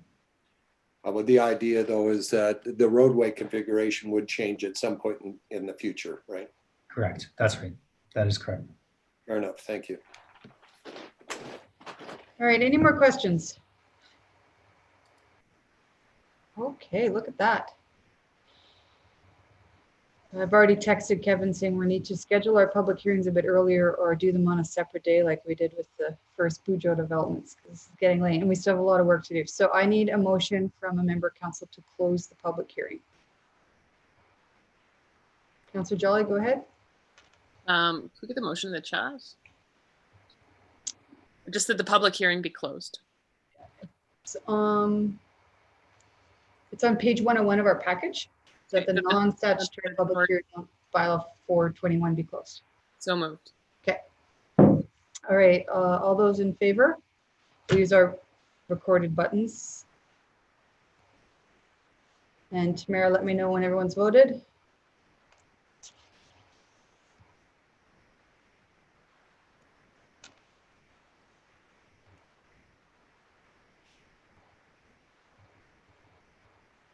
Tamara? We're just looking for Councillor Watkins' vote. Okay. Carried unanimously. Thank you. Okay. All right. So I'll take a motion for second reading. And then before I accept it, I will entertain any kind of amendments. And I know Councillor Henson has just sent us in one, and Councillor Hughes has volunteered to do the school zones moving to 7:30. So we've got those two for sure. So Councillor Broadhead, go ahead. Thank you, Madam Mayor. That bylaw 04/2021 be read a second time. Thank you. Okay. Why don't we do the simple one? Sheeta, do you want to do the school zone one first? Sure. So I will move an amendment that bylaw 04/2021 be amended by striking out section 6 and replacing it with the following: section 6 subsection 17 brackets 1 and 17 brackets 2 are repealed, and the following are substituted for them. 17 bracket 1, a school zone's hours are from 7:30 to 1600 on each day during which a nearby school is in session. And 17.2, a playground zone's hours are daily from 8 o'clock to 2000 hours from April 1st of the year to October 31st of the same year. Thank you. All right. I'll accept that. Any comments on the change? I'm going to be really brief on this. I brought this forward. I was asking about it because there are several schools that do begin either 8 o'clock or shortly thereafter. And I have seen just in my travels that time that the traffic does pick up in those time frames. So if our goal is safety for the children, then I think we should be including the ones who have school zones and whose schools start at 8 a.m. For example, Paul Kane. So all the kids are in by the time the school zone actually comes into effect, and the danger time of them trying to get there is prior to. So other communities have done this, and I think that this would, if our goal is safety, this would definitely address the safety issues around schools before schools start. That's it. All right, thank you. And Councillor McKay, go ahead. Yeah, I'll be quick too. And you're going to hear this quite a bit today, I would imagine, in any comments, and it's going to be around consistency. It's already been identified as one of the issues that we have, and one of the reasons why we're even moving or looking at moving forward with these speed changes. And I realize that I know many of the school zones in Edmonton start at or begin at 7:30, regardless of the fact that they go later in the nighttime, but at least there's some consistency in the region. And so on that basis, I'm going to support it. Awesome. Okay, any other comments? Councillor Hughes to close? Nothing further? Long enough. Okay, I will call on you to vote in your either reactions or participant button.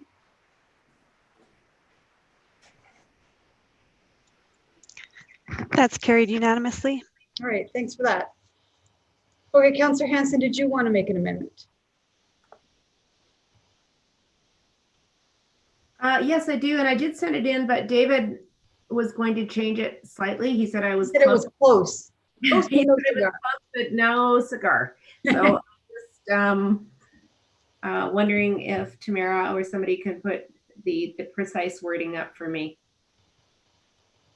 If you happen to have that. Yeah, it'll just be a moment. Thank you so much. My apologies. I've been having some technical issues here. I think they're almost resolved, but there might be one other amendment. I don't know if that's the case. Yeah, Councillor Hughes was considering one, but I don't know if she's going to make it. If there's no, okay, then if this is the only other one, I'll just have to, my apologies. We'll have it shortly here. Okay. Technical problems.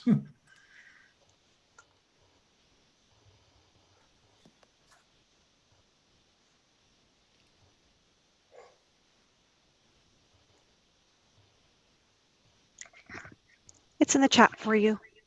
All right, Councillor Hanson, go ahead. Thank you so much, Tamara.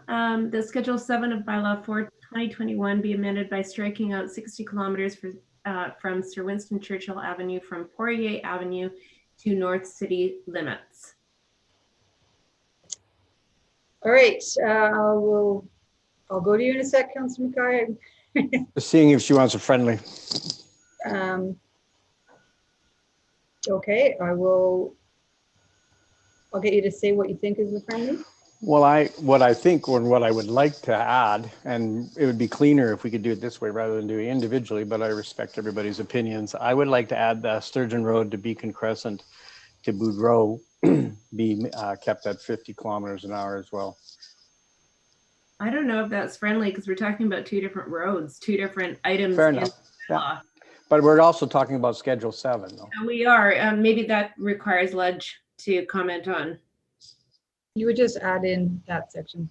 So we can add in and that Sturgeon Road remains 50 kilometers from, I don't have my map up in front of me and I don't have Schedule 7 open. So from Beacon Crescent to Boudreau Road. Sorry, Dean, I apologize. From Beacon Crescent to Boudreau Road. Madam Mayor, personally, I'd like those two split. Okay, let's do them separate. Not friendly. Okay. Now, let's deal with this one first. All right, so Councillor Hanson, I'll accept your motion that just refers to this section of Sir Winston Churchill from Poirier to city limits, and I'm accepting it, so go ahead with your opening argument. Okay, not too much to say, but thanks to the residents that came out and who kind of live this road day to day.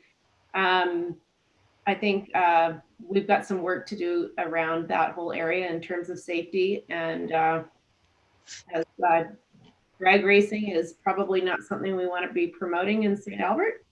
So we don't want to be pushing speed limits that might promote that out to Sturgeon County. So we probably just need to stop and pause and have a look at that intersection and maybe collaborate with our neighbors around the transition area about how we can do some traffic safety work. So I don't think it's necessary, given that it's not a 4-lane road, to move to 60. And might even consider another time going lower after we've done some warrant studies. So we'll keep it at this right now, and I hope that my colleagues support it. All right. Any more comments on this amendment? Councillor Hughes. I think the main problem is still going to be about enforcement and compliance. We can have any number you want in front of this thing. We can keep it at 50, but the reality is that if the people are drag racing right now at 50, they'll continue drag racing at 50 when we keep it at 50. So the bigger issue is the people going through the red lights and not stopping, and the fact that they're doing it at all, and that it's not being there's not being enforcement. That's our bigger issue here, more than just the number on the sign. That's it. Thanks. Councillor Mackay. I'm just going to weigh in really quickly. I drive that road every day, and I agree with all of the comments made by the residents. It is a concern for me, and I realize that sometimes it's a speed ramp as you move into into Sturgeon County.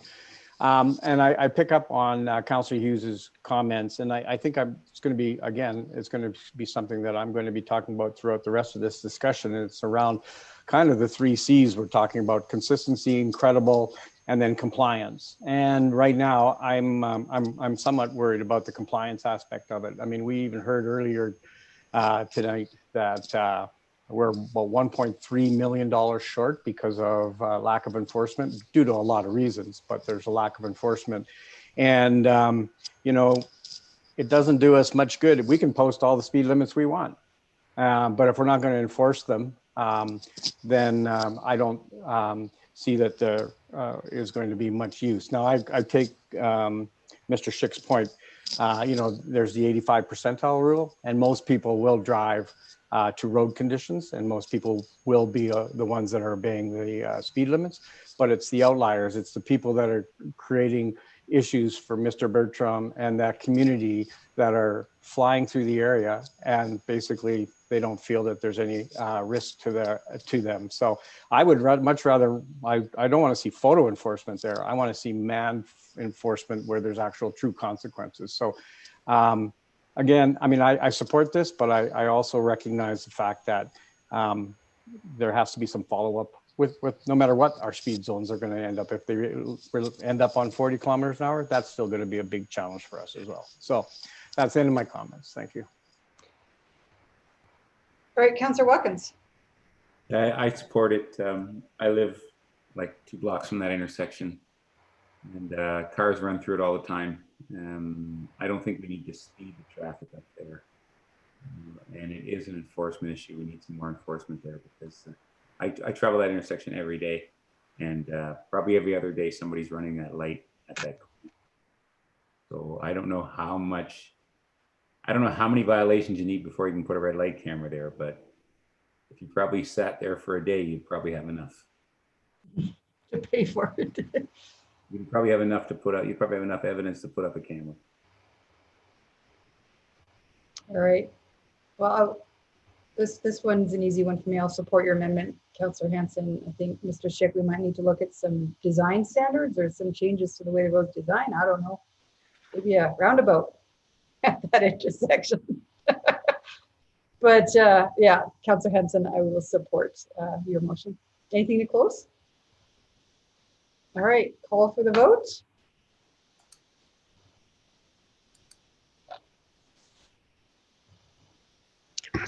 That is carried unanimously. Thank you, Tamara.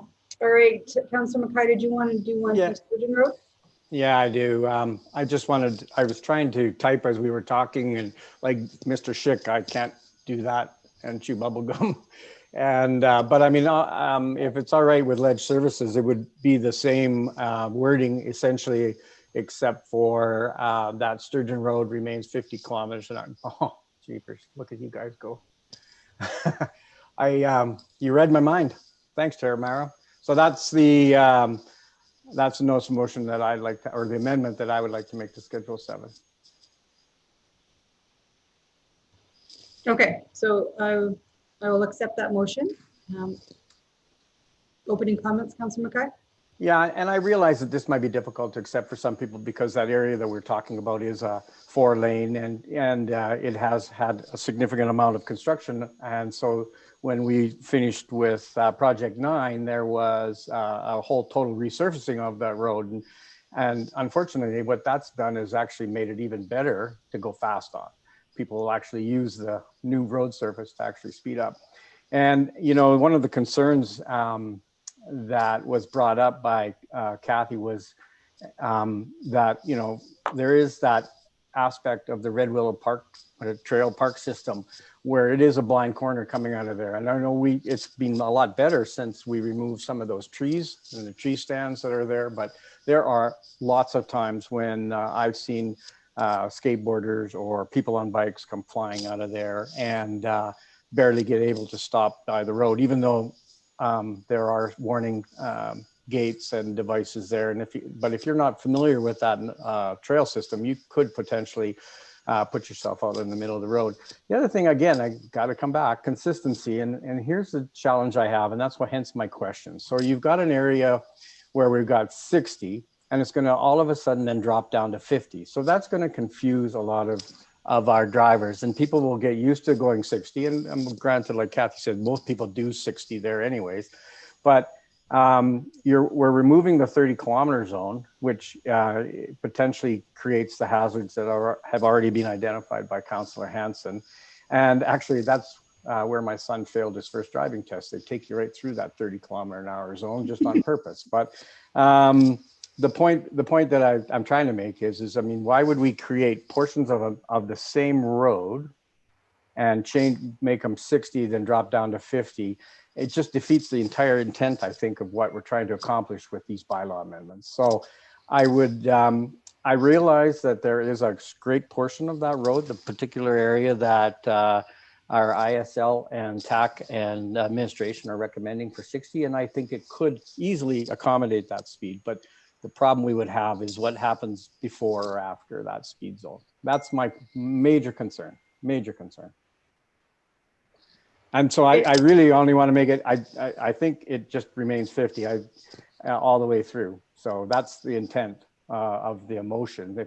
I think that's fairly clear that that Sturgeon Road remains 50 all the way through.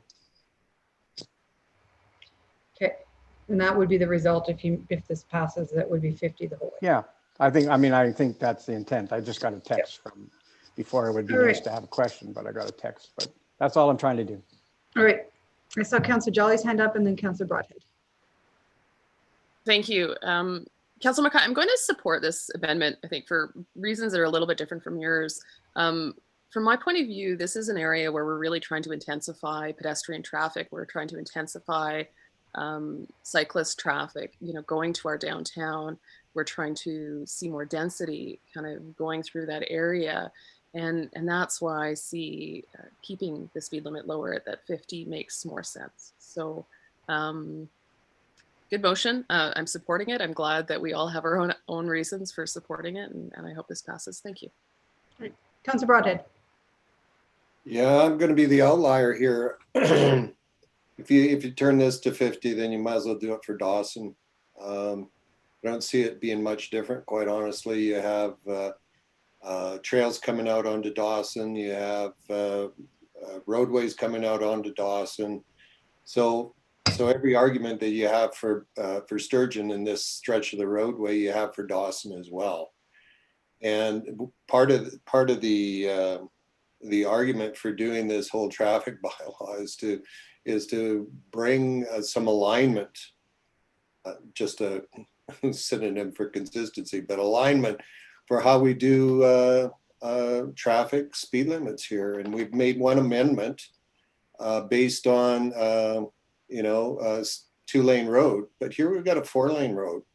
And yes, it's not separated by a median in the middle, but it's still 4 lanes, and it's a wide crosscut of the roadway. So I mean, ultimately, we either say yes, we're going to be consistent, or no, we're not. And the argument that people don't drive to the law I'm not sure that, you know, I'm not sure that's an argument that should carry the day here. I think we need to set the standard for our people, and the standard is 50 on this road and 60 on another road, and we hold them accountable. And to the third C, Councillor Mackay, about compliance, we're going to have to find a way to ensure the compliance. But this is my opinion. Only got one vote, so we'll see how it plays out. Anyone else want to comment on this? I'm actually not sure how I'm going to vote on this one. I do see it very different from Dawson, Councillor Broadhead.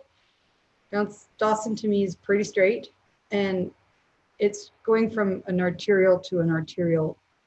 But Sturgeon, we've got it kind of switching with no real defined boundaries. So the consistency is not really there for me, which I think is important.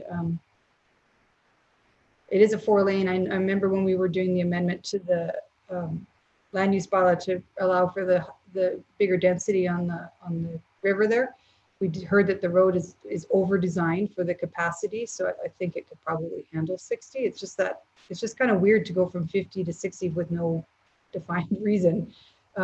So actually, Councillor Mackay, you're gonna have to work hard to convince me to support this motion. And I'll let you close because, oh, Councillor Hughes is gonna jump in. Go ahead. Okay. I wasn't going to say anything, Mayor, but I'm going to talk you into this. When I look at this map, the problem I have is that half the road is 40 and then the other half would be 60. And it's the transition of, just like you said, arbitrarily at one present, suddenly going up. That just doesn't make any sense. I understand there's a corner there, and then you justify the 40, but then suddenly it just goes up to 60 and then it goes back down to 50. And that's been one of my major concerns all along this, is that we're changing just portions of road to different numbers. And that just, the consistency of having one road be the same speed from point A to point B is necessary. Just so that you don't trap drivers because they didn't happen to see it, or that the speed changed because a tree's leaves got in the way or whatever, or that you have to memorize what the traffic limits are on every single portion of every single road in St. Albert as you travel. There needs to be something where you are consistent. You can expect that road to be the same speed from beginning to end. And so on Sturgeon, having it cut halfway through and switch over just seems a little illogical, and Dawson it's so straight. You feel like you're on that same road for hours. Sometimes if you're on one side looking at the end, you think that end's never going to get there. And that road is consistent all the way across, which we're not seeing on Sturgeon, as I've said. The other thing is that if you're trying to cross Sturgeon, because of the angles, because it isn't straight, it's kind of nerve-wracking. Even with the crosswalks, I cross it all the time, and it's a little nerve-wracking. You're trying to see whether or not the cars are actually there, and if they're going to come to a stop or not. So I'm not sure if encouraging people to go faster for this one small section is actually to anyone's benefit. So that's kind of, I was on the fence for a while, Councillor Mackay, but after I listened to everybody, I thought, I think you got a point. But the only thing I have is that we're slowing down St. Albert and almost every road that there is. And then but we were going to increase some roads to make it faster, but the number of roads that we're increasing to make faster are so minimal that I think we should admit that this is just a slow down traffic bylaw all the way around, because we're changing 4 roads now that are actually going to go more efficiently. But nonetheless, changing half a road doesn't work for me. So that's why I'll support it. Councillor Mackay to close.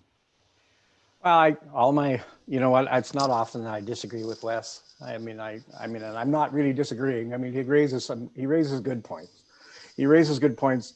I mean, he obviously drives Dawson every day of his life. I don't drive it as much, but every time I do, I swear that I'm on runway 3 for Villeneuve Airport, because you could land a 737 on that puppy. You know, it is large enough, but maybe not. Maybe a small Cessna. But anyways, the point being is it's very straight, and I don't really see the same issues on Sturgeon as Dawson.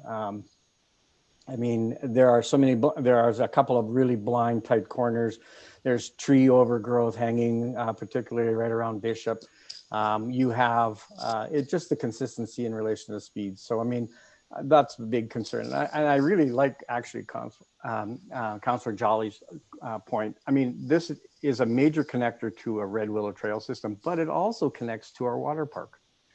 And I've seen so many times where people have actually walked across Boudreau, which is going to remain 60, over into the water park. I mean, lots of times, I'm not sure, you know, we in the busy times, certainly not this last summer, but in the busy seasons when we first opened up, I mean, parking is an issue. So a lot of people end up parking and walking into there. So, I mean, we create other issues, and it just doesn't make any sense to me physically to have a portion of a road 60, slow down halfway through the road to 50. It makes no sense. And if you're going up Bishop will now be, will Bishop be 40 now, Dean?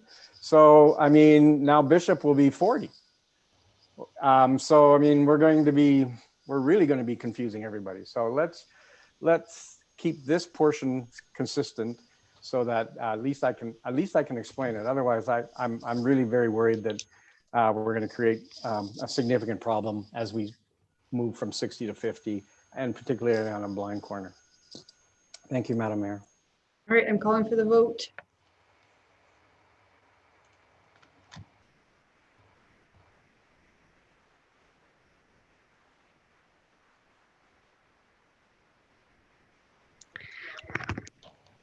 That is carried with Councillor Broadhead against.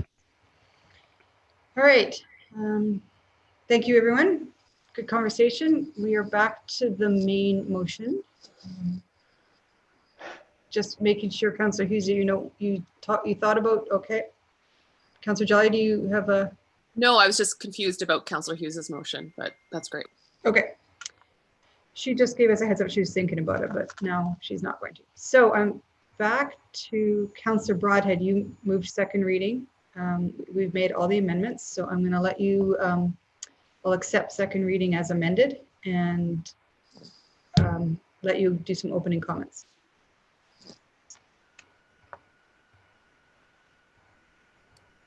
I'll ask, there we go. Yeah. Madam Mayor, we've been talking about the traffic bylaw amendments here for some time.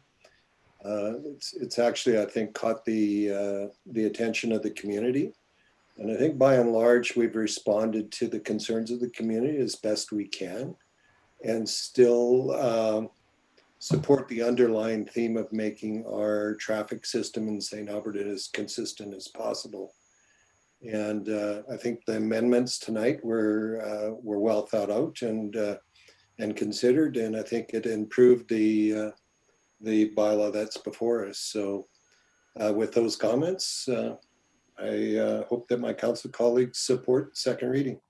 Great, thanks, Councillor Jolly. Thank you. And I just wanted to start out with thanking Mr. Schick and your team.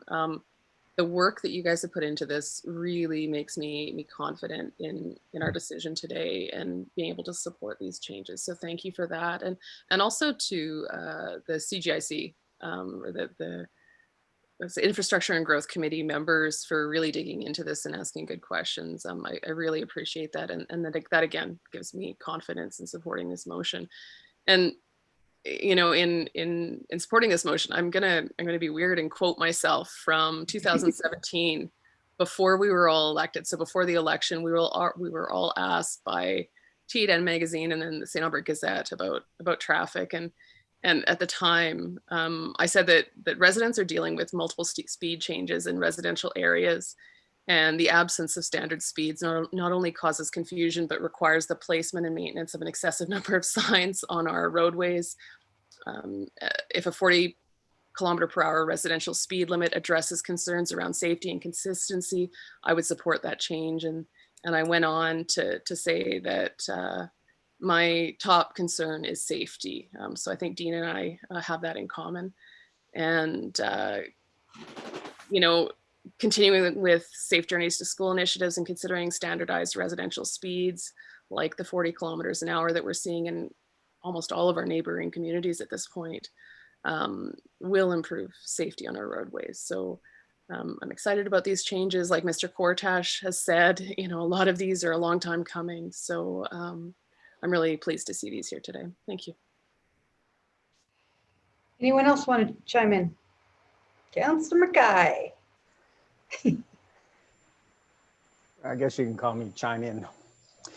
I honestly, I have to say, when we were first discussing this and this was first brought up, I mean, certainly as Councillor Jolly has identified, we were all in a 2017 election cycle where traffic and traffic issues were predominant. And there's going to be many other, the criticism we're going to receive tonight is that, well, great, you deal with, all you've done is slow down speeds. You've done nothing to solve the issue of traffic lights and how do we get in and out of our community. But I think one of the things that we can say is, I mean, how important obviously this whole process has been. I mean, you can see from the engagement. I joked in one of my other committees that I've sat in, I think maybe that if we wanted to get community engagement, all we'd have to do is put either photo enforcement in front of it or speed change in front of it. And I think we would really see our engagement increase. So, but it's clearly obvious that our residents continue to rank traffic issues and road safety as a top priority. Matter of fact, it's one of the top priorities that always comes back to me. I mean, I live on a very, very busy street right next to a school, and it's obviously always something that's high profile. And whenever I'm talking to residents around me, they're always concerned about speed and traffic safety. And, I gotta, like has been said previously, I really have to give a real strong appreciation for the work that city administration has done to this. In response to any criticisms that we might receive, council, we've identified it as one of our strategic priorities. City administration has identified it in major documents such as the new MDP, the old MDP.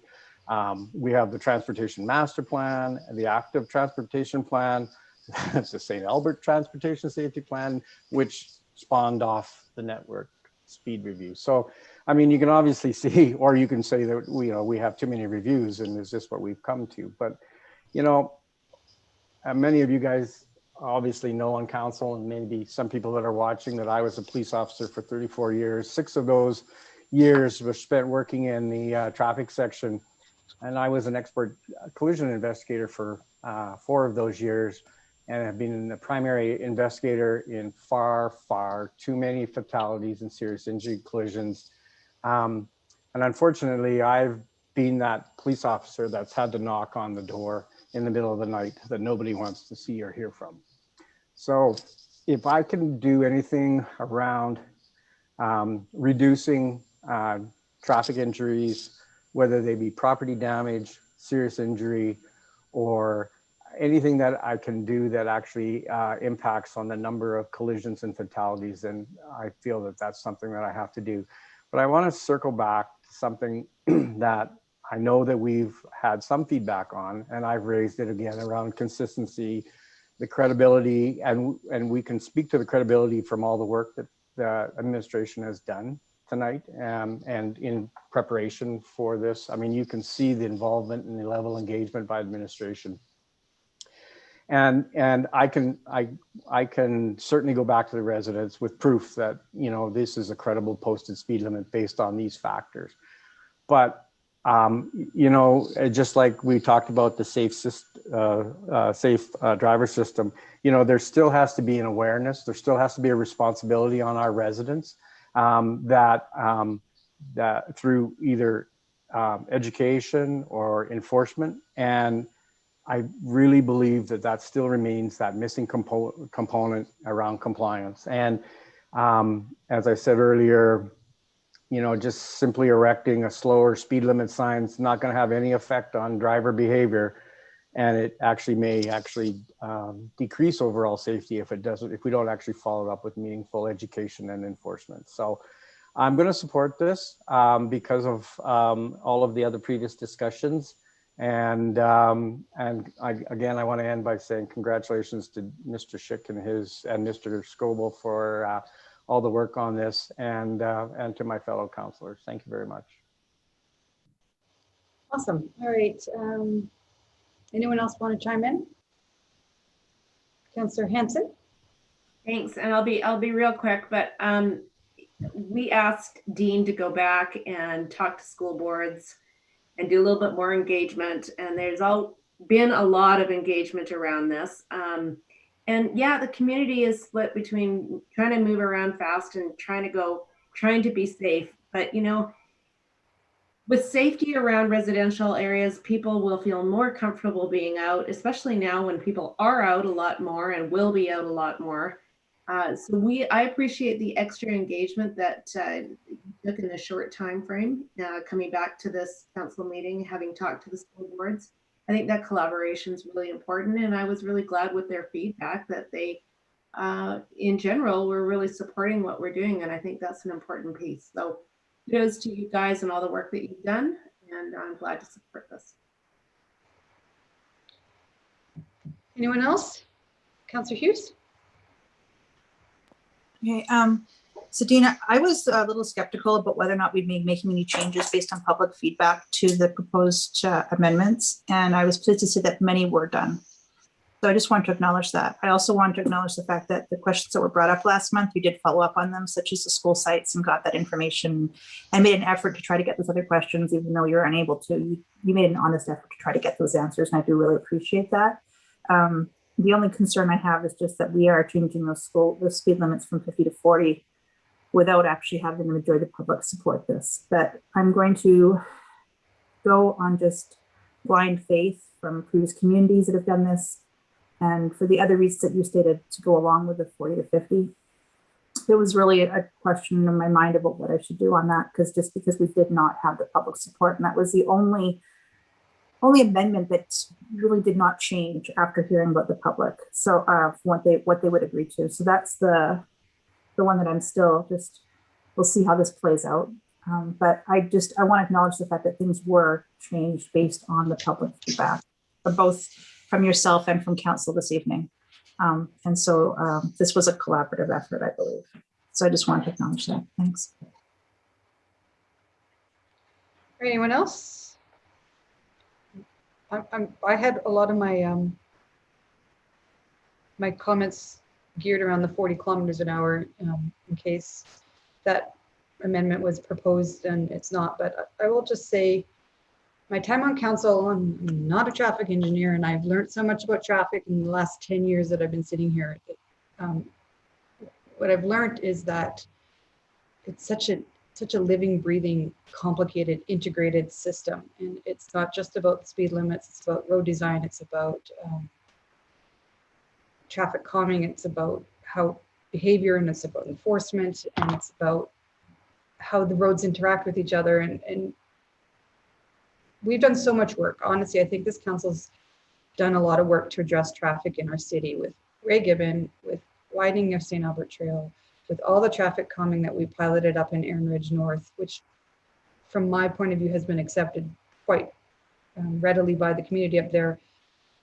And now this. And so, you know, my comments about the 40, first of all, council, it's interesting that Beaumont's had this forever. Like, so this is a kind of a brave and a big move for the city of St. Albert. And I'm happy to see some support around this today. I'm pretty proud of what you're doing. And honestly, I think it's about putting safety first. And so are you in favor of ensuring that some dog, some vehicle suffers less harm? And that's really what a 10 kilometers an hour difference has been proven by that falling man out of the building image that horrifies me. But there's so much data that proves that the slower you go, you might still hit something, but it's about less harm. And so I think this just proves that this council is in favor of less harm, and safety is a real big priority. I mean, I get it. We all drive our cars. We're a very car-dependent community. Although I think we can see a significant change to more active forms of transportation.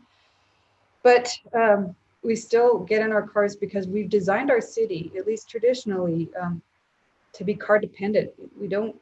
We need to get in our cars to get to work, or basic amenities. I look forward to a time when we do have that 15-minute walking kind of radius from your home to your amenities, your grocery store and your dry cleaner and hairdresser, whatever you need.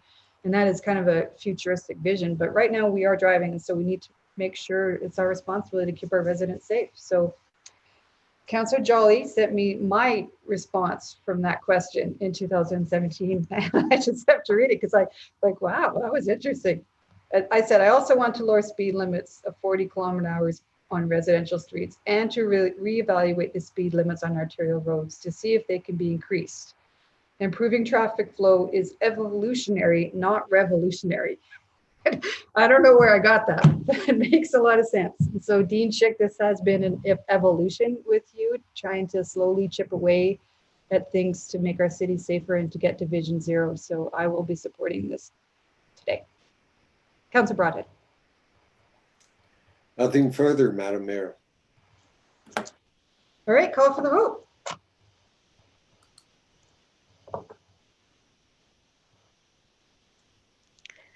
That is carried unanimously. All right, third reading, Councillor Broadhead. That bylaw 04/2021 be read a third time. Anything further from anyone? Okay, call for the vote.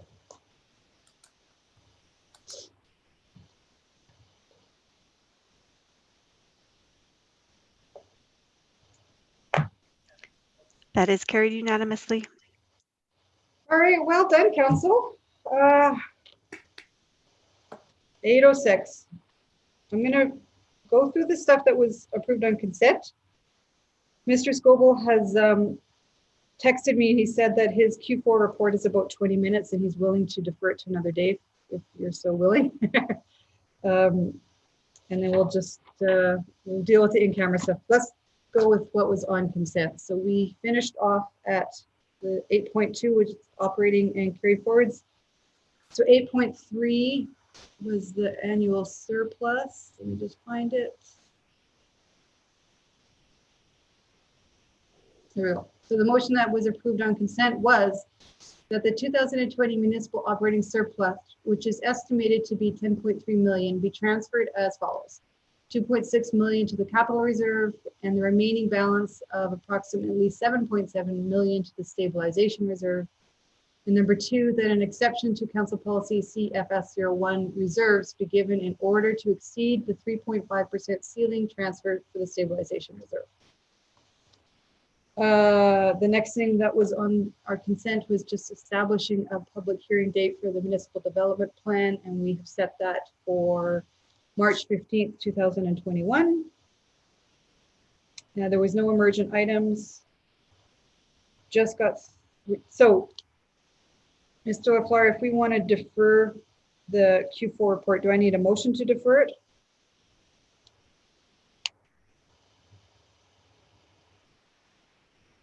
Anyone from Ledge? Sorry, I was on mute. No, you don't need a motion. That will just be dealt with at agenda. Okay. All right. Agenda committee. Is everyone okay with that? Or are you dying for this report? Okay. I know Mr. Scoble spent all weekend on it. All right. Agenda committee. We'll deal with that. Okay. Civic and external agency updates were all on consent. Councillor Watkins, there was nothing from you. Do you have any update?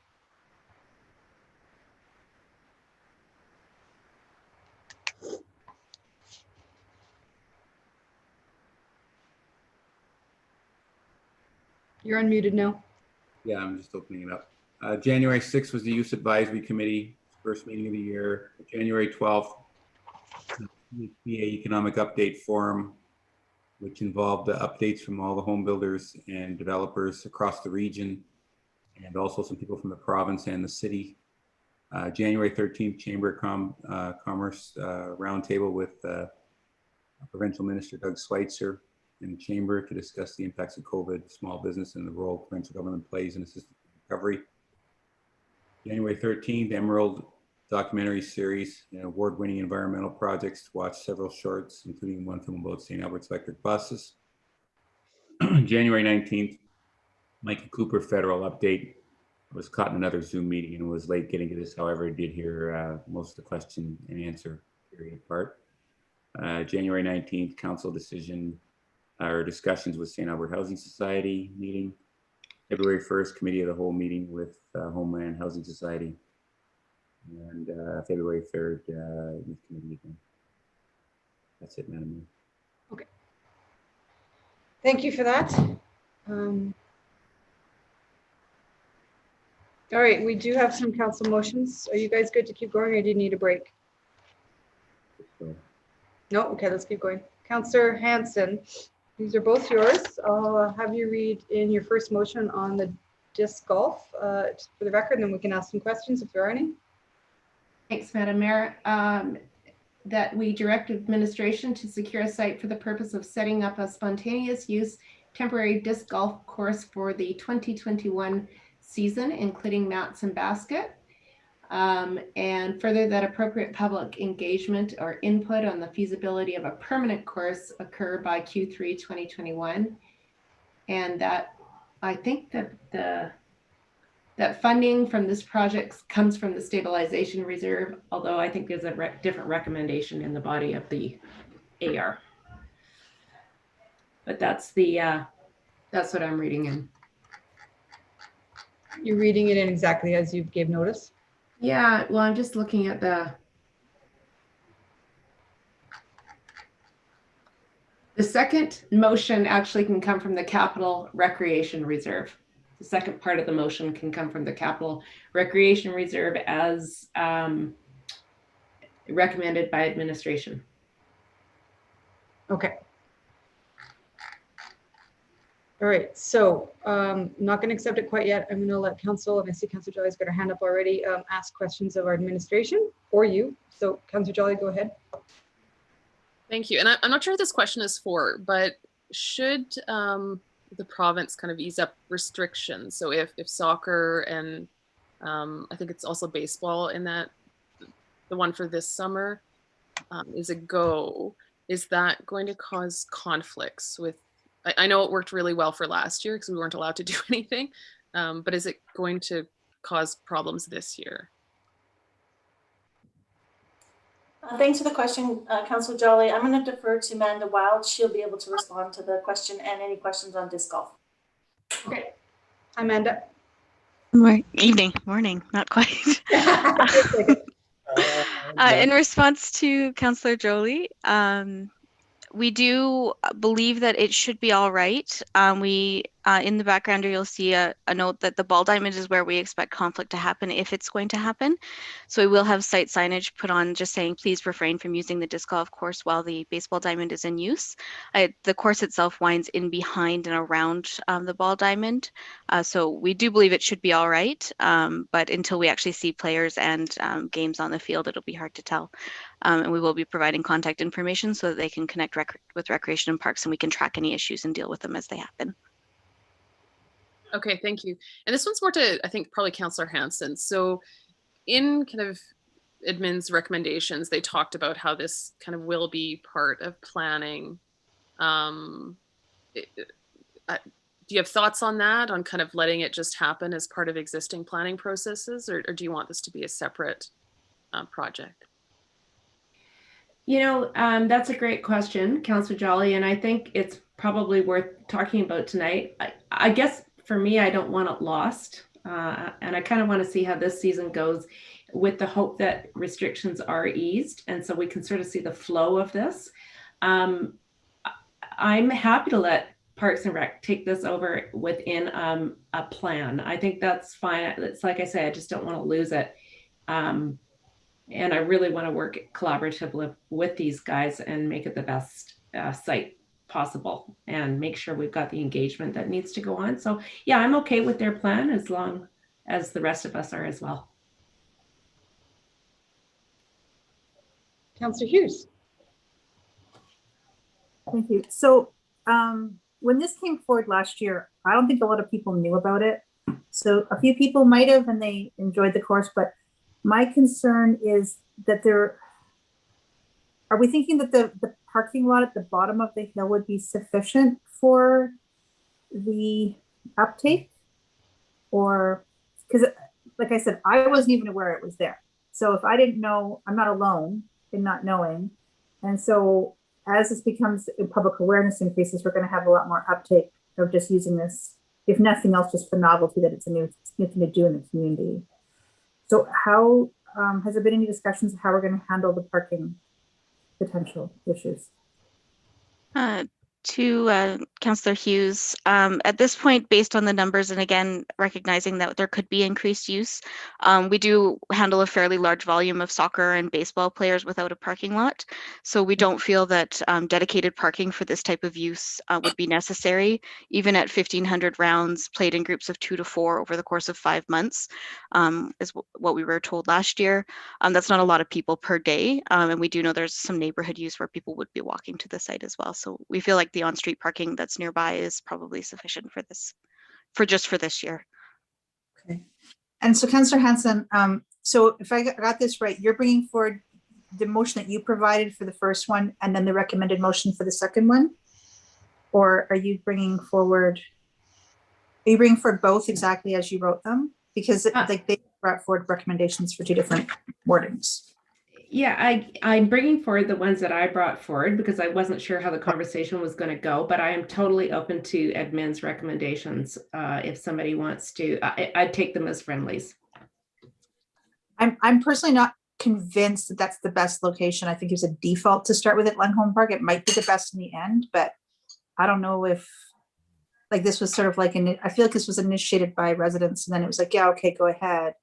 So I feel more comfortable with yours because ultimately I want to give the flexibility to find the best location, not assume that we know the right one out of the gate. You know, and so, and depending on if the uptake increases, there could be more people concerned about having it at that site versus not. So, okay, I just want to make sure I had absolutely clear what exactly I was voting on. So, but I'm bringing forward mine, but in admin's recommendation, if we want to go with admin's recommendation, and Amanda, you can please correct me if I'm wrong, the feasibility study would determine the best site. So it might not essentially be at Langholm Park, but just we're going to dedicate this season to Langholm, and then otherwise it might not be. Yeah, absolutely, Councillor Hansen. The intention of administration is to allow the permitted use. We don't have a lot of sites that we know of that this could work, and we know that this, you know, was relatively successful in 2021, and we feel we can manage the potential conflicts at a temporary level. The part of the feasibility work would be to look across our system to what is actually the most appropriate site. Administration does have concerns with Langholm as a permanent site, but we'd address those through the development of key criteria, assessment against those criteria, and then public engagement. so I would bring forward that alternate motion if you want to take it as friendly, Councillor Hansen, to the wording that administration brought forward in the background, which I've managed to just literally scroll right past 3 times now. Well, I think Mayor Herron, you accepted mine, right? You haven't accepted. She's proposing an amendment and you can. Yeah, but you haven't accepted my motion. I have not, no. So we can just literally put forward both of administration's motions if they are clearer to council. Okay, perfect. Thank you.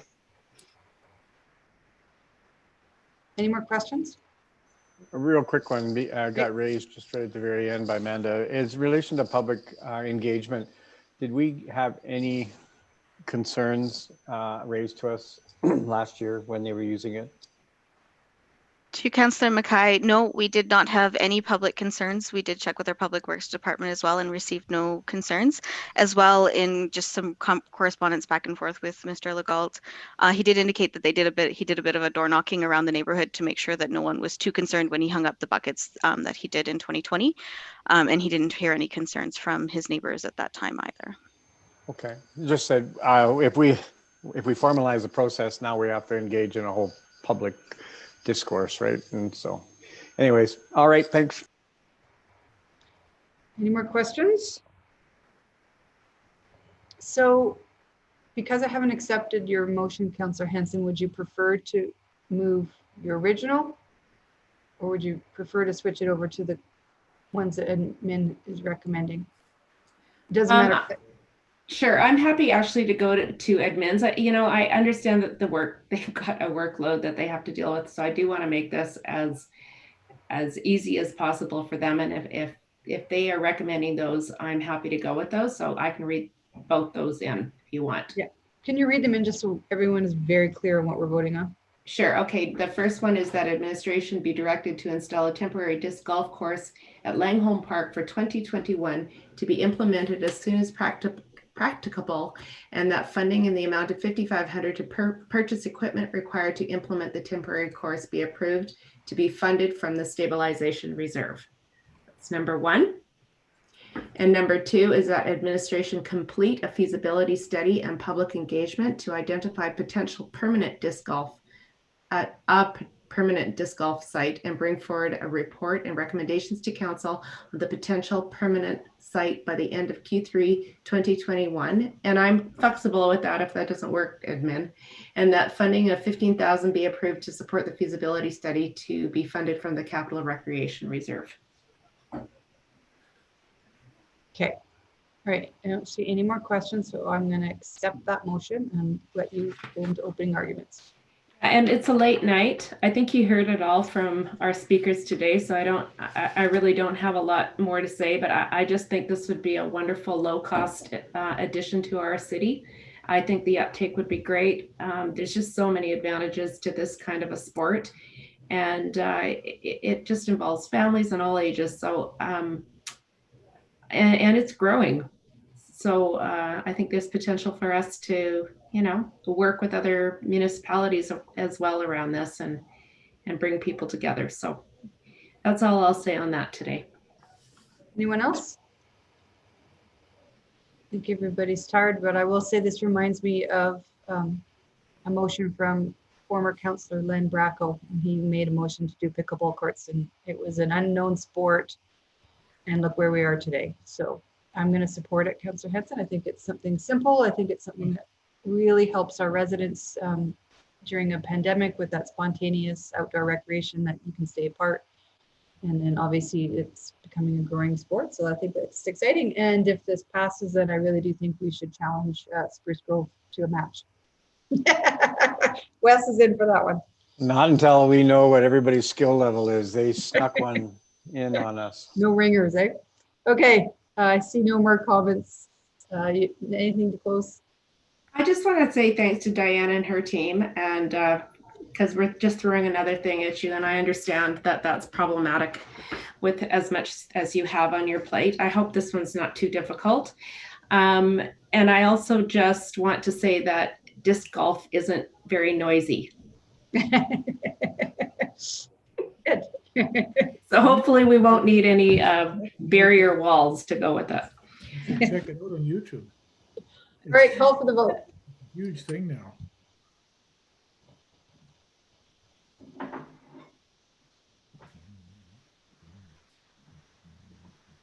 Carried unanimously. All right, thanks. All right, second of your motions, Councillor Hanson, dog friendly park. Sorry, Mayor Herron, can we just get David to mute really quickly? I think we're getting some feedback. Thank you. Okay. All right, thanks, David. Okay, go ahead, Jackie. Am I on? Yeah. That administration be directed to change current service levels of the dog-friendly park and implement a dedicated area at Lacombe Park Lake for small dogs. That this service level change be funded through the stabilization reserve. Okay, before I accept that, any questions? Councillor Mackay, then Councillor Jolly. I'll be quick. I'm just, any particular reason why you would choose Lacombe Park other than the fact that it's already a dog park? Could it be at one of the existing dog-friendly parks that potentially could be an option? I just worry that we're overloading the residents there. I think this, I don't see it as an overload. I think actually I see it as a little bit more organization at the park, but I really have all the feedback that I've had from residents and people I've talked to around this. It's all been at Lacombe. It's really Lacombe Park Lake that people get nervous with the big dogs when they're bringing their little dogs. I don't want to go into debate, but there is space at that park. It's a big dog park. It's a big park for dogs, and I think it can be done safely. Okay. Councillor Jolly. Thank you. I guess going to admin's comments in the background are about kind of pre-work that they're undertaking right now in terms of size requirements and specifications, amenities, design. Like how are you directing a certain size, or what's your expectation for what this is going to look like? Thanks for your question, Councillor Joly. Danielle Padlubny is here to speak to any questions we have on dog parks. She has been managing through all of our dog parks over the last several years. So I'll turn it over to Danielle. Thanks, Diane. Thanks, Councillor Joly. So to your question, Councillor Joly, part of our administrative work that we're tackling this year is to look at the regional best practices. So what would be an appropriate size for a small dog area within a larger dog park?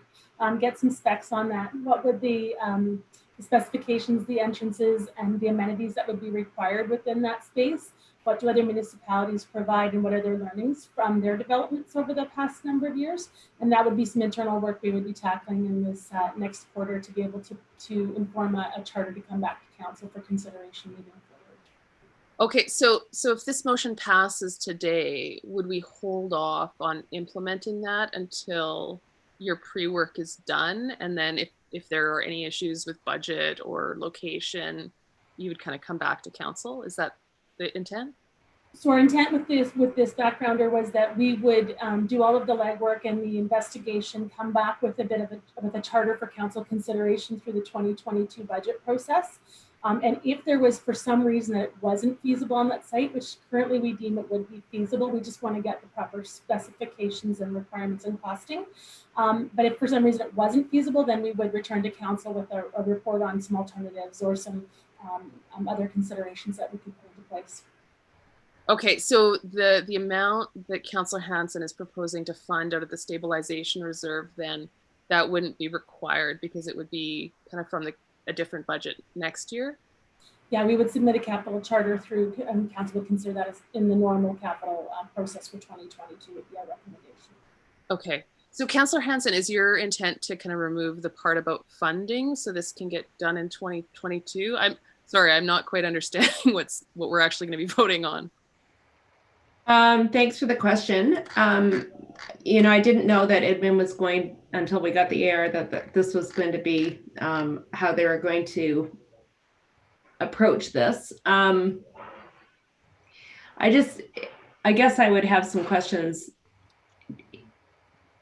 Is it a complicated project that we need a project charter? I guess is what I would ask the question, and I'm not sure that it isn't something that we could just pass tonight, but I'm hearing from admin that you'd rather see a project charter come through because of the pre-work that's been done. All the reading I've done, it just doesn't seem to be too difficult. So I wasn't, I guess I'd ask admin. I'd be worried that if it came back in a project charter, it would just be voted down and we're just doing the work all over again and debating it. Or whoever council is at that time. So I guess to your question, Councillor Hansen, it was that, I guess the thought process was that we would do all of the work, get all the pricing and the costing. And then when it was submitted through the capital charter process, it would be for council to decide and amongst all the other charters that were up for discussion or put forward for proposal, that council could then decide if they wanted to proceed with it in kind of in the normal budgeting process. Right. Yeah, I understand that's what you're doing. And I guess I'd rather see it done sooner than that, Councillor Joly. But if that's not the will of council, then I'll take what I can get. Okay, so your motion, you're going to stick with it. No project charter, just build a fence. Okay, thank you. Okay, any more questions? All right, Councillor Hansen, accepting your motion, go ahead. Thank you. This is something that people have been talking about to me since I became a councillor, and obviously I've enjoyed Lacombe Park Lake with my own dogs over the years. And I think that there is a legitimate concern for not only the safety of small dogs, but the safety of people who want to enjoy dogs. They're small dogs with big dogs, and it's really not because anybody's not controlling their dogs. It's just the nature of dogs themselves and how they run around. I've done some reading over the weekend, and people who are in the business of dogs and interactions of dogs are all recommending that in dog parks, big dogs and little dogs get separated. And I'll just read a couple of lines here. I don't want to bore you with it all, but dog parks come in all shapes and sizes. Space permitting, we feel it's safer all around to have separate large and small dog breeds. The separation helps ensure that both dogs and their owners are able to enjoy their time at the park and also provide an opportunity to meet the needs of all park users, regardless of the size of their pets. Large and small dogs often have different play styles, and different breeds have distinct personality traits. Big dogs can end up injuring a smaller pup because they just aren't aware that the little guys are running around with them. Also, if a scuffle does happen to break out, it's the little guy that usually takes the hit. And so really, this is an opportunity, again, a little bit like disc golf from my perspective, to get as many people out to parks as possible, but do it in a very safe way. I'm thinking about seniors who often have small dogs, that big dogs scare them, and I don't want to preclude them from coming to the park for any reason. They want to socialize as well. So the thought that I have was that we have an area for small dogs, but we have an area for small and large dogs. And if you aren't comfortable with big dogs running around and chasing balls and getting underfoot, then you have a safe place to go. And you know, really at the end of the day, that's my intent. And I think it's a fence that needs to go up. I wouldn't make it very complicated, and some signs. And there is different ways you can do dogs 25 pounds and over or under. You can say designated small dog breed or whatever. There's different ways you can manage that. And I'd leave that up to admin. But overall, I think dog parks are moving in this direction, and Lacombe Park Lake is big, and I think we could accommodate both. Great. Any more comments? And just to be really clear, Councillor Henson, you're moving the motion exactly how you had gave notice, or is it in? Is that right? Unless somebody's got a friendly that they want to. No, I just want to make sure I know what we're voting on. Okay. Yeah. Okay, Councillor Mackay. Hey, but this is a really strange night. I disagreed with Wes earlier, and now I'm going to find myself in the position of disagreeing with Councillor Hanson. This is horrible. This is a terrible night. That's democracy. Anyways, you know what? I with all respect to your research and to the comments, I honestly think we spent most of the night talking about speed changes. Now, granted, they're quite a bit larger topic than the issue of small dog parks, but I mean, we saw the benefit of a solid plan, proper engagement, and Mayor Herron identified it earlier, unintended consequences here. And I don't think it's just as simple as putting up a fence inside of another fence and then calling it a small dog park. I mean, as you identified, there's already some logistical issues that we have. And as somebody that has kind of worked with the community in that area around some of their concerns around the dog park, whether it was small dogs or big dogs, they still had issues and challenges. So I'm thinking, I like the idea, believe me, as a pet owner of a 6-pound behemoth, I see a lot of benefits to having a small dog park, because I think that's one of the things that he missed out is the socialization skills. And I think that would be one of the key highlights for me in a small dog park. And I know they're successful in other jurisdictions. But I think that that administration is well on the way to identify or working on this and is identifying it as one of their strategies. And I just think that it is maybe a little kind of what I've used before, a ready, fire, aim approach. And we just might me missing an opportunity or a location that might actually even be better and involve the community in making what they want to see in a small dog park, because the needs of a small dog park are maybe perhaps different than a large dog park. But anyways, that's my comments. Anyone else? Councillor Jolly? Thank you. I'll just chime in here, and I'm going to agree with Councillor Mackay as well. Or I'll agree with Councillor Mackay in that I think administration's plan to kind of really put together a plan about how big this fenced area should be, what the rules are around it. Do you allow 30-pound dogs? Where's the cutoff? I think that needs to be decided. You know, if we pass this motion today, they could go fence off a 10-foot by 10-foot section. And I don't know if that's what our intent is. And I think that should be clear when we're approving this kind of change of service levels. That said, I think a small dog area, fenced in area is a fantastic idea. I definitely see demand for that in St. Albert. Councillor Mackay, as you know, your dog would fit in my dog's, water dish. And I see the fear in other owners when, they see my dog, who is the gentlest dog ever when it comes to little dogs. But it's scary when your dog can have their leg broken so easily. And I think it really is important for those dogs to have an opportunity to go play with dogs that are not going to hurt them. But I want to do it right.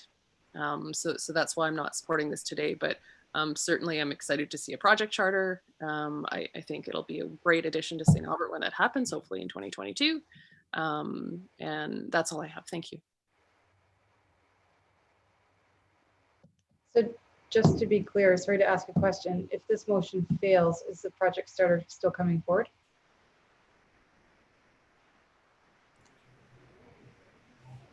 Yes, Mayor Herron. Sorry. We're still doing this work. We could bring this forward in a charter for the 2022 budget process. And that will give us time to look at all of the details we need to look at. All right, any more debate arguments?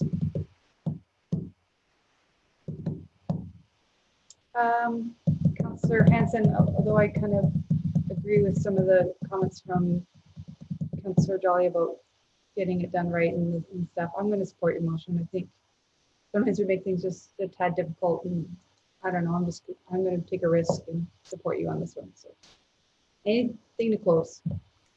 Yeah, I certainly understand where everybody's going, and I'm not wanting to put any burden on administration. I just feel like with COVID, everybody's looking for places to go, and I'm looking to speed up some processes. But if this motion doesn't pass, I'm pleased that some semblance of it is going to come forward at some point in time, and the council of the day will have a good conversation about it. But I was hoping to move it along a little faster, so that was why I brought it forward now. So hopefully some of you will have a change of heart and we can move forward with it tonight. Call for the vote. Oh, you're good? Okay.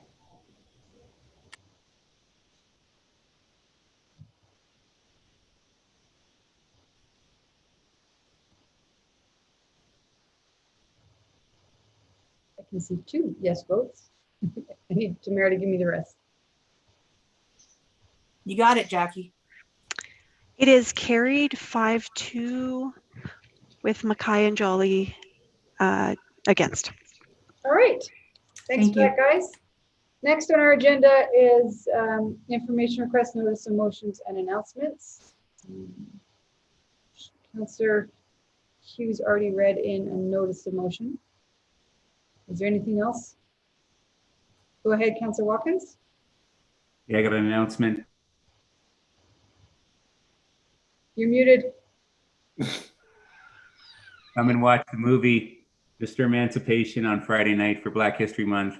It's a very interesting movie. The story about this guy, Walter Perry, who had a huge emancipation celebration in Windsor in the 40s and 50s. And it attracted the likes of Martin Luther King, Joe Louis, and all sorts of people. And we're happy to have the filmmaker there too to discuss the film after. And we've got 45 people registered so far already, so it should be a pretty good event. So Looks like Ken and I are going to be there. get your ticket. It's free. Thanks for that, Councillor We'll Watson. see you there. Okay. I'm just thinking, in addition to all those names, weren't you there too, Ray? Got the popcorn. Anything else? All right, moving on. I was there, Ken, many times. Many times. A little kid. We're in the in-camera section. We've done 17.1. We have been getting texts from Mr. Scoble. Mr. Scoble, do you want to just make some comments about the remaining 3 agenda items? Or 2 at least that you can comment on? Yeah, to council's discretion of the IAC agenda, we could probably pass that if you want. There's nothing. So we got the agenda package from Trevor today, didn't we? That's correct, yeah. Does anyone want to go on camera and talk about it? Okay.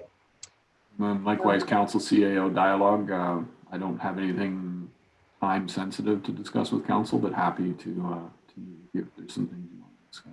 Okay, is there any, okay, so we're gonna, can I get just a thumbs up if we're okay skipping over 17.2? Trevor Dooley's been waiting all night for that and now he just bypassed. Okay, 17.3. Is there any member of council that wants, hi Trevor, to go in camera to talk to Kevin about anything?